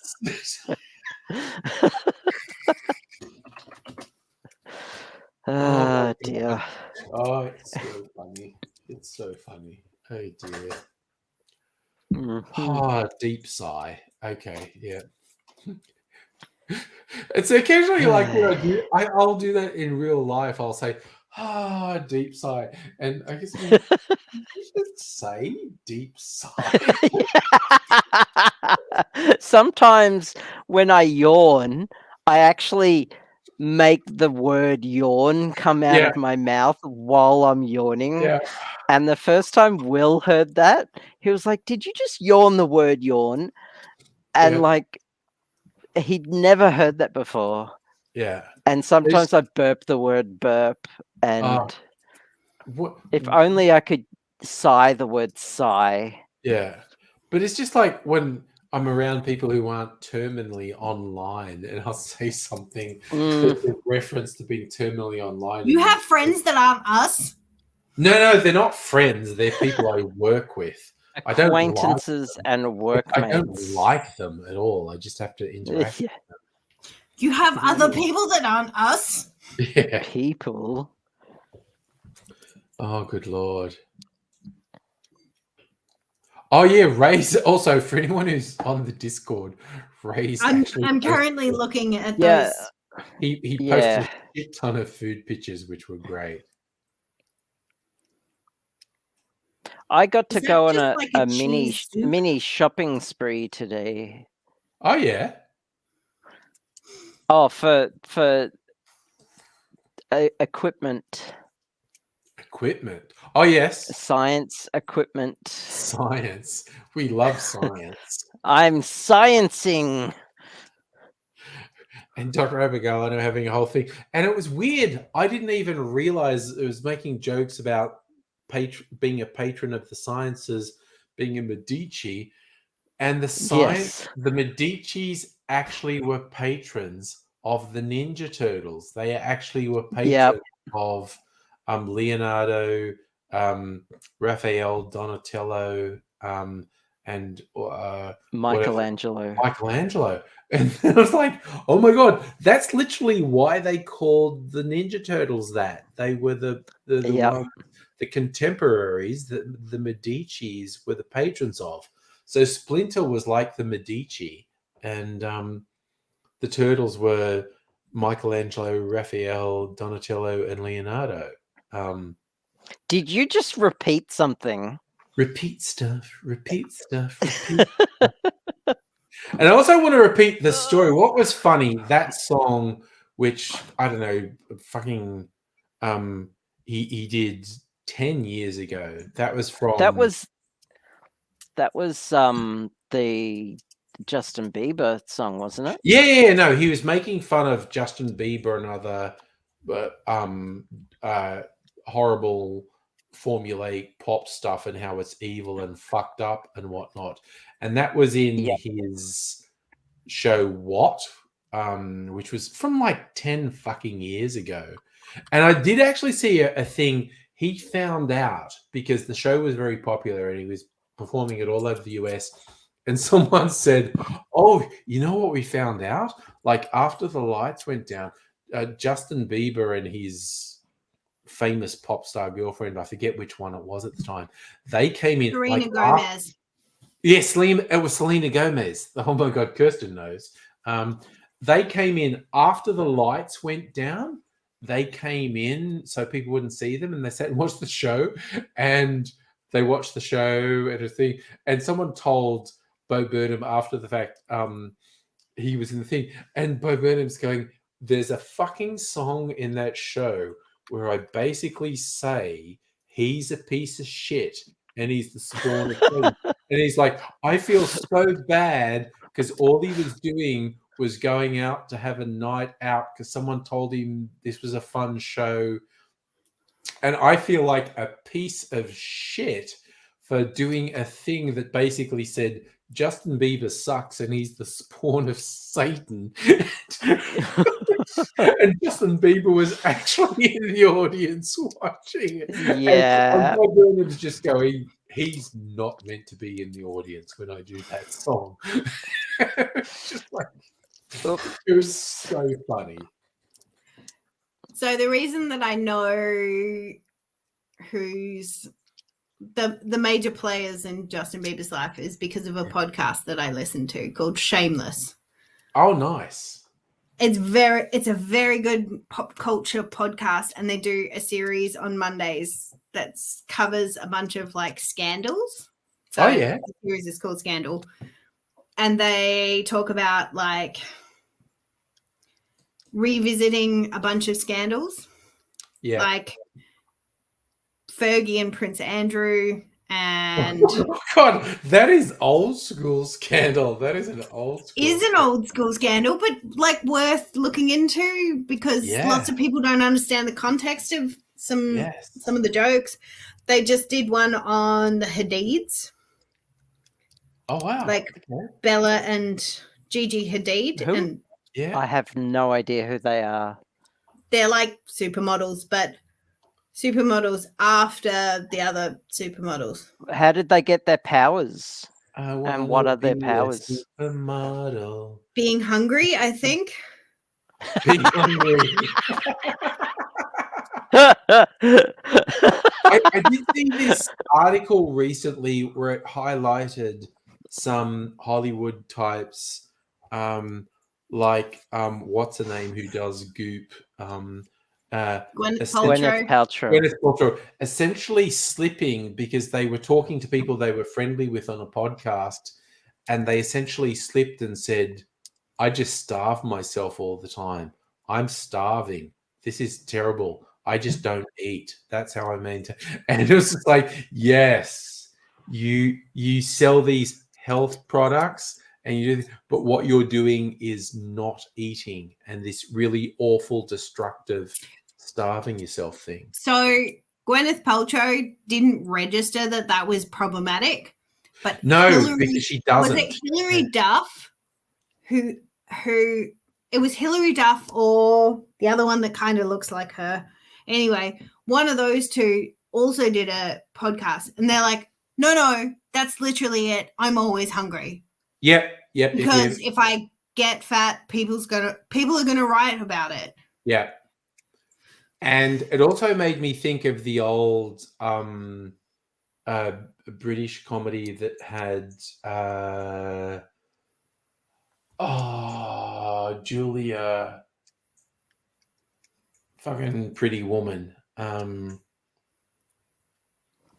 Notting Hill. Yes, Notting Hill. That was the movie that had Hugh Grant in it, and she actually God, I had hate Hugh Grant. she has a speech in the thing where it's like, I've just been hungry for 10 years. And it's just like, to be that Hollywood thing, you just have to fuck yourself up. Julia Roberts is in the thing with Hugh Grant. And that's probably actually, I think Notting Hill may be Hugh Grant's high point, actually. Oh, okay.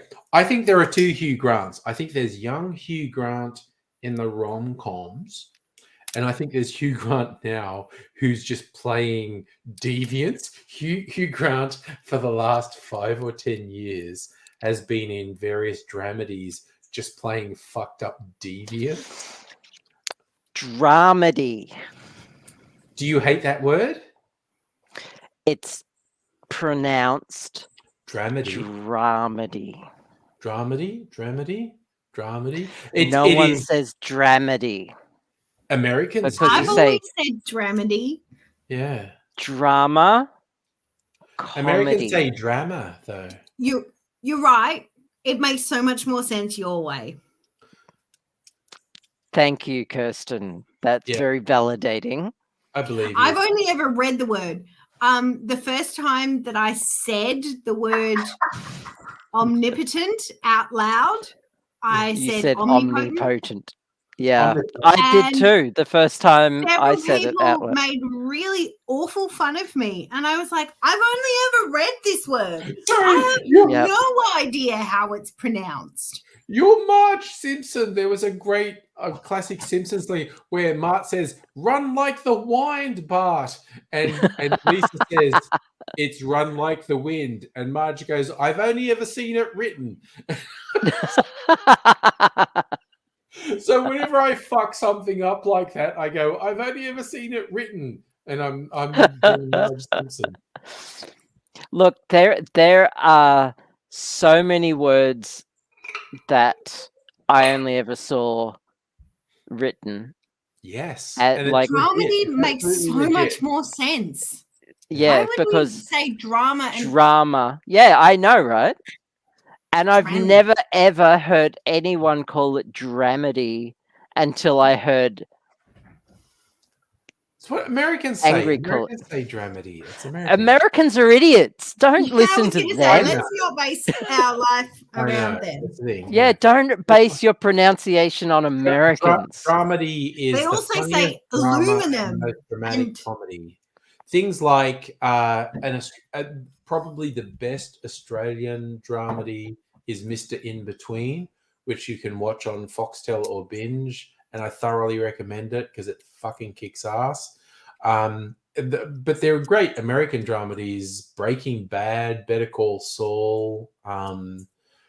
I'm 4 episodes off finishing Better Call Saul. Yeah, I've been binge watching it. But that's the also person who pays for my Netflix. Yeah.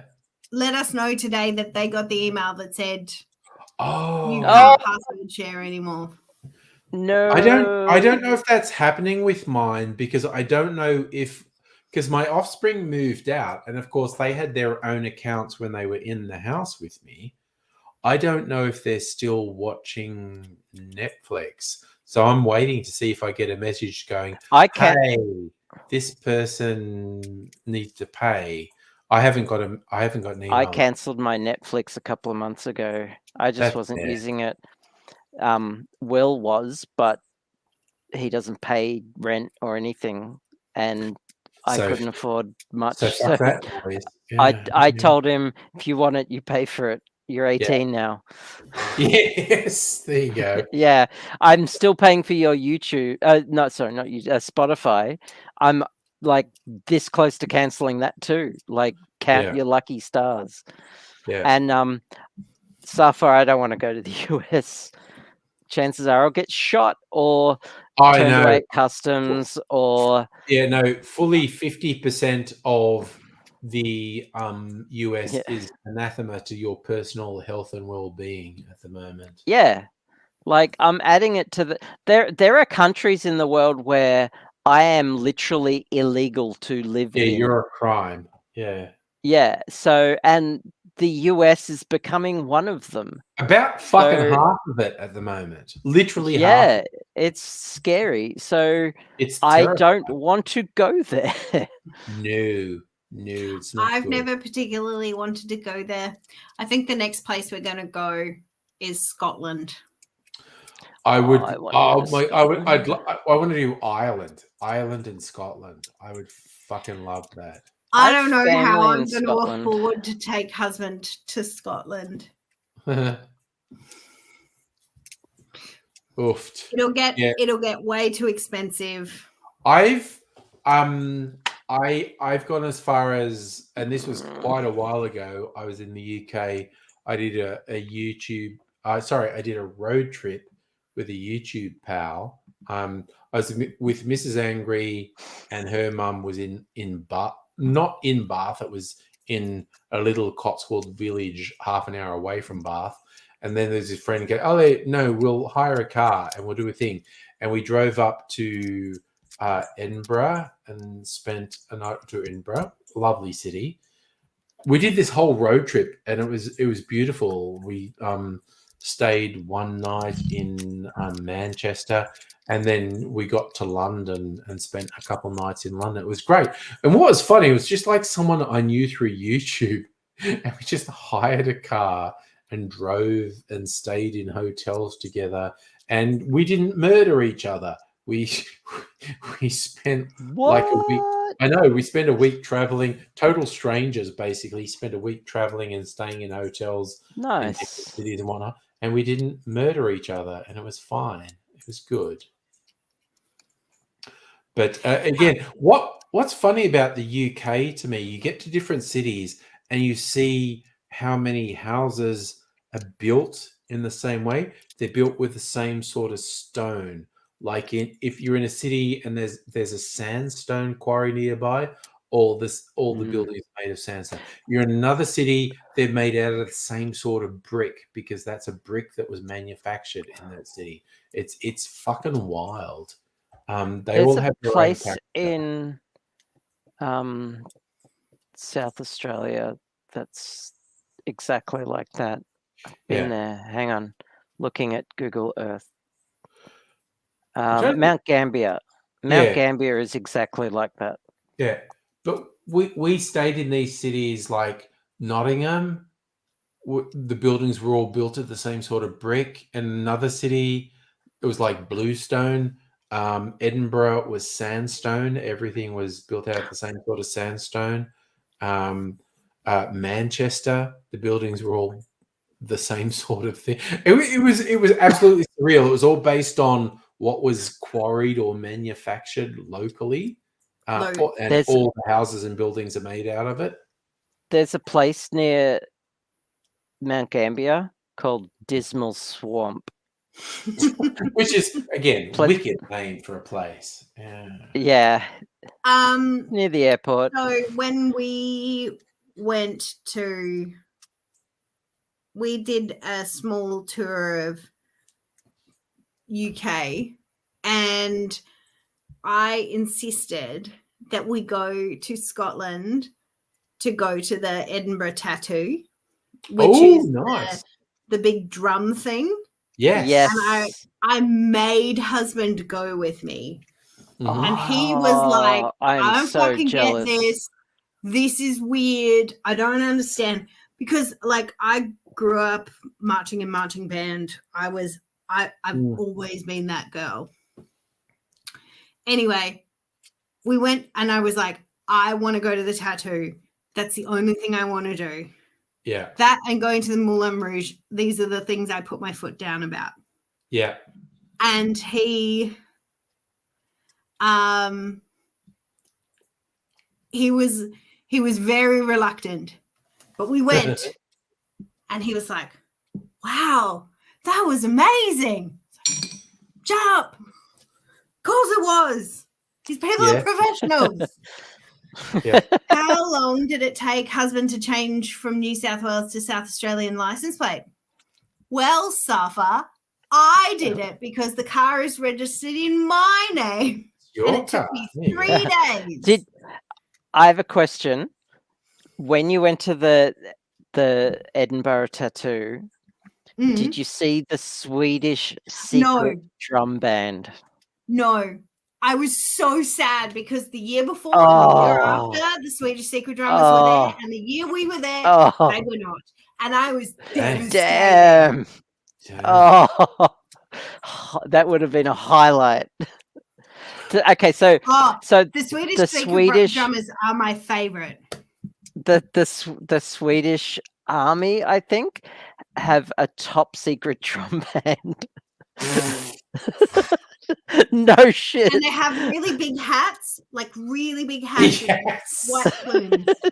Yeah. And they get invited to the Royal Scottish tattoo. Yeah, well, this is I think the Swedish secret drummers played in when the Edinburgh tattoo came to Melbourne. Yeah. They played during that. Okay. That performance, which is really annoying because we had just moved to Melbourne and we could not afford to go to the tattoo, and I was very upset about it. Damn. Because I am a giant nerd, and there's going to be like some like drumming and there's a, I don't think it's Burns night, but it'll be one of those kind of things. And they around this area, and I've already put it in the calendar, and husband was like, "This is some sort of drum shit, isn't it?" I was like, This is reminding me of an old Dave Allen sketch. Dave Allen's an Irish comedian who was repeated endlessly on the ABC in the 70s when I was a kid. But there's one, it was an Edinburgh military tattoo joke, and there's like a piper doing a thing, and he's on a spotlight, and he's on the corner of the castle, an Edinburgh castle, going, and then the spotlight goes off, and it's pitch darkness, and you hear the piper whisper, "Which way do I go off?" Another voice goes, "Step to the left." And then you hear a scream, and he goes, "Which would be your right?" And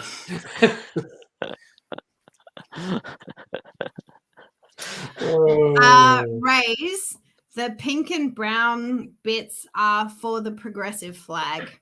So as a whole, the image behind us is the progressive flag.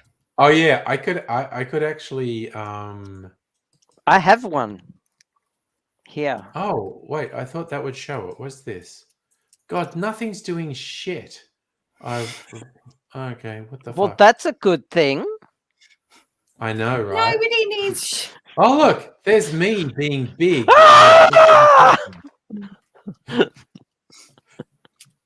So I was just going to show the flag, but it's like, and it's trans and multiracial. It's the queer flag that incorporates trans and multiracial people and whatnot. People of color. Kind of like whenever white people say, "Why do we have to specifically mention non-white people?" It's because non-white people go, "Because you never fucking think of us. That's why." Yeah. If you say brunette, what color is their face? Yeah. And it's kind of like, when I see people who, are right on sort of leftist one, like the one that springs to mind is Friendly Geordies, who is such a white dude. And again, I agree with him on about, I don't know, 80 or 90% of stuff, but he seems to just not understand how non-white people go, "Ah, yeah, you and your left-wing stuff, fuck you, because you leave us out all the time." So he derides the concept of intersectional politics because he thinks, no, it's just class politics. It's just like, no, everyone who's not a cishet white guy has just gone, motherfucker, you leave us out every time. And they've gone, what? But aren't we all the left? Like, no, my personal lived experience is you fucking leave us out every time.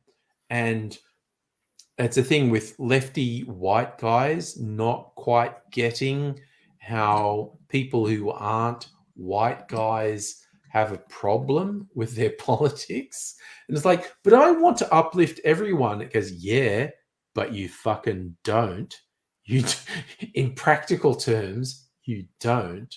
And it's a blind spot a lot of lefty white guys have. But yeah, and that's what this big inclusive flag is about. It's like we need to recognize when we've left people behind and in various times. It also annoys TERFs. Yeah, which is a yeah. huge plus. It's a huge plus. Upsetting Yes, first is always good. that's one of my favorite pastimes. Someone at work talked about the video game, about the TERFs video game, and I was the wizard game. Yeah, the wizard game, and I was like, oh, I liked you until then. Yeah, and again, I've had wonderful people go, I just want to play the game, and going like, I get that you're not a bad person, and you're not a bad person, and you're not a hateful person, but you have a blind spot where you don't understand, where you've told a whole group of people, my temporary distraction and enjoyment is more important than you existing as a person.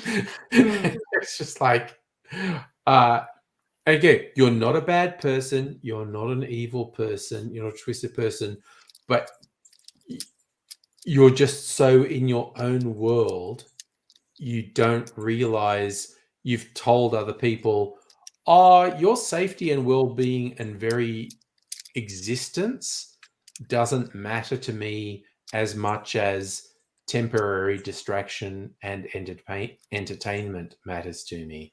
And so, But also, like, how do you say that to someone you've just met? Yeah, it's just, and I was like, oh, I'm so disappointed. And they were like, oh, you haven't really talked to me recently. I was like, play the wizard game and I can't be friends with you anymore. And Safa, the wizard game did sell very well, and there was a brief moment where on all the streaming sites it was big. It vanished really quickly. And like for comparison, Zelda Tears of the Kingdom has sold 10 times as many copies and is staying with people much longer because it's not problematic. And well, honestly, you could probably find stuff in it that no one's perfect, but no.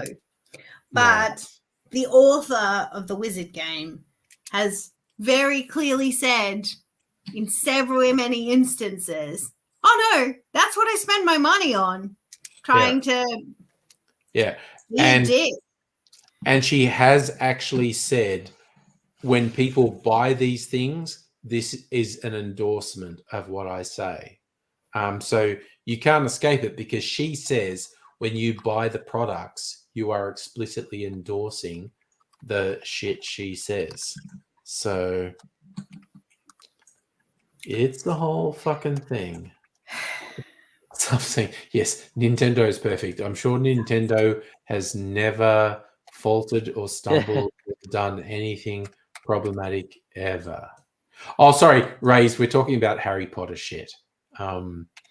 So, and how J.K. Rowling is a piece of shit, basically. I was going to say something kinder than that, but it's just like, no, she's a piece of shit. It's just fucked.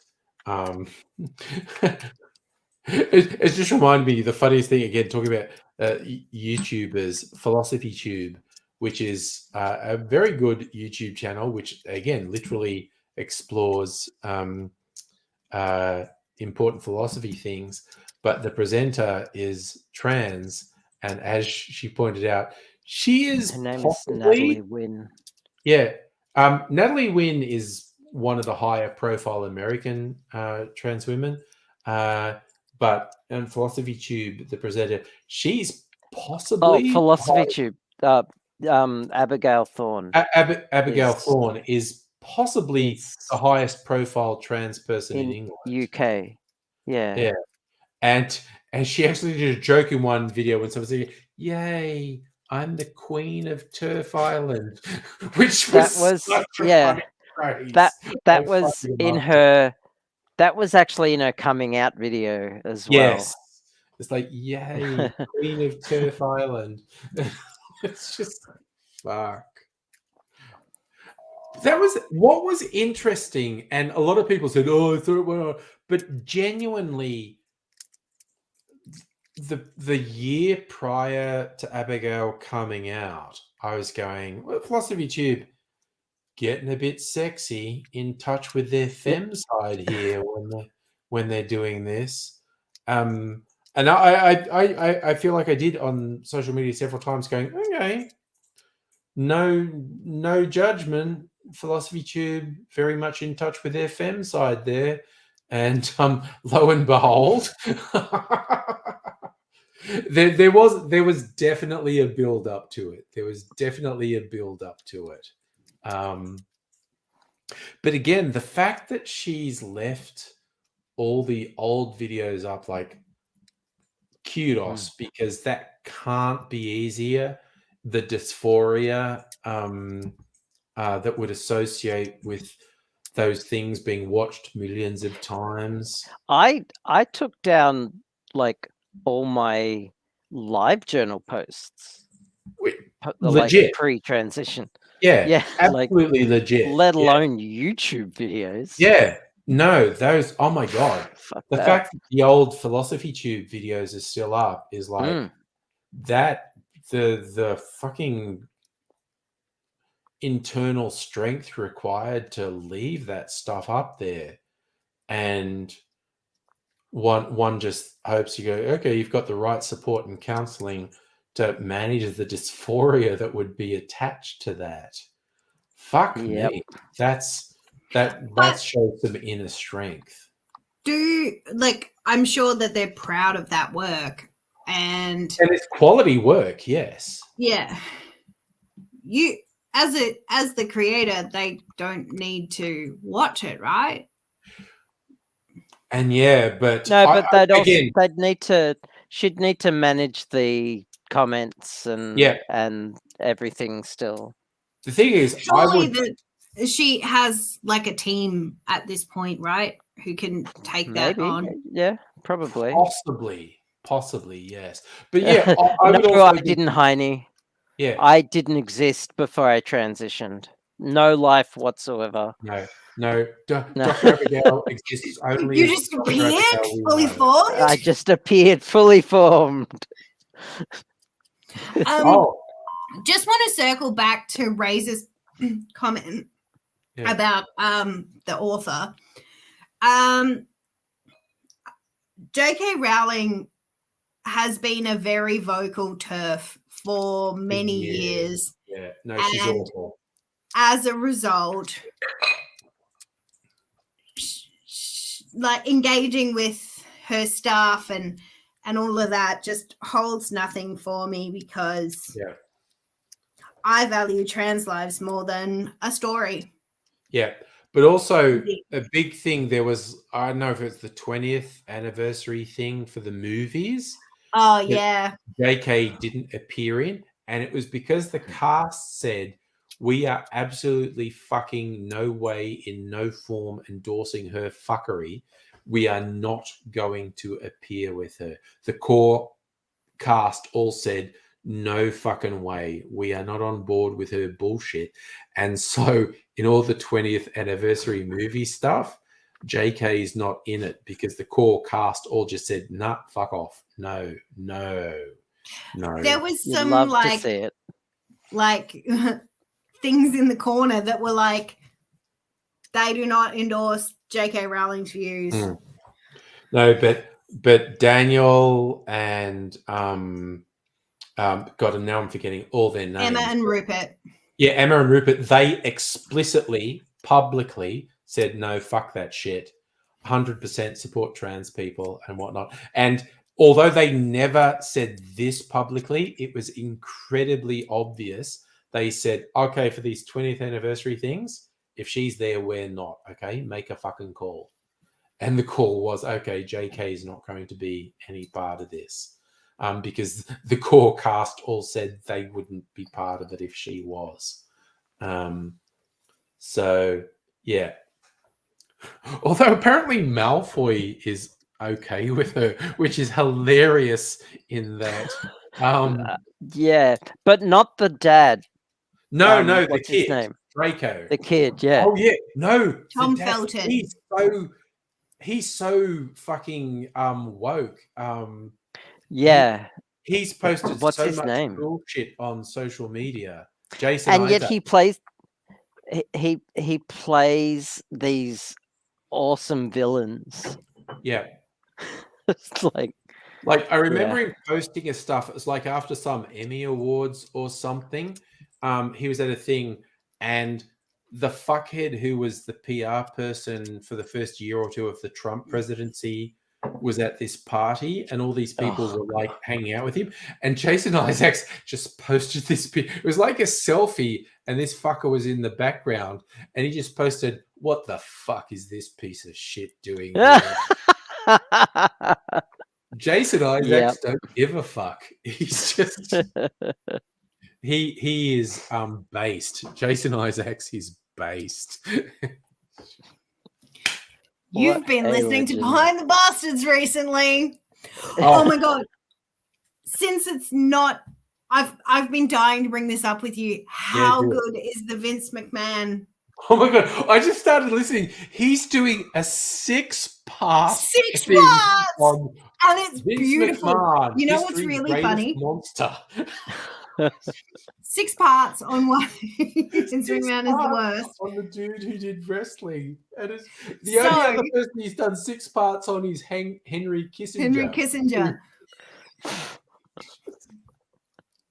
but everything about it is so good. It's so funny because he said it was like husband's best friend. Yeah. Is super into wrestling. Like super into it. Still into it now, right? Husband and his best friend lived together for 5 years before I moved in with them. So I came into their relationship, and then we continued to live together for a further 6 years. So when we used to apply for new rentals, we would put husband's name, best friend's name, which could be a girl's name, and then me as the third tenant, which would get very confusing for the real estate agents because they had a rental history before me. Good Lord. I've already lost track of high school. Yeah. But, no, that's wild. That's wild. And so best friends and living with the best friend for as long as I've seen a lot of wrestling. Like, just because it's on. Yeah. I saw a very funny TikTok that was like, the one thing that nobody talks about in share housing is how much accidental television you watch. Yeah. And I was like, yeah, I have watched so much fucking accidental wrestling because that was what's on. And so that's what I watched for the 6 years or 7 years that we lived together. Yeah. Anyway. That's pretty wild. But so I am loving the Vince McMahon series. I also really quite liked the Andrew Tate series. Oh, God, yes. They just ripped the piss out of Andrew Tate. It was really good. Yeah. And it's like he said he didn't want to contribute to raising Andrew Tate's profile. So he refused to do anything about Andrew Tate until he was in prison. Yeah. Once he got imprisoned by the Romanians, he's like, okay, now I'm willing to talk about Safa, Andrew no, Tate. their bromance is as strong as ever. I'm pretty husband's currently staying with him tonight. Oh, that's good. There you go. They're besties. They've been besties since they were 15. Besties is good. That's fine. So What you're saying about the Behind the Bastards and Vince McMahon, the funniest thing is the first episode of it, there is a preamble on the podcast, which he never has, which is basically going like, okay, I decided people had been mentioning on and off I should do a thing on Vince McMahon. And then I started to do the research, and then it suddenly turned into, this is going to be a 6-part podcast, and I've not done anything that long apart from Henry Kissinger. But honestly, Vince McMahon is worth it. And the series is just subtitled Vince McMahon, History's Greatest Monster. It's just so funny. It's so funny. Oh my I God. have to log off. I'm barely functioning That's, as a oh God, it's human. 1 a.m. It's 1 a.m. Yeah, it's yeah, I have to. That's fine. some of us have to go to the farmer's market in the morning. Oh God, what time do you have to go to the farmer's market, Kirsten? I have to get there no later than 10. Okay, and you're in a slightly different time zone. How many hours away is that for you? I can't do that maths, Angry. Can't do the maths. Okay, because it's 1 a.m., so that would be 9 hours. I think Okay, it's 12:30 for me. So so maybe But we should all go to bed, honestly, for fuck's You'll sake. be happy to know that I've done some shopping. I've bought a I've ordered a magnetic, one of those magnetic stirrers Oh, yes, yeah. Mhm. and the little Teflon stir bars, and Mhm. it's a heated one as well. So Mhm. it's like it heats as it stirs. Okay. And I've bought some more gloves and some micropore tape and yeah, just getting all my kit together for Yes, for science. upcoming for science. For science. And yes, for those who don't know, I am a Medici, a patron of the sciences. We had a whole conversation about this, about how the Medicis were patrons to the original Ninja Turtles. The Michelangelo, original Ninja Turtles. Raphael, the original Donatello, and Ninja Leonardo. Turtles. Yeah. Wow. So, The Renaissance Ninja Turtles. yeah. Well, bear in mind that Leonardo and Michelangelo in real life did not like each other. But also, They they were both gay as fuck. they both had major beef with each other, like, well, and not maybe in they the were both after the euphemism same way. thing. I don't know. No, they had artistic differences with each other, Right. and Yeah, Yeah. that's what they wrote in their journals. But honestly, I think it was they were both after young men. I think that was probably what Has anybody else watched that Netflix show Beef? I haven't, but I've heard it's pretty good. It's so fucking good. Okay, I've got to It's watch so it. good. I'm Put it on watching your a few list. other things, but yeah. Beef is basically two people who it starts with like a traffic thing or a parking thing, and then they just get a bit psycho about their disagreement with each other. fair enough. AKA, they have a beef. Well, I'm gonna go and take all my clothes off and then go to bed. All right. That sounds like an excellent plan. I think we're probably all up for that, in all Yeah, seriousness. me too. All right. Yeah. So basically, Good for night. anyone who's watching the stream, it's just in your mind now. We're all getting naked and going into bed. I'm already starting. All right. All right. After party stuff. Mhm. Right. We're gonna Good night. I'm gonna get show into some stream. see your Ankles. I'll probably oh, feet. Sorry, that's a whole OnlyFans thing. That's right a different thing. Don't put your feet in the That's- internet. there. Whole OnlyFans. All right. I'll I'm appear out on for a Wiki date Feed. night on Saturday. Probably back on Sunday. So see you all later. Bye for Good now. night.